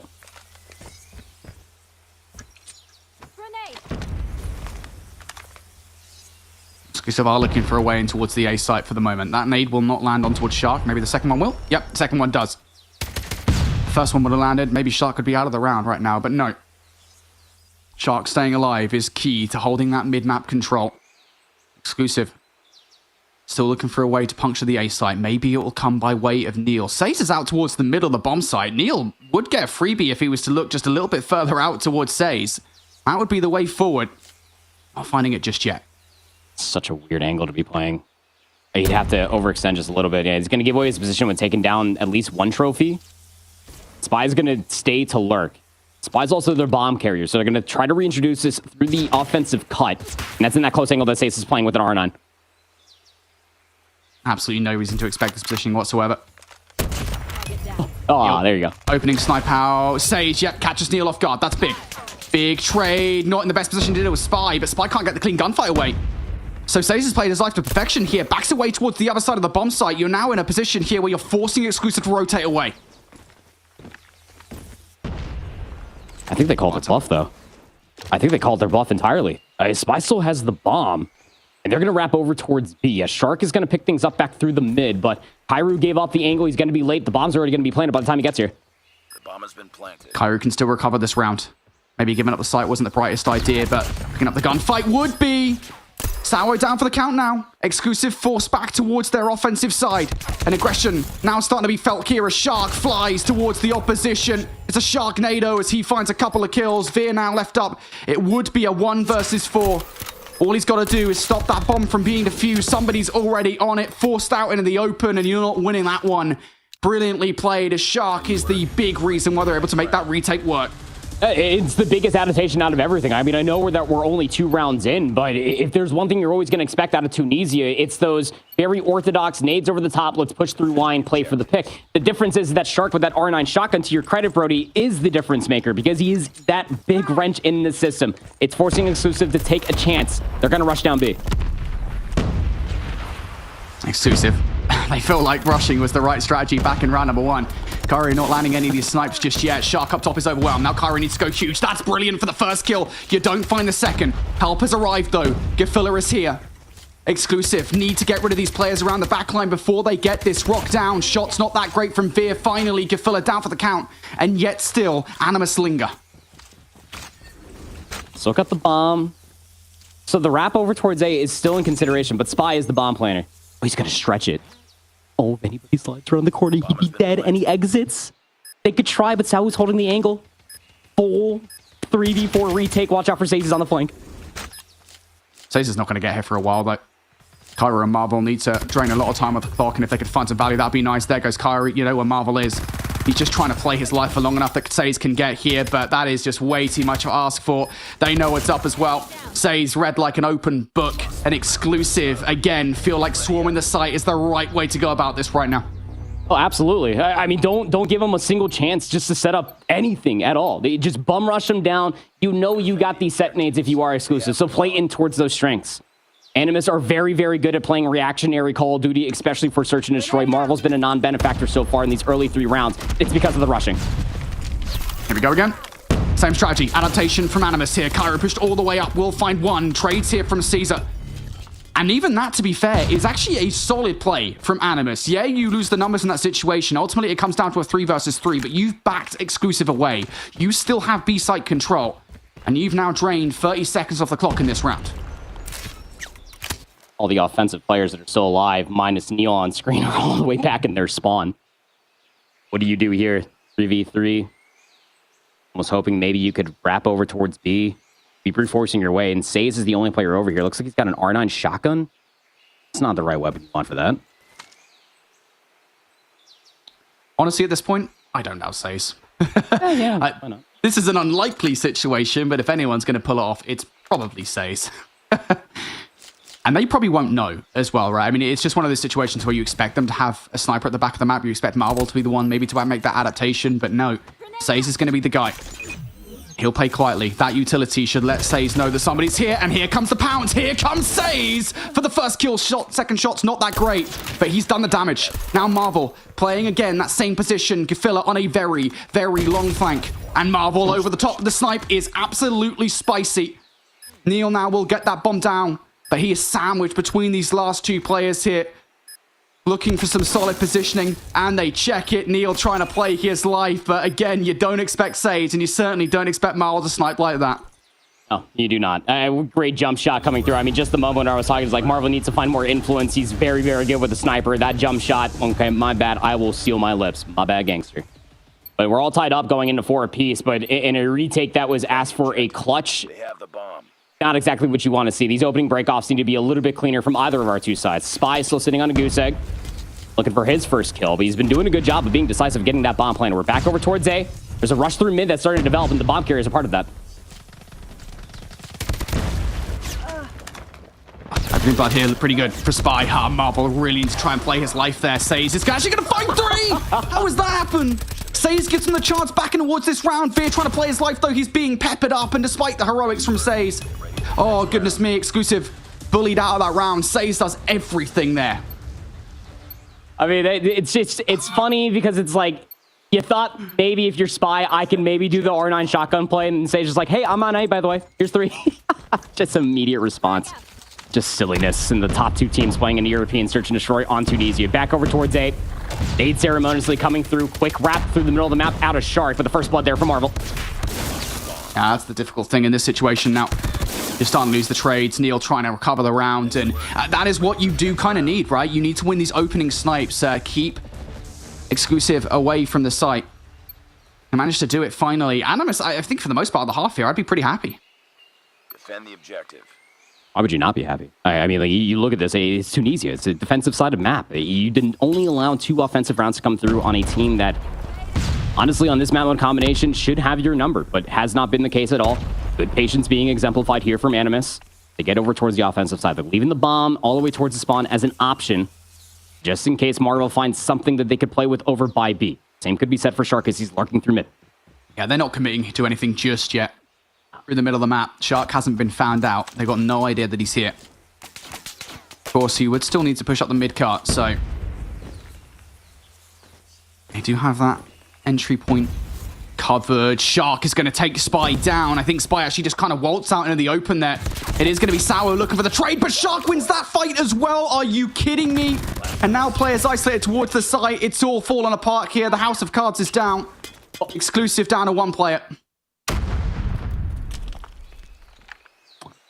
And it's Neil with the sniper, and although he is quite good, it's asking a lot out of Neil. How about Animus now with a 5-2 lead, just 2 rounds away from taking the lead in the grand finals, just where the aggression was looking good for Exclusive. Animus, they posture up inside of the archway for A. They find that first blood plus the extra. The A bomb site was theirs the moment they spawned in. It's brilliant defense for Animus, or offensive for Animus, excuse me. Now looking for it again. Basic strategy here. Overwhelm Neil towards the back of sight. Neil having a back up. Veer will be in the cut though. Will find one. Trade out from Marvel. Veer for a second. Surely not number 3rd. Will not find that kill because Sawo takes Gefiller off the board. And there is Neil finding even more value here at the start of this round. Animus have been met with equal force from Exclusive. That was the round they needed. Gonna be the start of something great. I'll have to see. Dealing with the aggression, albeit finding trades there through the middle of the map. Exclusive just posture up. They hold strong. Veer's up to 8 eliminations now. 2nd in the lobby behind Shark's 10. How about the aggression on defense? Again, Exclusive are just kind of running at them, but the nades in the middle of the map, and it helps out Veer find first blood. Raid boss down. That's probably the player you wanted out of the play, isn't it? Totally. It's entry player towards B. And Exclusive, you can tell kind of the reaction, the confidence now which they're pushing up the map as well. Don't over-aggress here. Says will take that freebie all day long. I mean, fair play. They bring I heard you wagging his finger at Neil. I heard you wagging your finger. don't you overextend, damn you. Because now the B-bomb site is open. Here comes the rotation from Exclusive, trying to deny. Exclusive still have some kind of bonus towards the back of this site. That nade will potentially connect. Actually, will not just fly past Caesar. And they probably wanted something before getting the bomb down. They don't have any mid-map control. They've got a little bit of time here to burn, potentially, for Kyrie to make that wrap. Nobody is necessarily watching this play. So for me, this round all comes down to Kyrie. Has to win this one. Does so against Sour. And in doing so now, he is going to pull a lot of players from Exclusive over towards A. He sure will. What are you even supposed to, like, how are you even supposed to fully commit onto this, right? You're almost hoping for a far-fetched timing out of one of these 2 players. Bomb's going to get planted today, and all 3 players are more or less isolated from each other. Shark's still lurking over at B, and upon the exit, I imagine he might push through defender spawn. Yeah, I think he just saw Caesar as well. Looking at the mini-map, doesn't matter. Player down on the defense here. Veer is gone. And these guys need to rush through for the 2v3 on the site. It's a big, big ask, and it's all falling apart. Wow. There goes Spy. Animus, so damn strong. And I said it, it was that one in the middle of the map. Clearance of the A site was everything that Animus needed to break that deadlock. 1 round away. Objectives. Taking a 2-1 lead here in that series, in the grand finals. And the aggression through mid did not work out. Nades over the top. They want to just bum rush this player of Kairu inside of arches. He goes 1 for 1 nonetheless. And you still kind of take that if you're Animus, right? Totally. You can now push over towards B. Nobody towards the back line here. I feel like this is almost a little bit of an error from Exclusive to not have some kind of presence. Sour trying to hit back through the middle of the map. And Shark has his number. He's ringing it all day. Another kill now over the top here from Marvel. The retreat here from Exclusive back in towards B has totally fallen apart. Caesar can do naught as Animus continue to roll through this best of 7 grand final. 7-3. The total scoreline. Animus are the real freaking deal here, man. And especially going in towards a map mode combination that we just watched them lose to Vanquish. They took everything that they learned from that 7-5 loss and adapted it into this. They were way more patient, and maybe it could be the strength of their opponent. Maybe they were taking Vanquish for granted. I'm not too sure. I'm not going to DM them and ask them. I'm just saying what I'm seeing on the map, for crying out loud. They played so much more passive, just expecting for the overextensions to come through. And the overextensions constantly came through. I mean, the aggression on offense was great for exclusive for so many rounds. And then the moment that they saw it, maybe we should try that on defense just to set the pace, it was just too late. And the moment that you try to get all of those nades, the sets from the offense of Animus were already in play, just getting you so weak. But Says had the greatest adaptation of them all, in my opinion, Brody. I mean, on defense to say, you know what, screw it. 2 rounds in, you guys are going to rush me. I got an R9 shotgun. He found back-to-back 3 pieces with a single gun and a monumental play at that. Yeah, I think that's the name of the game in that search and destroy from Animus, not just from Says, but from the entirety of the roster. Adaptation. And they survived against exclusive in that search and destroy. Says with the R9 going huge, 11 frags to his name. Shark, of course, getting aggressive. The SMG, that is what he's been known for over the last couple of years of Call of Duty Mobile, really since his entirety of start of his career. He also finishes with 11 frags to his name. Just a great search and destroy from Animus. And now I think you can definitely tell from the midpoint of that hardpoint proper, Animus are into this best of 5. They are really, really feeling themselves here. And now your advantage means jack squat if you are exclusive, because you come in towards this best of 7 with a 1-0 lead because you beat them 3-1 in the upper bracket finals. And now it's all chalk. You lost the first 2 maps. And I just like to go ahead and put a pin in this. And I know Lauren's going to secretly laugh because she is muted. But how funny is it that we just had back-to-back matches where the team that is coming into the final series just 7-0 their opponent, and then they subsequently won the next 2 maps. I'm just saying I'm a prophet. Don't call me one. I'm just saying I might be. Raid Control is up next, and candidly speaking, I'm looking forward to this one, especially because of the explosivity that we have on each of these sides. Got a lot of good SMG presence, especially from Shark. I think going up against the exclusive roster should be a big bounce back for them to maybe get themselves on the board in the grand finals. Yeah, this Raid Control, I mean, to me, this has to be the map where exclusive come back in this grand final. I mean, you kind of almost have to have it in a way, right? It kind of feels like you've given a lot of momentum away to Animus over the first couple of maps. Like I said, I almost thought it was going to take a couple of maps for exclusive to get into this best of 7 anyway, just given the fact that, again, they kind of have been waiting around. I know, obviously, they can play scrims, they can play pubs, so, they can play ranked matches, but that still doesn't equate to coming hot off a previous series, right? So I kind of knew it would take a couple of maps to get into the series. That window of opportunity is starting to expire pretty damn quickly here. Like, you have to win this Raid Control, otherwise you're going to be deep in the doo-doo. And, well, then 1 map away from losing this best of 7 grand final, and history repeating itself, not in the exact same way. I think the last best of 7 between these 2 teams was closer in the season 5 grand finals, but still, it would be, I think, disappointing for exclusive to lose in the same way. I think if this happens again, if Animus do end up being exclusive here in this grand final, next time, like season 7, I think just exclusive, just throw the upper bracket final. Just go from the lower bracket, because it just makes more sense. So you can avoid being in deep doo-doo? Yeah, for sure. Some sound analysis out of you, bro. Here comes the opening salvo over towards Ring. It's offensive first coming through for exclusive, and they actually find themselves a really good opening break-off, so they're going to get that first segment for sure. It's now kind of that age-old question, right? How much do you want to invest in defending this point? Spy will go through. Brings it down to just 1 random player on the point. Over the top, Sour would take Shark out of the play here, so Animus do want to hold on towards this B zone, and they do exactly that. First wave of gunfights is pretty good, but again, in doing so, in investing so much into the B defense, you've got nobody over by A. Exclusive have free range here to hit this point, and they're almost immediately going to go for it. Yeah. And there's no reason not to, right? If you lose the opening battles over by B, you will spawn parallel over towards A, so you need to start moving your way towards there. And I like the proactivity that's starting to come through from exclusive, right? Says he's trying to push all the way through. He wants to try to get himself all the way back basketball court. Maybe try to threaten from some of the spawns, but you got at least 1 player on the zone. That's going to stall the clock for now. That's a slow progress. Sawo just flies straight out the window to take Kafula down. Marvel and Kyrie go at the same time, and Sawo converts for a double. How on earth has that happened? Sawo not done yet. Will finally fall after picking up 3, but he single-handedly, almost it feels like, takes down what would have been a solid A capture. Only 1 tick gone, and now Exclusive starting to fly up the map here. It feels like a spawn trap potentially being presented, and Caesar's trying to find the gunfights to put it together. Finding that third might have been the nail in the coffin of this round proper, but it might already be so. I mean, look at the lives. Yeah, 13v7. You got the 2 segments being captured. It's a consolation prize as it currently stands. This is very still winnable. If you look at it from Animus's perspective, I mean, they're trying to get themselves over by ring, but I mean, you're setting yourself up the pinch inside of Art, and it's just easy pickings. You still got 3 players alive past the middle of the map, but it's 4v11. Yeah, last 2 players here. Not really much you can do in this situation. Tell you what, to be fair, if anyone's going to do it, Marvel will definitely be one of the players, but still, he's not had the best fortune here. Just 1 frag to his name. Now we'll look to double that up at the very least. Shot whiffed on towards Fear. Nice quick scope for the first kill. 5 seconds, though. No chance in hell. Marvel is just looking for some kind of freebie here at the end of this round, and Exclusive won't even give him that. They are showing a lot of respect right now to Animus. And to me, it's that play call, right? Exclusive. It's so easy to see teams very often give up the B zone proper. Exclusive, they don't. They full send it. Exactly what you want to see.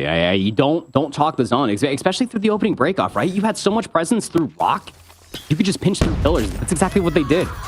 Reposture themselves continuously, and now you got operators to pull going in towards the second round from explosivity that you had in the first. It's Veer for the War Machine, and they're actually taking this opening salvo towards A instead of B, and I don't think Animus were necessarily prepared for that as Veer is going AWOL. Yeah, watching this back basketball. It's going to force Animus to try and hit this from either elbow or money side. Shark opens things up with the first kill on towards Caesar. That's going to open the door here for a potential hit from Marvel. He's tagged up though, so Shark now needs to go towards the point. Is good for the first, is good for Spy as well. Animus end up falling here. Marvel trying to play his life in this situation, but still, second tick is all that Exclusive are going to get in this situation. Now skills starting to come through from Animus as they stabilize. Yeah. Starting to push through as well. A-Zone going to see the 2 segments being captured, but maybe trying to think about reverting the pressure. Make sure that they don't get spawn trapped. That's where you're seeing some focus going over inside of Art. Saze does have the Sparrow. You're here. You're not really thinking about challenging that one. He's going to get a challenge coming from the Gymnasium regardless. And all this hesitation is allowing Animus to posture up to deal with when the offense finally gets a move on. All the way past the pool side. They find the kills. They should get the 60 seconds. They should. Yeah, that's a big shutdown from Neil. Not just to find Marvel, but also to take the Death Machine out of the play as well. That is A gone. Now for Animus. Potential hit here. Got to deal with it around the flank. Sawo going to bring that Sparrow out into the play. As you're losing teammates around the middle of the map, you kind of do have to start winning some gunfights. And unfortunately, that Sparrow will expire before you can really do anything of note with it. So, Exclusive now. Looking to try and hit this one from the front. You've got 1 player on the flank, but Sawo is dealt with. And now this has to be a full frontal hit from Exclusive. And the biggest problem for Exclusive is where you try to pick where is your best option to work your way towards B. You have to do it cleanly. It's 9v13. Make that 7v11. Just as soon as the dust settles, numbers over towards the B zone are there for Exclusive. They never cleared Art. They never cleared Art. That's tough. And you still aren't as well. Finally, they will go for it, but it feels like it's too little too late. Shark finally goes down. Saze is there. Good to pick up the trade, though. 7v2 now as Saze will double up. Last couple of players, what do you got for us? Fear and Caesar, now just the former of those 2 players, and they are overwhelmed. Animus holding strong there, made the right decision to cut ties over towards A. Just held so strong in towards B, and I think Shark's positioning was such a nuisance to Exclusive. They never fully dealt with it. Kind of shades of that P2 in the arsenal out of Exclusive, right? I mean, you got all the kills from the front, but nobody cleared the main building that overwatches the entirety of the zone. That's tough. At least they have the segment lead, though. They did capture fully of the zone compared with the 2. Here comes Shark immediately, wants this offensive zone. The car bomb takes himself out of the equation, but you couldn't have asked for a better opening breakoff from Animus. Yeah, you're okay with that trade. Totally. Now I think this might well be one of those situations where you do not hit the point if you're Exclusive. I mean, look where they're playing this one proper. They're going straight for a spawn trap in this situation. But you know what I'm going to say? Feels like we kind of say it a lot here. If we got kind of a ring pull on our back, it'd probably be the catchphrase that comes out aloud. If you're going to go for the spawn trap, you have to get players in it. Totally. And even through that opening breakoff, they captured the zone. They're still trying to play at least for the spawn trap, and nobody's in a position to be able to find the kills on the opposite side. Look at how many players are in blue across the map, and you got one player on the zone. The spawn trap, again, to Brody's point, only works when you find kills. Now you're exclusive. I have to take Says out of the point. Says immediately pipes up and finds the first kill. He will get traded out though. Gafilla pushed forward in towards basketball. I think that he's been made aware of by Sao, who goes for the frag.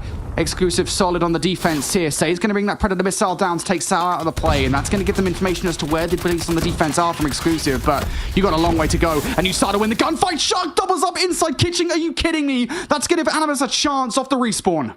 That sure will. You're only trailing by 2 lives, though, if you are exclusive. So a good wave of gunfights, you're right back into it. Now, one player playing in the block here inside of the pool. Oh, Guthilla didn't finish his food. Finally is there. Says on the crossover by Open Stairs is there for the kill. You also got money window control now for Dead. Get on the zone. Got to stack it. Can't do so, though. Still players from Exclusive over here being a proper nuisance. Gafilla going to take Sao out of the play. Gafilla doubles up, switches the Death Machine, and Says here's the help. The Death Machine now can rain terror and hellfire upon Exclusive. Gafilla on the hunt through the smoke. It does not matter. He's finding every single frag possible. Second tick now through. Somebody from Exclusive, you've got to get on the point. You just can't do it. Gafilla's Death Machine is keeping you at bay. It looks like the third tick about to be through. One last effort from Caesar, and he cannot get there. Gafilla goes huge towards the end of that round as Animus take the offense. Going huge is an understatement. I mean, finding a 2-piece hip fire with the Odin slide animation cancel for the Death Machine. I felt like he just kind of like hit every single button on his phone at the same time. But like, it was really, really cool. And it was the only operator required to be able to get that round win. So Marvel coming in towards this round. Animus can smell blood in the water. They want to extend their lead. Has a War Machine to bolster their defense. Exclusive, they want to start this round strong. Potential flank coming through here from player number 1 in Says, while Animus are going to invest some operators towards this play. Actually, not that much there from the War Machine. Says now needs to go huge on the flank here. He's going to fall as well. Exclusive winning all the gunfights required here. The last hope to hold on towards his A zone is going to be Kairu. He can only find one. That is a pretty much perfect start from Exclusive. Yeah, but it didn't need to be that early for the 60 seconds. Again, like, that's back-to-back offensive rounds now. That Exclusive just go over towards A. Animus were sitting there just licking things over by Ring, expecting them to come over there, and the War Machine found absolutely negative value, but it does set up the spawn trap. So I can see the vision for Animus, that you give up the zone to play for the future, and it's working out quite well for them so far. Life differential starting to grow to an insurmountable heat here. 7 lives now the difference. Now make it 8 as Gafilla continues on his spree. Finally shut down there. Momentary spawn trap though might have been a little too damaging here for Exclusive. Kairu downrange with a claw can only find one. It's a big shutdown. Exclusive now get out of the spawn trap. But again, the damage feels like it's done here proper. Yeah. 12v17. No presence, middle of the map. They're brute forcing their way all the way through driveway. Spies inside of Art. You got operators being pulled for Exclusive. They're finding value, but now it's just down to Spy. Dead from pillars. Say's got a Predator missile. 7v15. Yeah, it feels like that Death Machine being out of the play here might be the dagger in this control. Surely Animus do not chuckle this one. Shark inside Art, putting up some new pieces of work. As Shark now on the hunt for more kills, will get shut down by Spy. Exclusive have to be perfect from this point onwards if they want to survive in this one. Gafilla on the other side with the Death Machine. Already closed out one round. Why not call game on another one? If it's not him, it's going to be the rest of the squad as well. All down to 1. It is beautiful control from Animus on the last 3 rounds as they now take a 3-1 lead in this grand final.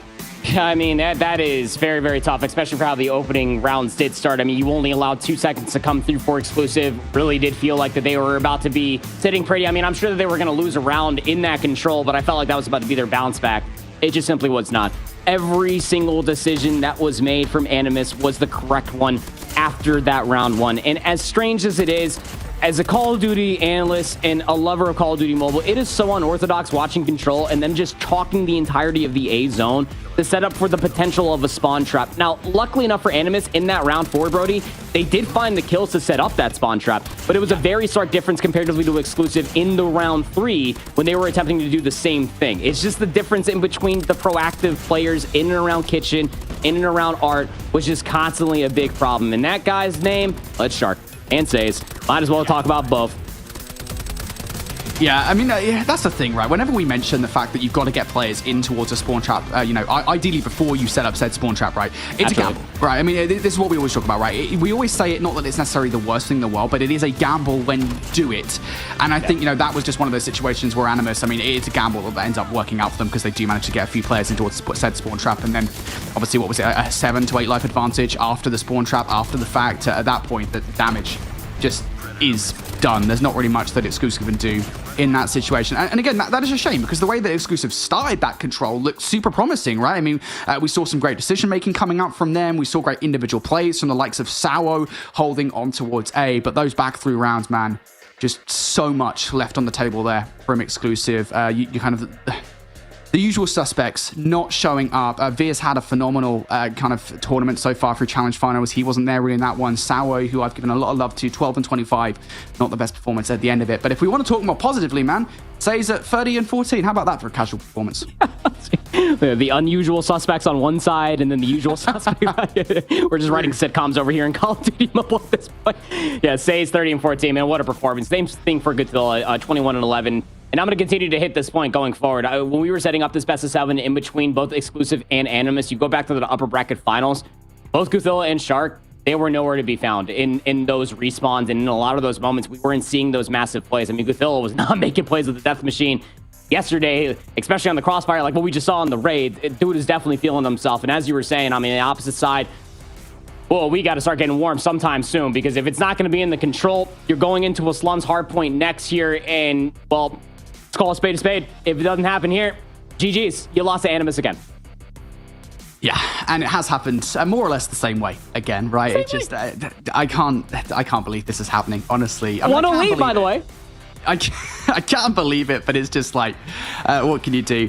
We will say we are going into a slums here, and this is something we mentioned coming into this one. The next couple of maps, I think, do at the very least bode well for Exclusive, in the fact that going back towards that upper bracket final, this is where we saw Exclusive take on Animus to their advantage. They won a round 5 Crossfire. They were able to take a 250 to 197 victory in Slums Hardpoint. So if there is a way back into this best of 7, if there is a chance for what is effectively a reverse sweep, because obviously they came in with just the 1-0, but we'll call it for what it is. It's technically reverse sweep. The playing reverse sweep, yeah. Exactly. It would be here. It would be the next couple of maps. So I'm going to go ahead and say I don't think Exclusive are out of this just yet.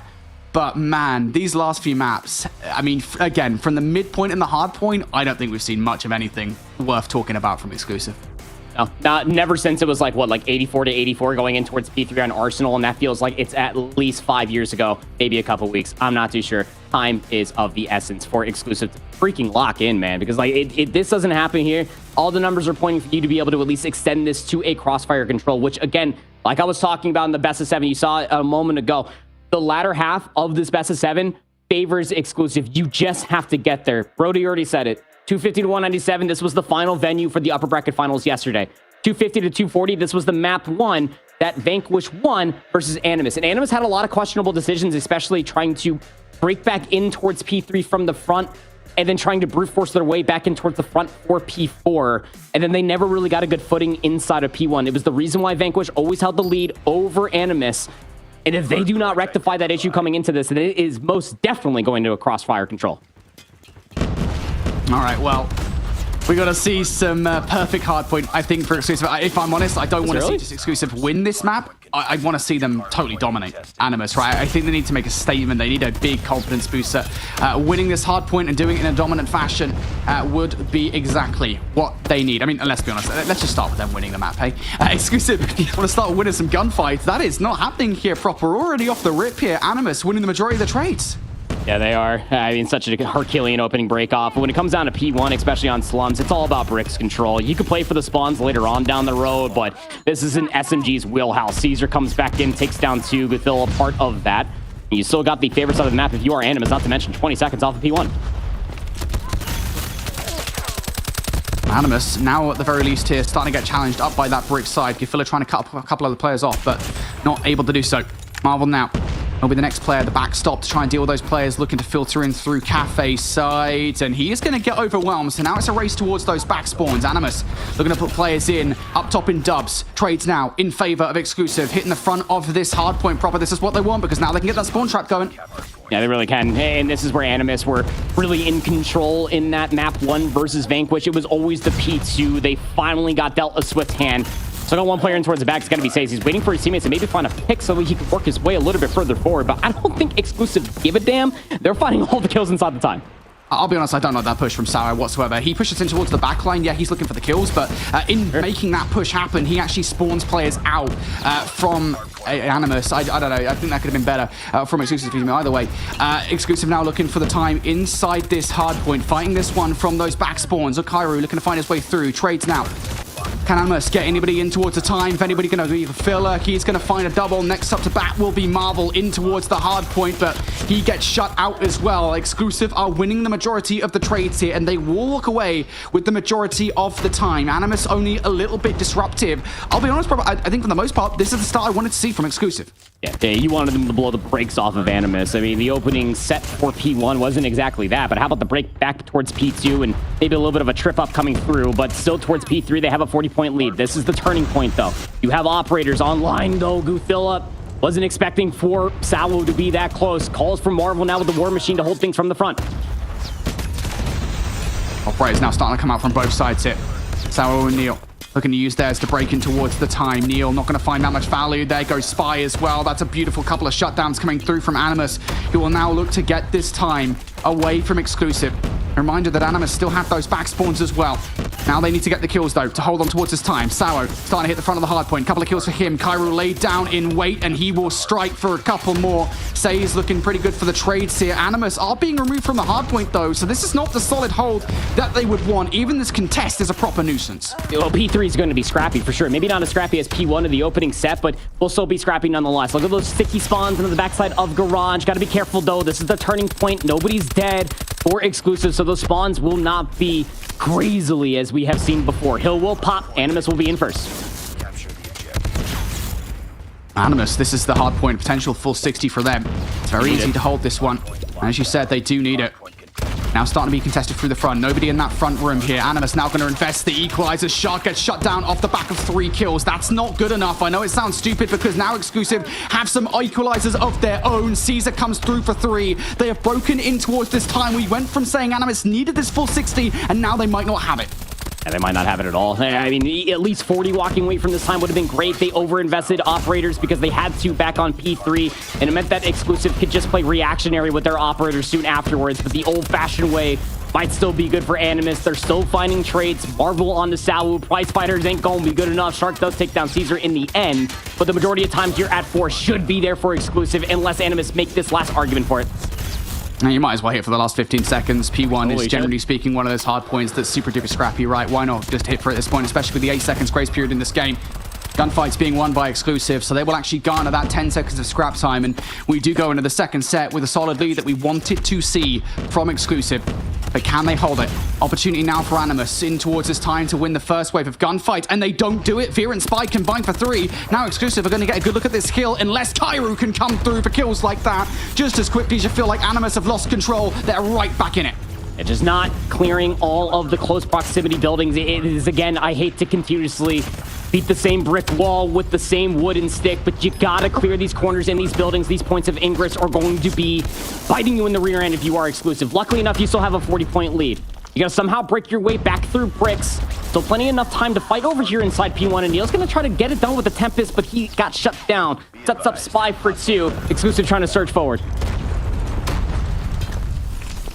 Can Exclusive do it?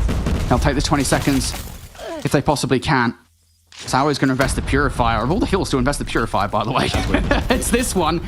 He's going to use it to try and transfer perfectly in towards next, but gets cut down. Yeah, that Purifier probably was not the right play from Sauer in that instance, but it doesn't matter for Exclusive because they still maintain their advantage. Animus will be the first team to touch, over by New. Shark now starting to go off with the equalizers, but that's a big shutdown coming through. Say's now looking for the cross kills. He will only find 1. Death Machine on the other side for Animus. Gifilla looking for the frags. He's done this before. He is just turning through every single player. Animus off the back of that now starting to get more map control. It just lasts for such a long time. Still has 32 bullets to spray through the bottom staircase that leads in towards P2. But Animus got the sticky spawns. They're still trailing by about 50 or so, and Exclusive are trying to break from the front. Predator missile here from Kairu is going to keep them at bay as he's now on a 5 spree. How much more damage can Animus do here? They're starting to close the deficit between themselves and Exclusive. 25 seconds left now. More operators coming into play. The Sparrow and the War Machine out, and neither of them going down. Finally, the Saze with the Sparrow is out of the play, but Marvel finding more value. Couple of kills to him. Now a 3 spree from Marvel, and that's going to be it. They get all of that time off the heel, and all of a sudden, Animus are right back into this game. And now we look towards the rotation. Exclusive have to start winning some of these gunfights. Fear gonna get shut down. Shark looking to do some serious damage here. Has managed to waltz through. They don't know. And Shark gets the kill inside the kill. Are you kidding me? Shark finding more value. Animus have just broken through towards New, and Shark continuing on the spree.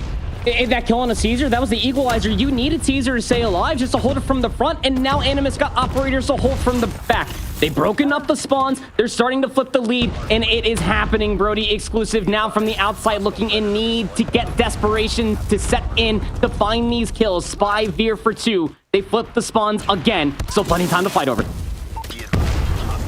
And Exclusive are really being challenged right now. Gafilla comes through with a massive 2-piece nade, though. That's going to open the door here. A couple of players inside. What do you got for us? Spy Neil will find some value. Back spawns now here for Animus. Read is good from Exclusive. They're winning some of these gunfights. Sao in towards the kill, looking pretty good. Exclusive will want this back 20 seconds to start getting a solid lead in this game once again. Neil is going to invest the Tempest for it. 3 more shots left, and he's going to get shut down. Marvel, perhaps he can hold on towards the time, and he will find the kill against Fear. So, putting a stop to the bleeding ever so slightly here. Animus will be the first team to touch in towards New. They get those rogue spawns, though. Watch out. Gafilla is playing for it. Is he going to be able to get that kill? No, spawn protection is going to be there. It's Equalizer comes out from Shark. He's dead as well. Look at the spawns happening over towards Garage. Exclusive will get the benefacting of that position. Also have the Death Machine being popped by Spy, just trying to keep them at bay as well. All of these kills are good kills as Exclusive are setting up for the initial 20. This is the flip they wanted. This is the hard point where Exclusive can bring this one home. They won't be able to finish things here regardless of what happens, but they can do some serious damage. Animus, though, do not underestimate them. Shark's been the problem before. He's the issue, and he's going to get shut down through the front. Kairu can't find anything earlier. Soho completely decimates the lineup. Animus turned away from the kill. No entry for you here. And they're going to have to go back to square one. Hitting the front of the point again, but Veer is doing some serious damage with the War Machine. Everything is looking up for Exclusive. And here's that Purifier as well. A really good hard point to maybe try to pop it there at the end, but Veer's just going to keeping everybody at bay. Animus are going to try to fight for the back 8 seconds, and it's all for naught. At 220 to 151, Caesar's got a Pred missile. Salvo with that massive spree at the end of P4 is putting Exclusive in the driver's seat to win map number 4 in this best of many series. Can Exclusive get a map win against Animus? Can they do it? Can they find their way into towards this final? This looks like this could be the moment. Exclusive. They just need 20 more seconds. Kills starting to come through. Everybody from Animus being cut away from the hard point here. Sao on the hunt for more kills. Saves with the Sparrow not able to do anything, but nobody's in towards the time. Everybody's pushed out. Animus now in for the contest. 100 killer drone going to be out in towards the heavens. Animus trying to find their way through. Gafilla down for the count. There goes Kairu. There goes Says. And yet still, Animus are persistent. They refuse to go down. I mean, Spy just found 3. Neil's there for the return. Veers in Co are finding a lot of kills via the nades, and they're keeping all of Animus at bay. Just need 10. They're in control of the time. One more wave of gunfights. Animus, can they get through to the contest here? Kairu able to double up. Kairu finds 3 at the most pivotal of moments. Exclusive might not be able to do these things here, but a big rotational gunfight here from Sao. They might be able to touch first on New. You gotta watch player number 1 in blue. Need to start pushing forward. It actually says he does find 2. Get anybody surge a little bit forward. You just need 5. Capture the objective. Kairu moving forward here. Has the gravity vortex gun. Here it comes. Flanking play from Gafilla as well. Gets found out. So now Kairu needs to produce something with his gravity vortex gun. It's simply not connecting. And on the other side, Neil and Spy are not missing. Exclusive are not done yet. Okay, so even 30 points better than they did yesterday. Look at them improving on their own PRs. You love to see that out of Exclusive. So, hey, able to get themselves up on the board, an actual map win here in the grand finals versus Animus, a team that has plagued you ever so slightly, but you're not off the chopping block yet. You still need only one map if you are Animus to win grand finals here for Snapdragon Pro Series Season 6. But Brody, We asked for a lot of these guys to show up, specifically for Veer. He was not having a great series. He was influential, to say the least, for this team. We also got to see Salwo in some of the greatest bright spots, everything that we were missing from the raid map number 3 in this grand finals. If those handful of sprees, 5 sprees, 4 sprees, he found another 4 spree later on in the map as well, I would definitely go on a limb and say that Animus are probably going to string together P2 going in towards P3 and then subsequently in towards P4. And we're talking about a very different stat line at the end of this game. But it's not the realm that we live in. Really wonderfully played out from Exclusive. Their team shots were definitely something to write home about. Man, just that game, man. Exclusive, they had that lead early on, and you could almost kind of feel the way in which they were dominant. There was a point there you just saw where they were 70 points to the good. And then there was a point where Animus get, what was it, a full 60, I want to say, pretty much, on that PT rotation, and then Shark breaks for P3.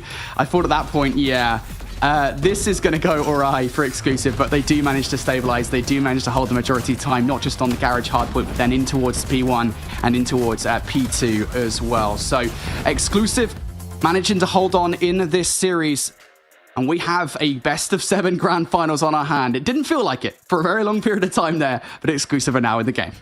I mean, it legitimately didn't feel like it as a whole, given the tenure between these two teams in a best of 7 historically through the Snapdragon Pro Series. So, yeah, we're here. We're fighting. If you are Exclusive, this is what you want. Spy, 44 and 30. Sawu, 42 and 36. These are the people we want to see continuously popping off. Here, you can go as close to 1.0 KD as possible. That's him doing his job as best as possible. But everybody's sharing the legwork one way or another in and around the hard point. Exclusive are the team to play. And that sets themselves up wonderfully, especially for how things did go yesterday. Look, if you were able to win the Slums yesterday in the upper bracket finals, surely you could do the Crossfire again, right? Mm-hmm. Right? Yeah. Well, I mean, to be fair, if they win the Slums, right? I mean, surely the way that we we're looking at this is like, yeah, they surely can win the Crossfire as well, right? That's the way this is going to go. But that Crossfire was really weird yesterday. You know, as I remember it, I think it was a number of different situations where, you know, we saw rounds maybe not going the way that we expected them to. We did have to go all the way to a round 5. But I will say it did feel like Exclusive were significantly more convincing on their defenses. They got a couple of good spawn traps off. And if they can do that again, they will be fine and dandy. And then we'll be looking down the barrel of a Game 7 for our grand final. I kind of want it at this point, to be honest. I'm about to slap on an Exclusive jersey, mate. And we were already here. We might as well go the distance. You have an Exclusive jersey? I don't. I would want one, though. Oh, Somebody from yeah, Exclusive me too. a jersey. I'm an extra large. Go ahead. True. Man needs a lot of fabric. I do. Lots of fabric. You know who also needs fabric? Crossfire. Can someone come through and just clean up this? What has happened? My word. I think that, especially for Crossfire, a lot of teams are still trying to figure it out. It is the newest control map that we do have in our play. We haven't seen it in quite some time, but the opening break-off over towards 8, not a bad one. You're trying to get inside of top doubles, but just around the back of the alleyway is going to work just fine. All right, well, I always say that these kind of openings here for the offensive side is pretty much everything to get in control of there. You kind of almost, as default on offense on this map, need to get A, and the way that Animus have already played this one, they've given up right off the bat. No point hitting in towards this one. Early aggression towards Neil through the middle of the map, though. Exclusive starting to get some mid-map presence for a potential transition in towards B. Would have been nice if Neil could have found a little bit more there, but going to get shut down. So Exclusive here. 5 life advantage. Now need to transfer towards B. Yep. ATV 22. Animus did find really good exits, and this is where a lot of teams are kind of struggling to figure out how do you break inside of B.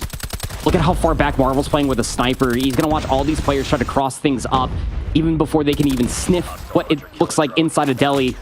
That's going to stop him from getting inside a bus station, too. Yeah, good transition coming through. Exclusive. Thinking maybe we hit through the old zone this time.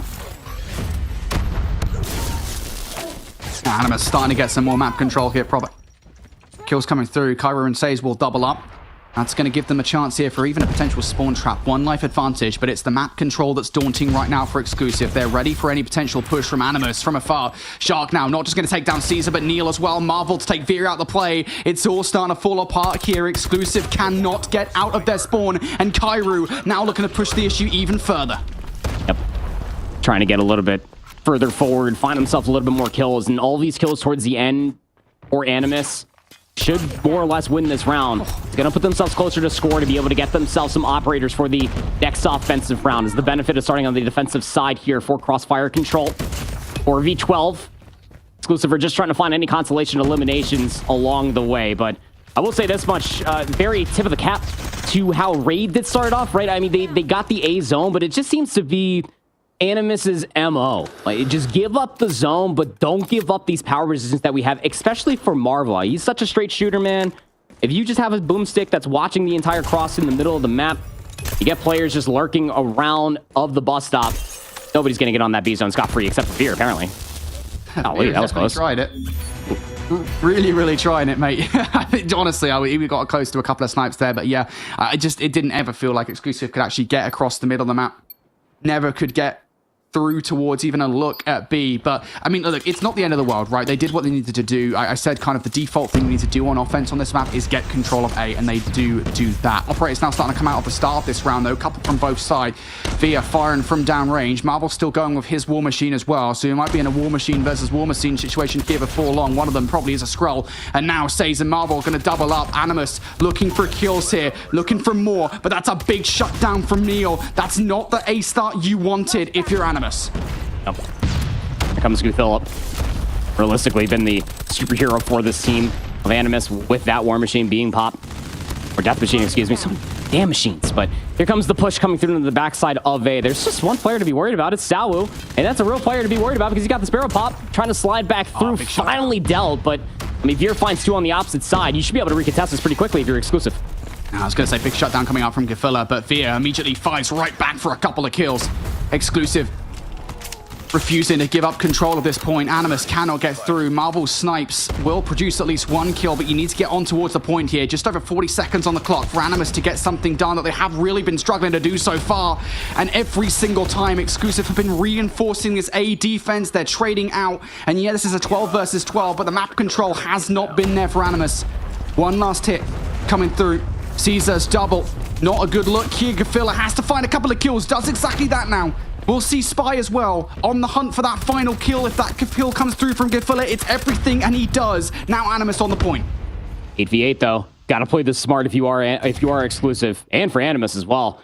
It seems that Exclusive are going to be content. They're going to give up this A zone here, Brody. Try to go for a simpler setup. They had to try to break their last offensive attempt.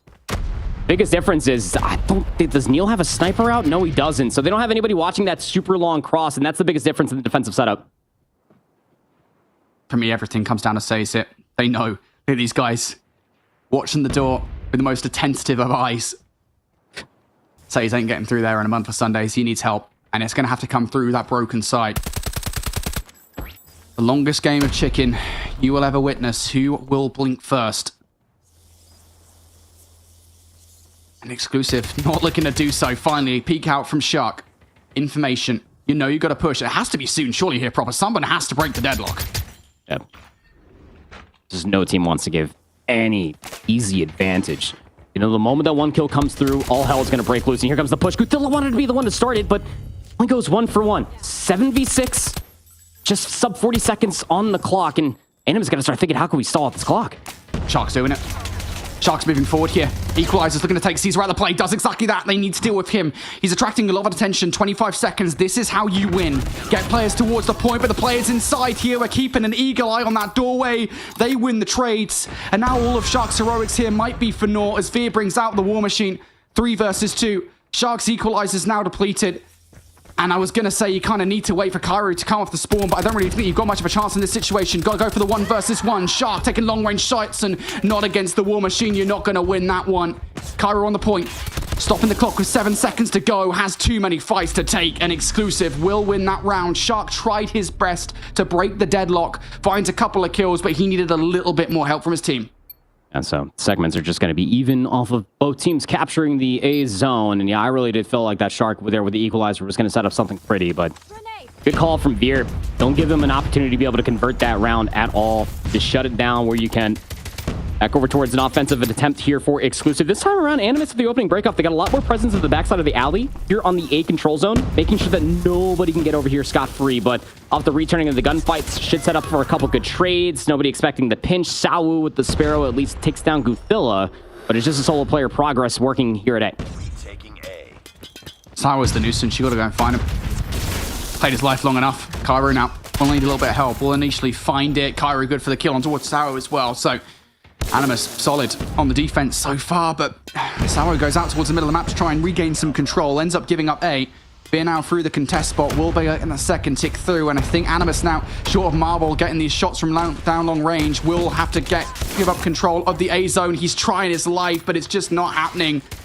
Only finds 1 kill with the War Machine, and that is not good enough to stop A from going the way of Exclusive. So there's the standard start of this round, but Kafilla now starting to churn through players off the spawn with the Death Machine. I've been a real problem with that Death Machine all respawn series long, man. I have to really think about where he's going to be located at, but you look at the difference as far as the defensive setup is concerned. Marvel's not playing all the way back with the sniper this time around, Brody. Wants to try to get into the thick of it with the rest of his teammates. With those on this cross inside of Delhi, he's just going to be watching everybody go over towards the already captured A zone in towards top Dubs, where they're hoping to be able to clear away one last player. Would be Shark. They do so, but not before the rest of the teammates in blue find the trades required. 2 life lead. Animus with mid-map control. That was dirty. Oh no. Movement. What was that? Absolutely despicable from Sour. In the grand scheme of things, won't do that much damage. Animus able to stabilize here on the defense. Goodness gracious. This one's skates. But me on skates, I ain't even playing the game. Yeah, my head was all around the screen there for a second. My eyes were darting from corner to corner. Still Exclusive here looking for a way, and once again, we're in that deadlock here proper. Yep.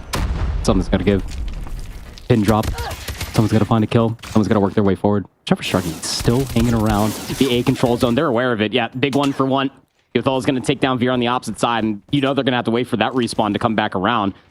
And even before they can try to get closer towards the B control zone, in towards the bus stop, Animus just pushed forward. Here comes Spy, though. Has the Death Machine. Could this be the answer to get onto the zone? Here we go. Operators here for Spy, for Neil.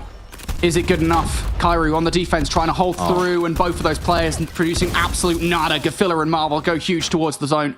20 seconds now. Desperation starting to set in.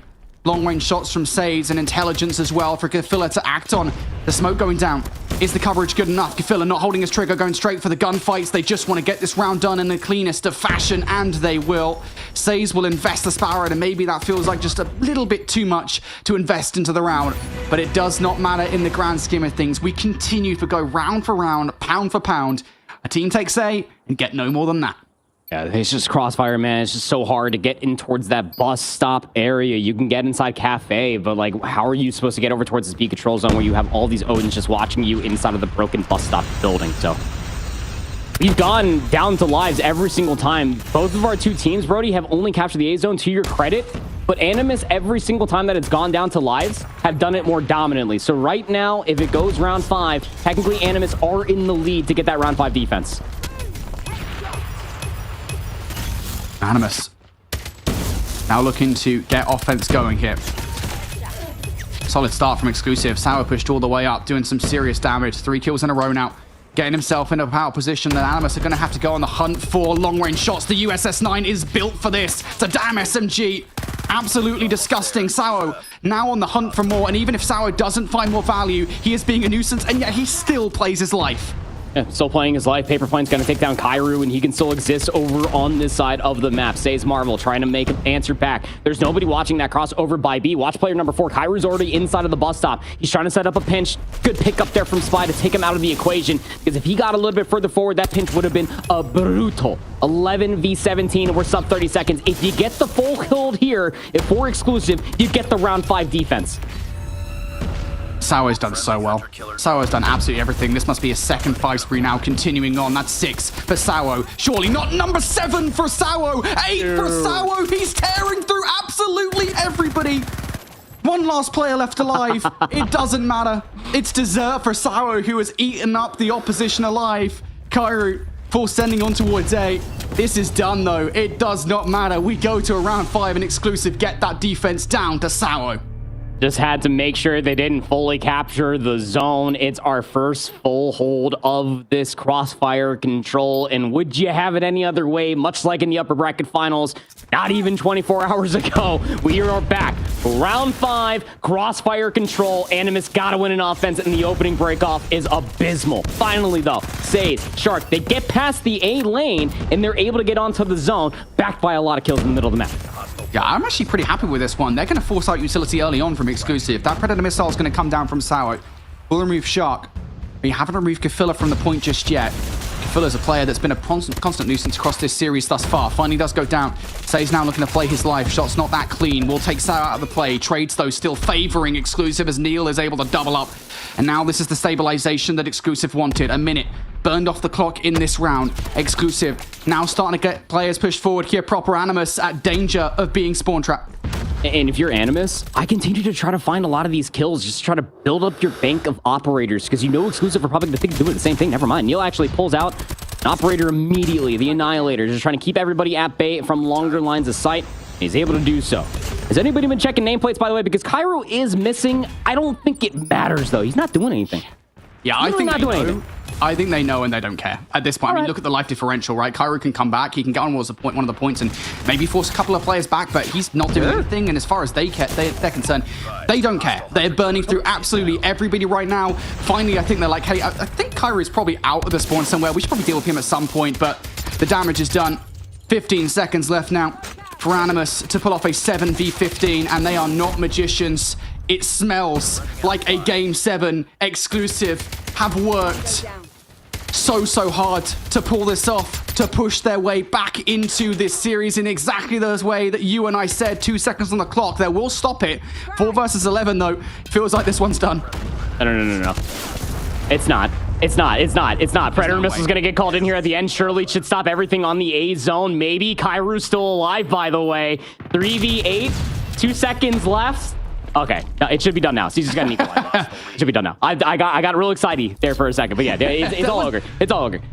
There was some Predator missiles. I don't blame you, right? A couple of Predator missiles on the map. Maybe there's an opportunity there, but no, Exclusive. How about that? Control, by the way. If you've ever seen Control, it is a defensively sided game mode, just the way it works, especially the way the spawns work. Yeah, I know it's a shocker, mate, innit? It doesn't matter what COD we're playing. If we're playing mainline COD, any mainline COD for a matter of fact, or Call of Duty Mobile, it turns out that we're pretty much always going to a round 5 unless one team is significantly better than the other. And so, you know, in so many of these situations, it does just come down to one moment in the game where the defensive side can have a more convincing defensive win than the opposition, and that was 110% Sao in round number 4. 2 consecutive sprees. He did go down. I think it was off the back of a 6 spree in the first, and then something ridiculous. I think it was an 8 or a 9 in the second. To take out that many players in a single round, when there's only 30 lives on the board, by the way, I genuinely will be very happy to say that Sao is, I think, since starting casting Call of Duty Mobile, my favorite rookie we've ever seen in a single season of Snapdragon Pro Series. I agree with that. Well, it's because you didn't get to enjoy the rookie year of Shark. That's probably why.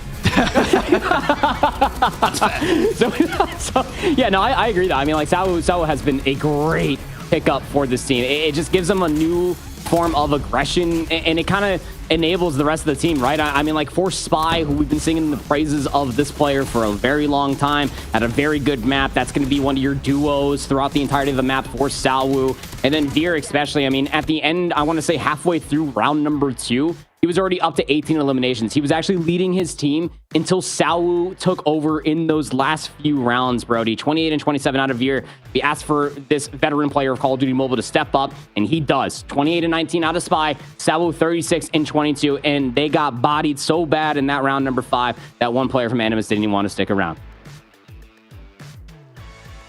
I can't believe we're here.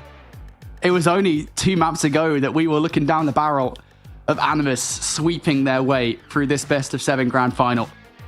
And now we're at a point where Exclusive have, but I'm going to gas ourselves up a little bit here. We talked about this, that if Exclusive are going to get into this best of 7, it's probably going to be the exact same maps that we saw in that upper bracket final. You and I called this perfectly, mate. I mean, it feels like we know what we're talking about every so often. Tirahana Metropolis, one final map to decide who is going to be our European champion for Season 6 of the Snapdragon Pro Series in Call of Duty Mobile. Who's it going to be? I mean, at this point, I feel like I'm just going to continue to be the prophet that I am. Surely it's going to be Exclusive walking in. They're going to 7-0, right? Perfect 6-0 head. No, I'm just showing. Maybe it's a valid... It's a totally valid thought process at this point, mate. Honestly, after what we've seen, I wouldn't be surprised. And then they go play like another match after this, just like a show match. Like, and then they just win the first 2 matches, but then they get reverse swept. It would be perfect. But all right, Kurahana Metropolis. That we've had this in our map pool for a decent amount of time now. Funnily enough, I was just thinking about this the other day. How long have you been enjoying the beauty that is this map? Very fun for snipers. Set smoke nades through the middle of the map could set up a lot of aggression. If there's one player in particular you really got to be worried about, blocking away from the map too, that feels like it is eons ago. Think about what Saze was able to do individually. The adaptations out of Saze for Animus was so egregious that Exclusive just could not deal with it as a whole. Imagine when the rest of the team is all playing on the same exact part. Can Exclusive finally get the monkey off their back? Can they win a best of 7 versus Animus? All right, we go back towards that Game 2 search and destroy. It feels like an eon ago at this point. And I think Animus just looked so much better, so much more well put together on their search and destroys. The name of the game was Adaptations, and they pulled it off in the late rounds. So excited to see what they're able to pull off here. Off the start, it feels like a bit of passive play. Exclusive now have to find a way to put a stop to them, and Animus are just waiting for some kind of aggression at the start of this round. Yep. It's Karahana Metropolis, right?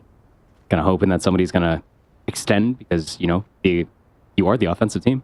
You'd expect it to come through originally. Nice nade. Lands right in the back. Shark actually doesn't damage him, but it scares him away.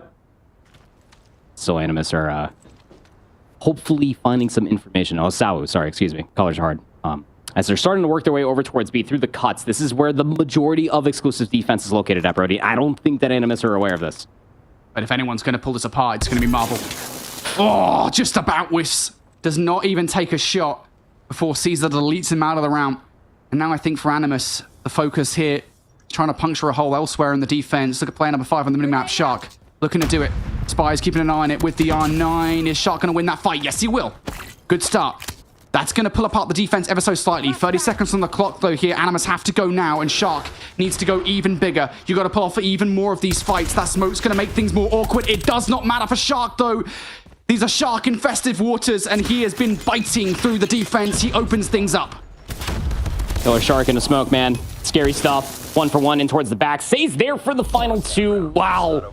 I mean, they waited so long to finally make a move. The nade shrugs Sawu away from the middle of the window, and then they think that we can slow roll our way over towards the A bomb. They get blooded, and then they quickly pivot over towards A, where Shark says, screw it, I'll do it myself. Sets up Saze as well for that 3 spree lurking in towards the back. So Animus win the opening round. Not a whole lot to walk away from that. I mean, they didn't really give Exclusive anything within the first 60 seconds. You can't really adapt off of that. No adaptations needed early on in this search and destroy, it would seem here. Animus are playing the exact same way once again. They're waiting for Exclusive to go over aggressive. Now, they should learn that Exclusive don't really do this. To be fair, last time they were the first one to shout. Exclusive won that opening blood. It doesn't look like that's going to happen again here proper. Just have no reason to get overly aggressive, especially on Kurahana. You don't know what's waiting for you on the other side of that longer line of sight. Now, unbeknownst to Exclusive, Animus are playing this very, very passively. Saze is playing a very one-off angle with an Odin to see if anybody overextends from the lane. The rest of Animus are just counting all of their utility. What is left over? How do we get more information? Stun through the mid-stairs is going to cause a lot of chaos for Animus as they're sub 60 seconds now. They got to start making a decision. Exclusive are going to make it for him. This is aggressive from Spy and Veer. Surely they do not convert here. Spy able to find Kefilla. Animus slowed up, and they get the hell out of dodge. How about that for a magic trick? Brilliant. Completely disappear. Animus now had to back away, and they're going to burn so much time in this rotate. Saze? I wonder if he's going to hop up on top of this dumpster. I wonder if Caesar's going to check down bottom right. I mean, they're just so side by side with each other. Neil, Marvel go 1 for 1 in the trade, but numbers aren't there still. 3v3 finally over towards the B-bomb site we go. Got to lay the rock down. And then Saze will finally activate as well. Not the biggest fan of that play from Sawo, by the way. No reason to put yourself out in the open like that. Backs away and gets clocked down for it, but Fear trades out. Good clear on towards Marvel. Somehow still alive in this situation, but not quite expecting Saze through the cut. Now down to Spy. 1 versus 2. Too many places to look. Saze will close out that round, and I do feel like, yeah, all right, Marvel finds a couple of snipes, but it has to be Saze for me that wins that one. 3 kills in that round, 2 towards the closing moments, but 1 through the middle of the map that totally unsettles everything for Exclusive on the defense. Absolutely. I mean, even off of that bounce play over by the B lane from Exclusive, they find that pick, they get out. Felt like that was their round to lose, but still, Saze gets the job done. He's up to 6 kills through 2 rounds. That is massive. Exclusive are expecting Animus to rush down B. That's not the case at all. They have no information whatsoever, but the nade lands into Spy's lap. He's dead. Nobody across the A lane. This is the freeze plan I've ever seen. Exclusive. Lost their one player over here. Now looking for some adaptation. I think maybe Gafula trying to put out an audio cue, trying to get any players in towards Shark for a freebie. Nobody even close, though. How do Exclusive play this on the retake? Early nades over the top coming through here. Should land onto Gafula. Nope, never mind. Second one. Nope, going to fly past Shark as well. So no luck for the utility. Going to have to hit this. You do, technically speaking, have a 3 versus 2 on the site. Marble's relatively well removed. Long flank also starting to come through on the other side for Sage, but Marble is doing a good job watching the cross towards the site, though. Gafula goes down. There goes Shark as well. There goes Kairu. All of a sudden, Marble needs to go big with a snipe rifle. He's able to hit marker for the second, and Sage on the flank will come in just at the right time as well. Finally, it is Sage that gets there, and for the second round of the bounce, Sage has the final say. 8 kills now for Saze. Kairu still on a goose egg. Guzilla still on a goose egg. Marvel Shark combining for 7. Man.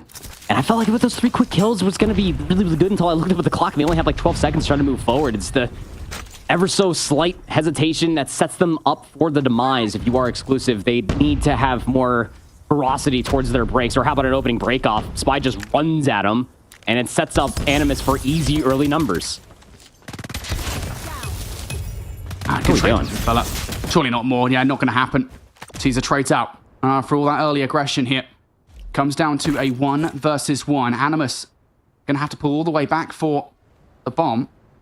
And Caesar, I mean, he's got a lot of different positions he's got to look at in this situation. He's got a really long amount of time to try and burn off the clock. Shark also has a lot of different corners he's got to check. They're going to cut cross each other's paths sooner rather than later. Shark, keep an eye on all the different corners as he approaches that bomb. Caesar has already chosen his. There we go. Shark's now picked up the bomb. Where does he go with it? Does he go straight towards the B site? Yes, he does. Oh, this timing is going to be so immense. Shark, he's got the USS 9. He might try to bait out the audio cue, but Caesar sub as well. His timing might not be that great. The problem is that Shark has way more to clear. Oh, he just pops the minerals. He thought that it was about to be just a full-on clear. He thought Caesar was all the way over at A. I thought he was just going to pop the sound cue and maybe hold up his gun. He was just trying to go for the full-on play. He had time to play with, but I mean, what a weird round for Exclusive to finally get on the board. They just bull rush their way through the B lane, and it just turns into the biggest mix fest since the Arsenal P1. Still comes out on top of the 1v1.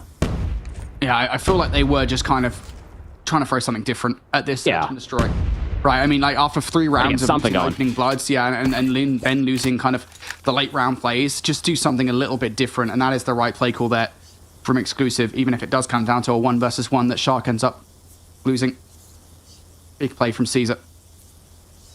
Now we go back to a much more standard defensive setup here from Exclusive.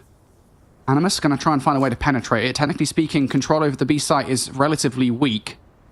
Neil and Sour trying to play on each other's backs. You got to imagine Animus are going to hit this at the same time. Looking for all of these trades. Who's going to go first? Sage from the middle of the map gets cut down. Kairu, they're finally going to upright here for the first blood. Neil playing his life, and he takes one with him. Animus do get site control, but Neil getting that kill means this is a 3 versus 3. Full on 3v3 retake. What late util did you possibly have in between Veer, Caesar, and Spy to maybe try to make this a little bit easier? Got a nade that's being cooked up here from Caesar. The mid scoop. It's going to land right on towards the bomb. Shark was 1 HP, but nobody was in a position to try to deal with that. The nade was just for nothing. Not that great. And Marvel catches both players on the re-entry off guard. Wow. Spy then also taken down, rushes in to try and trade his teammates and falls right into the trap. Animus have looked so solid on their offenses. Exclusive. Again, it feels weird that the only round they've won is the round where they throw something totally unique and something that Animus don't expect at them.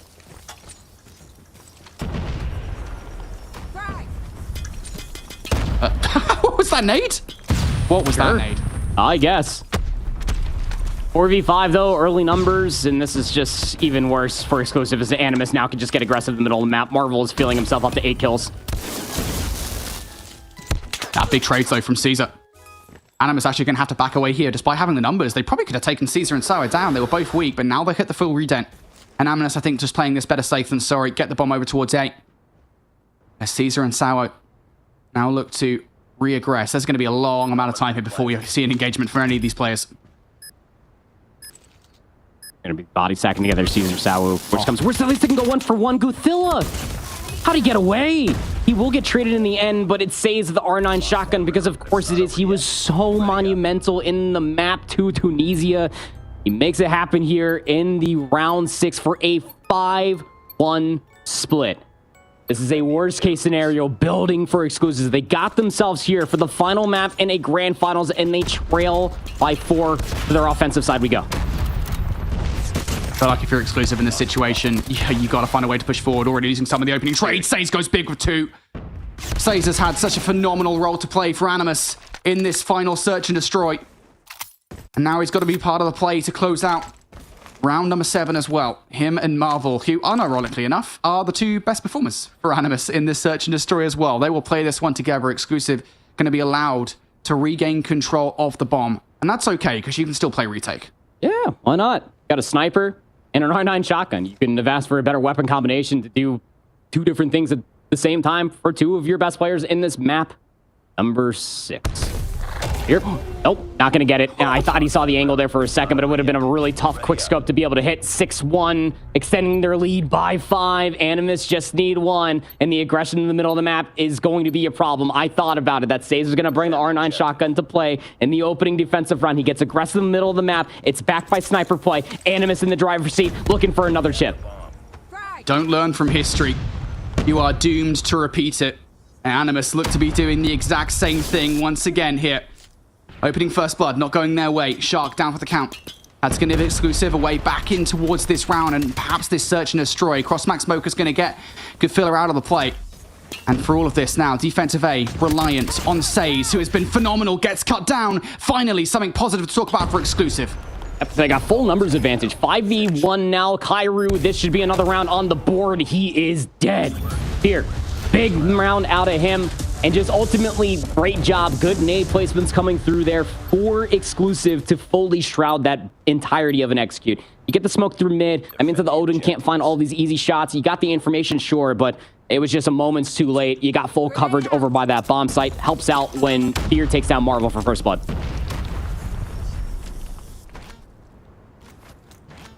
All right, Animus still looking for the final round victory. They've played this a lot slower. I feel like Animus, for the most part, the rounds they do win is off the back of aggression. I remember it Saze in the first defensive round, getting 3 kills, I think, with the R9 shotgun, something ridiculous like that. Not going to get a chance to do that here. Exclusive are playing this one passive. They are waiting for said over-aggression, and it doesn't feel like it's happening. Everything still relying on Shark here in this cut. That's where the bomb is going. Still thinking about it. I mean, Shark just backs all the way up. Gonna play this one off angle. So all 10 players are live. This nade for Neil. It's gonna bounce right in towards the front. No, it just comes up short of its mark. Doesn't bounce in towards the cut. Shark can still hold strong. Gotta go. Fierce Dash is out in the open. Saze takes that freebie all day long. And now for Exclusive, this forces them to move forward towards the A site. They check the corner. Shark down for the count. Once again, down to just 1 player for control. It's Marvel, who can line these guys up. If I trust anybody with a Tundra, it is absolutely Marvel all day long. And he is ready to pull off a Marvel himself. Exclusive gotta go.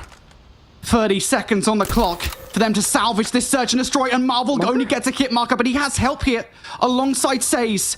If it's not Marvel, perhaps Saze. He's gonna get hit marker as well. This is so damn unfortunate. Now potentially a flanking play coming through. Gafilla. Can he do anything in this situation? 3 versus 2, 16 seconds left. Exclusive have to get that bomb down. And I don't necessarily think they're going to expect Gafilla on the flank, but they do. Caesar takes him down. And now it's going to be 1 versus 3 for Kairu.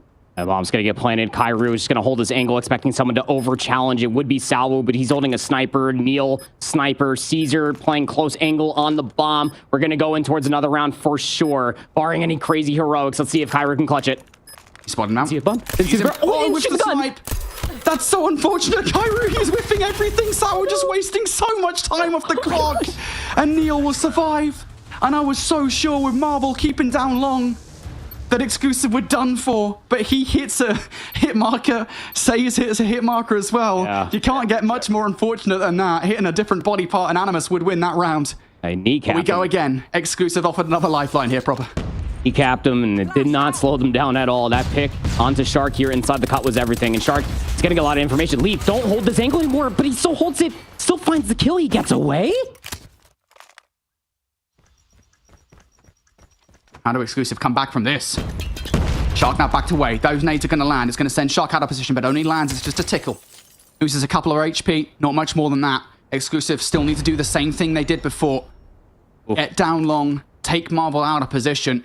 You definitely are doing this on hard mode right now, but here's the flanking play. This could be it. Shark not going to get it done. Says finds the kill. Gafilla wins the trades out. There goes Spy. And Animus have done this before. From the losers bracket, Animus looking to get it done, and Kyril will solidify it. Animus are your Season 6 European Snapdragon Pro Series champions. Anybody expected anything different? Probably not. Upper bracket final loss, grand finals bound. Only time to win is there. It took all maps required, but I truly felt like it was going to be another 7-0. Exclusive had some things to fight back. We talked about how the latter half of this best of 7 was better for Exclusive. Animus in the search and destroys were undeniable. Specifically out of Says, man. I mean, with those adaptations coming through with the R9 shotgun, sometimes with an Odin picking up some different kills of the USS 9, it just felt like that Animus always had the playbook available for them. They didn't have to do any hard reads, Brody. They were just playing really good search and destroy. I have sniper, you have close range gun. Let me watch you make this push happen. And more often than not, they were walking away with the first blood plus an extra. They always had map control. Man. You know what? At least it wasn't a 7-0. I'll say that much. When they were 3-0 when they were 3-0 up, I was like, nah, this is going to be another 7-0. There's absolutely no way that history is going to. He actually did. No, he actually DM'd me that. He did think that. I was convinced it was going to be a 7-0, but no. Exclusive, they managed to hang on. They get one defensive round, and then, of course, I think it was, a couple offensive rounds there towards the end of the game. That penultimate one, they definitely should not have won, by the way. But still, Animus are your champions ultimately, and you got to give them some love, man. Albeit it was that penultimate round where, look, they probably could have done better. Hit markers, it happens sometimes. But Marvel, 13-5. He's European through and through, Babel. He's back here in the region. And then Says, of course, 15-5. What a monumental performance from them to become champions. I really felt like you guys jinxed it for like a split second when you were like, it's going to be a 7-0 to finish it. I swear, I was like, oh, please no.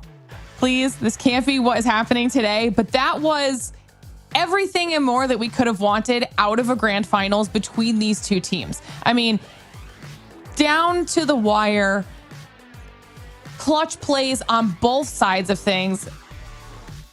I mean, and we said, will the fact that Animus is coming off of a series already help them a little bit? And they looked really warm to start things off, Brody.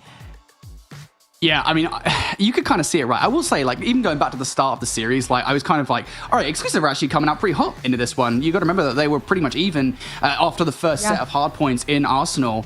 And so it's like, well, maybe this isn't going to be a situation where the team from the lower bracket comes into this series hot, they get the first couple of maps, and we will actually see Exclusive just straight up sweep Animus in much the same way they did in the upper bracket final. But as we got into the second half of that hard point, as we got into what was an indomitable search and destroy, as we got into, I mean, what was the disgusting back to the rounds in Raid, it just felt more and more clear that Animus were the team that was going to win this grand final until those back three maps where I think Exclusive definitely had a lot more to say. Man, what a series. That was just one of the best grand finals I think we've ever had here in the Snapdragon Pro Series.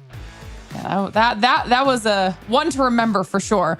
We'll take a look back at our brackets so you guys can see the official visual representation of Animus claiming the title, the glory, the prize pool 4-3, coming out on top from the lower bracket to be the champions of EU. I mean, proper, that was a performance and a half.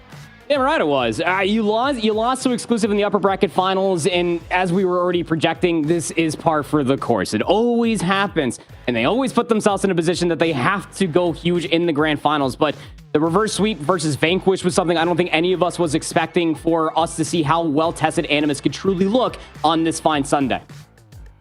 All right. Well, one of my favorite things that we get to do on Championship Sunday at Grand Finals time is we get to bring in one of our players to interview. It's been a little while since we've had him on the show, but I am very excited to bring him back. Gathilla is joining us. Congratulations. Thank you. First of all, thank you. coming through that lower bracket. It's great to have you back on here. How's everyone on the squad feeling right now? Of course, we feel good. Huh? It was hard. I'm not gonna lie, it was hard. Especially yesterday because we lost 3-1 and we were bad. We are not good. We were not consistent in the hardpoint. The respawn mode was really hard. But after the match, we review the match. We say, okay, we're gonna change something. We're gonna play maybe more aggressive. We're gonna just have more team play. That's all. And after the Animus talk, we. Like the last year, 2024, we were in the bracket loser, we come back, and this is Animus. The added pressure. I mean, that was something that I was going to ask, actually, is just like, was that something that was going through your guys' minds? Because you did, I mean, again, last season 5, you guys did lose that upper bracket final. And then you came back in, I think it was a 4-2 victory for you guys there. So you actually had to go even further this time around. Was that something you guys are thinking, just like, yeah, we've done this before, we can do it again? You're right. Like we know we are better. We know, when it's the same with Vanquish. We were in 2-0. It was just before. It was hard too, but we know we are better. We know we can do it. We focus 2-0. It's nothing. 1-0 against Excel. It's nothing. We are focused. We know what we can do. We have a great player with the new player Kiryu. Kiryu was insane, and it was his first final. So congratulations to him, and of course congratulations to Marvel, Shark, and Saze. They are great also. Yeah, Gathilla, much congratulations as far as the back-to-back championships are concerned. My question to you, especially going back, I'm glad you brought it up, being down 0-2 to Vanquish. How do you rate that team, and how do you bounce all the way back to a 7-0 winning on firing range? And a follow-up question to that, are you the best dressed player in Europe? Are you? Because you look great. Just simply put. Yeah, you know the answer. Yeah, we are the best team in SND. Because, with the respawn, there are the operators, there are some shit spawn. In SND, it's in the head, it's strat, it's team play, and of course we are the best. We are in SND, we are too good. That's all. And of course we just get confident. We know we can do it. So we work on the strat, we work a lot. We do VOD, we watched the Chinese players, the Indian players, of course, and that's working. We know how to set up the strat for SND. I mean, I know it's far away, but you mentioned watching the other regions. Obviously, champs at the end of the year, and still another challenge season to go. But is the goal at the end of this all to prove that you're not only the best in Europe, but then really perform on the global stage as well? Yeah, that's our objective. But sadly, it's hard because how we don't have organization. Every year we try to search some organization, but we don't. And if we don't have organization, we can't play 10 hours every day. So when you play against guys like Chinese who play the whole day, we can work through. We just work 3 hours. We play 3 hours for Scrim every day. It's not enough. So we would like to improve, to show Europe is good. Of course, Europe is good. We have insane players in the Excel, in the Animus, but I think we need more help, maybe from Call of Duty Mobile. I don't know, but we need organization. And if we have org, of course, we're gonna work and we're gonna give the best, of course. I love it. Well, Gathilla, congratulations again, on being the champs in EU for this season. Fantastic series. That was more than entertaining for anyone who was watching. So I hope everybody at home enjoyed that as well. Before I let you go, do you have any shout outs or goodbyes you want to do? Thank you, the community, guys. Thank you to every supporter to the world community. Every year, they watch us lose in the bracket loser, but they stay in the chat. They still support, and that's insane. So thank you to everyone. Thank you for the cast, and see you. I hope for the World Cup for the United States. I hope. Absolutely. Well, thank you again, Gathilla. It's always a pleasure to chat with you. Always. All right. So confirmed best dressed player. Confirmed EU's making a showing at Global LAN. Confirmed anyone who knows somebody out there in chat, they need an org. That's what I heard. Those are my big takeaways, okay? I mean, I heard that Bobby Bucket's Dino Nuggets were recruiting for a team for champs. So, I don't know. I think there's a guy that you guys could probably go to for sure. Actually, imagine, though. That would be a great org. I hope Bobby still has the stream open right now to hear that, because we're going to get a very angry DM. Just throwing that out there. But look, I think at the end of the day, like, if they don't find any representation, somebody's sufficiently dropping the ball. You are the #1 team in Europe. You got tested, a reverse sweep in the lower bracket finals after getting 1-3 yesterday.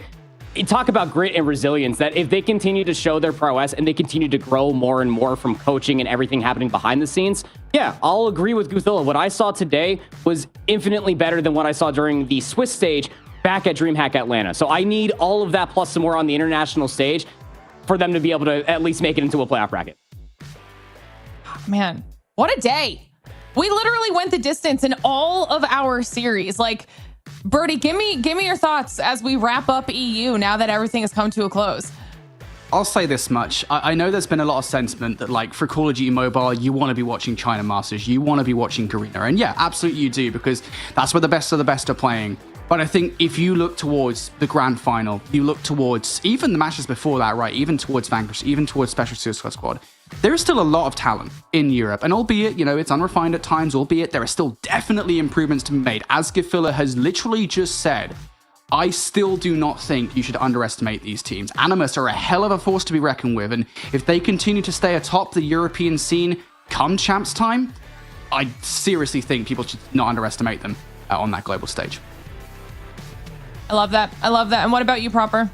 Yeah, no, I completely agree. I was very, very happy to be able to see where Exclusive put themselves as well. Let's not forget they did lose to Queens to have to qualify for the subsequent stage.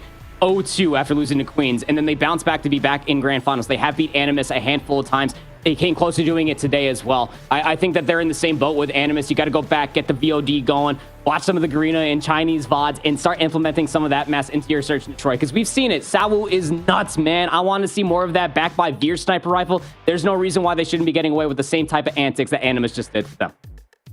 Yeah, I could not agree more with both of you. I mean, today was a phenomenal day, whether that was because of our players. I mean, the matchups were just stellar, full series across the board. So congratulations to every single team that even made it to this stage of the competition, because this was not easy to do. At the end of the day, though, it is Animus who are the best of the best, which means that our challenge season for right now in EU has come to a close. But if you want to stay up to date with everything we've got going on, whether that's the next challenge season, champs all the way at the end of the year, so much coming down the pipeline for Call of Duty Mobile Competitive. Follow us on social media, whether that's X, Insta, or Facebook. That way you can stay up to date on everything that we have going on here. Or you can join our Discord at discord.gg/Snapdragon Pro Series, where you can join our community, talk all things Call of Duty Mobile, and of course, continue to get all of your updates. But that is a wrap on EU. If you want more Call of Duty Mobile action in your day, we have North America later on today, which will also be crowning a champion. And of course, like I've said, more action to come for the rest of the year.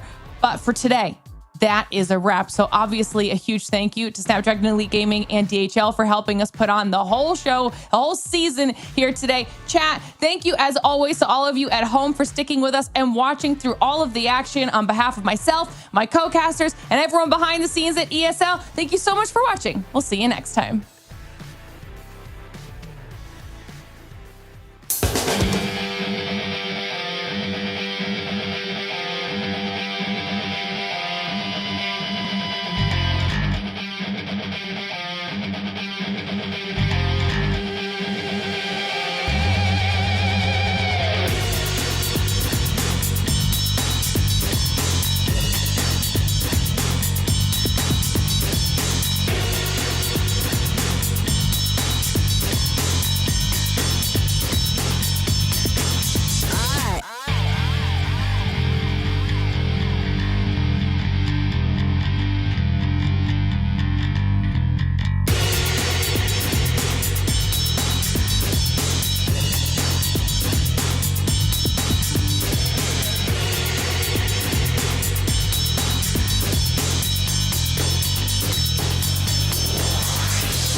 The Snapdragon Pro Series is brought to you by Snapdragon Elite Gaming and DHL.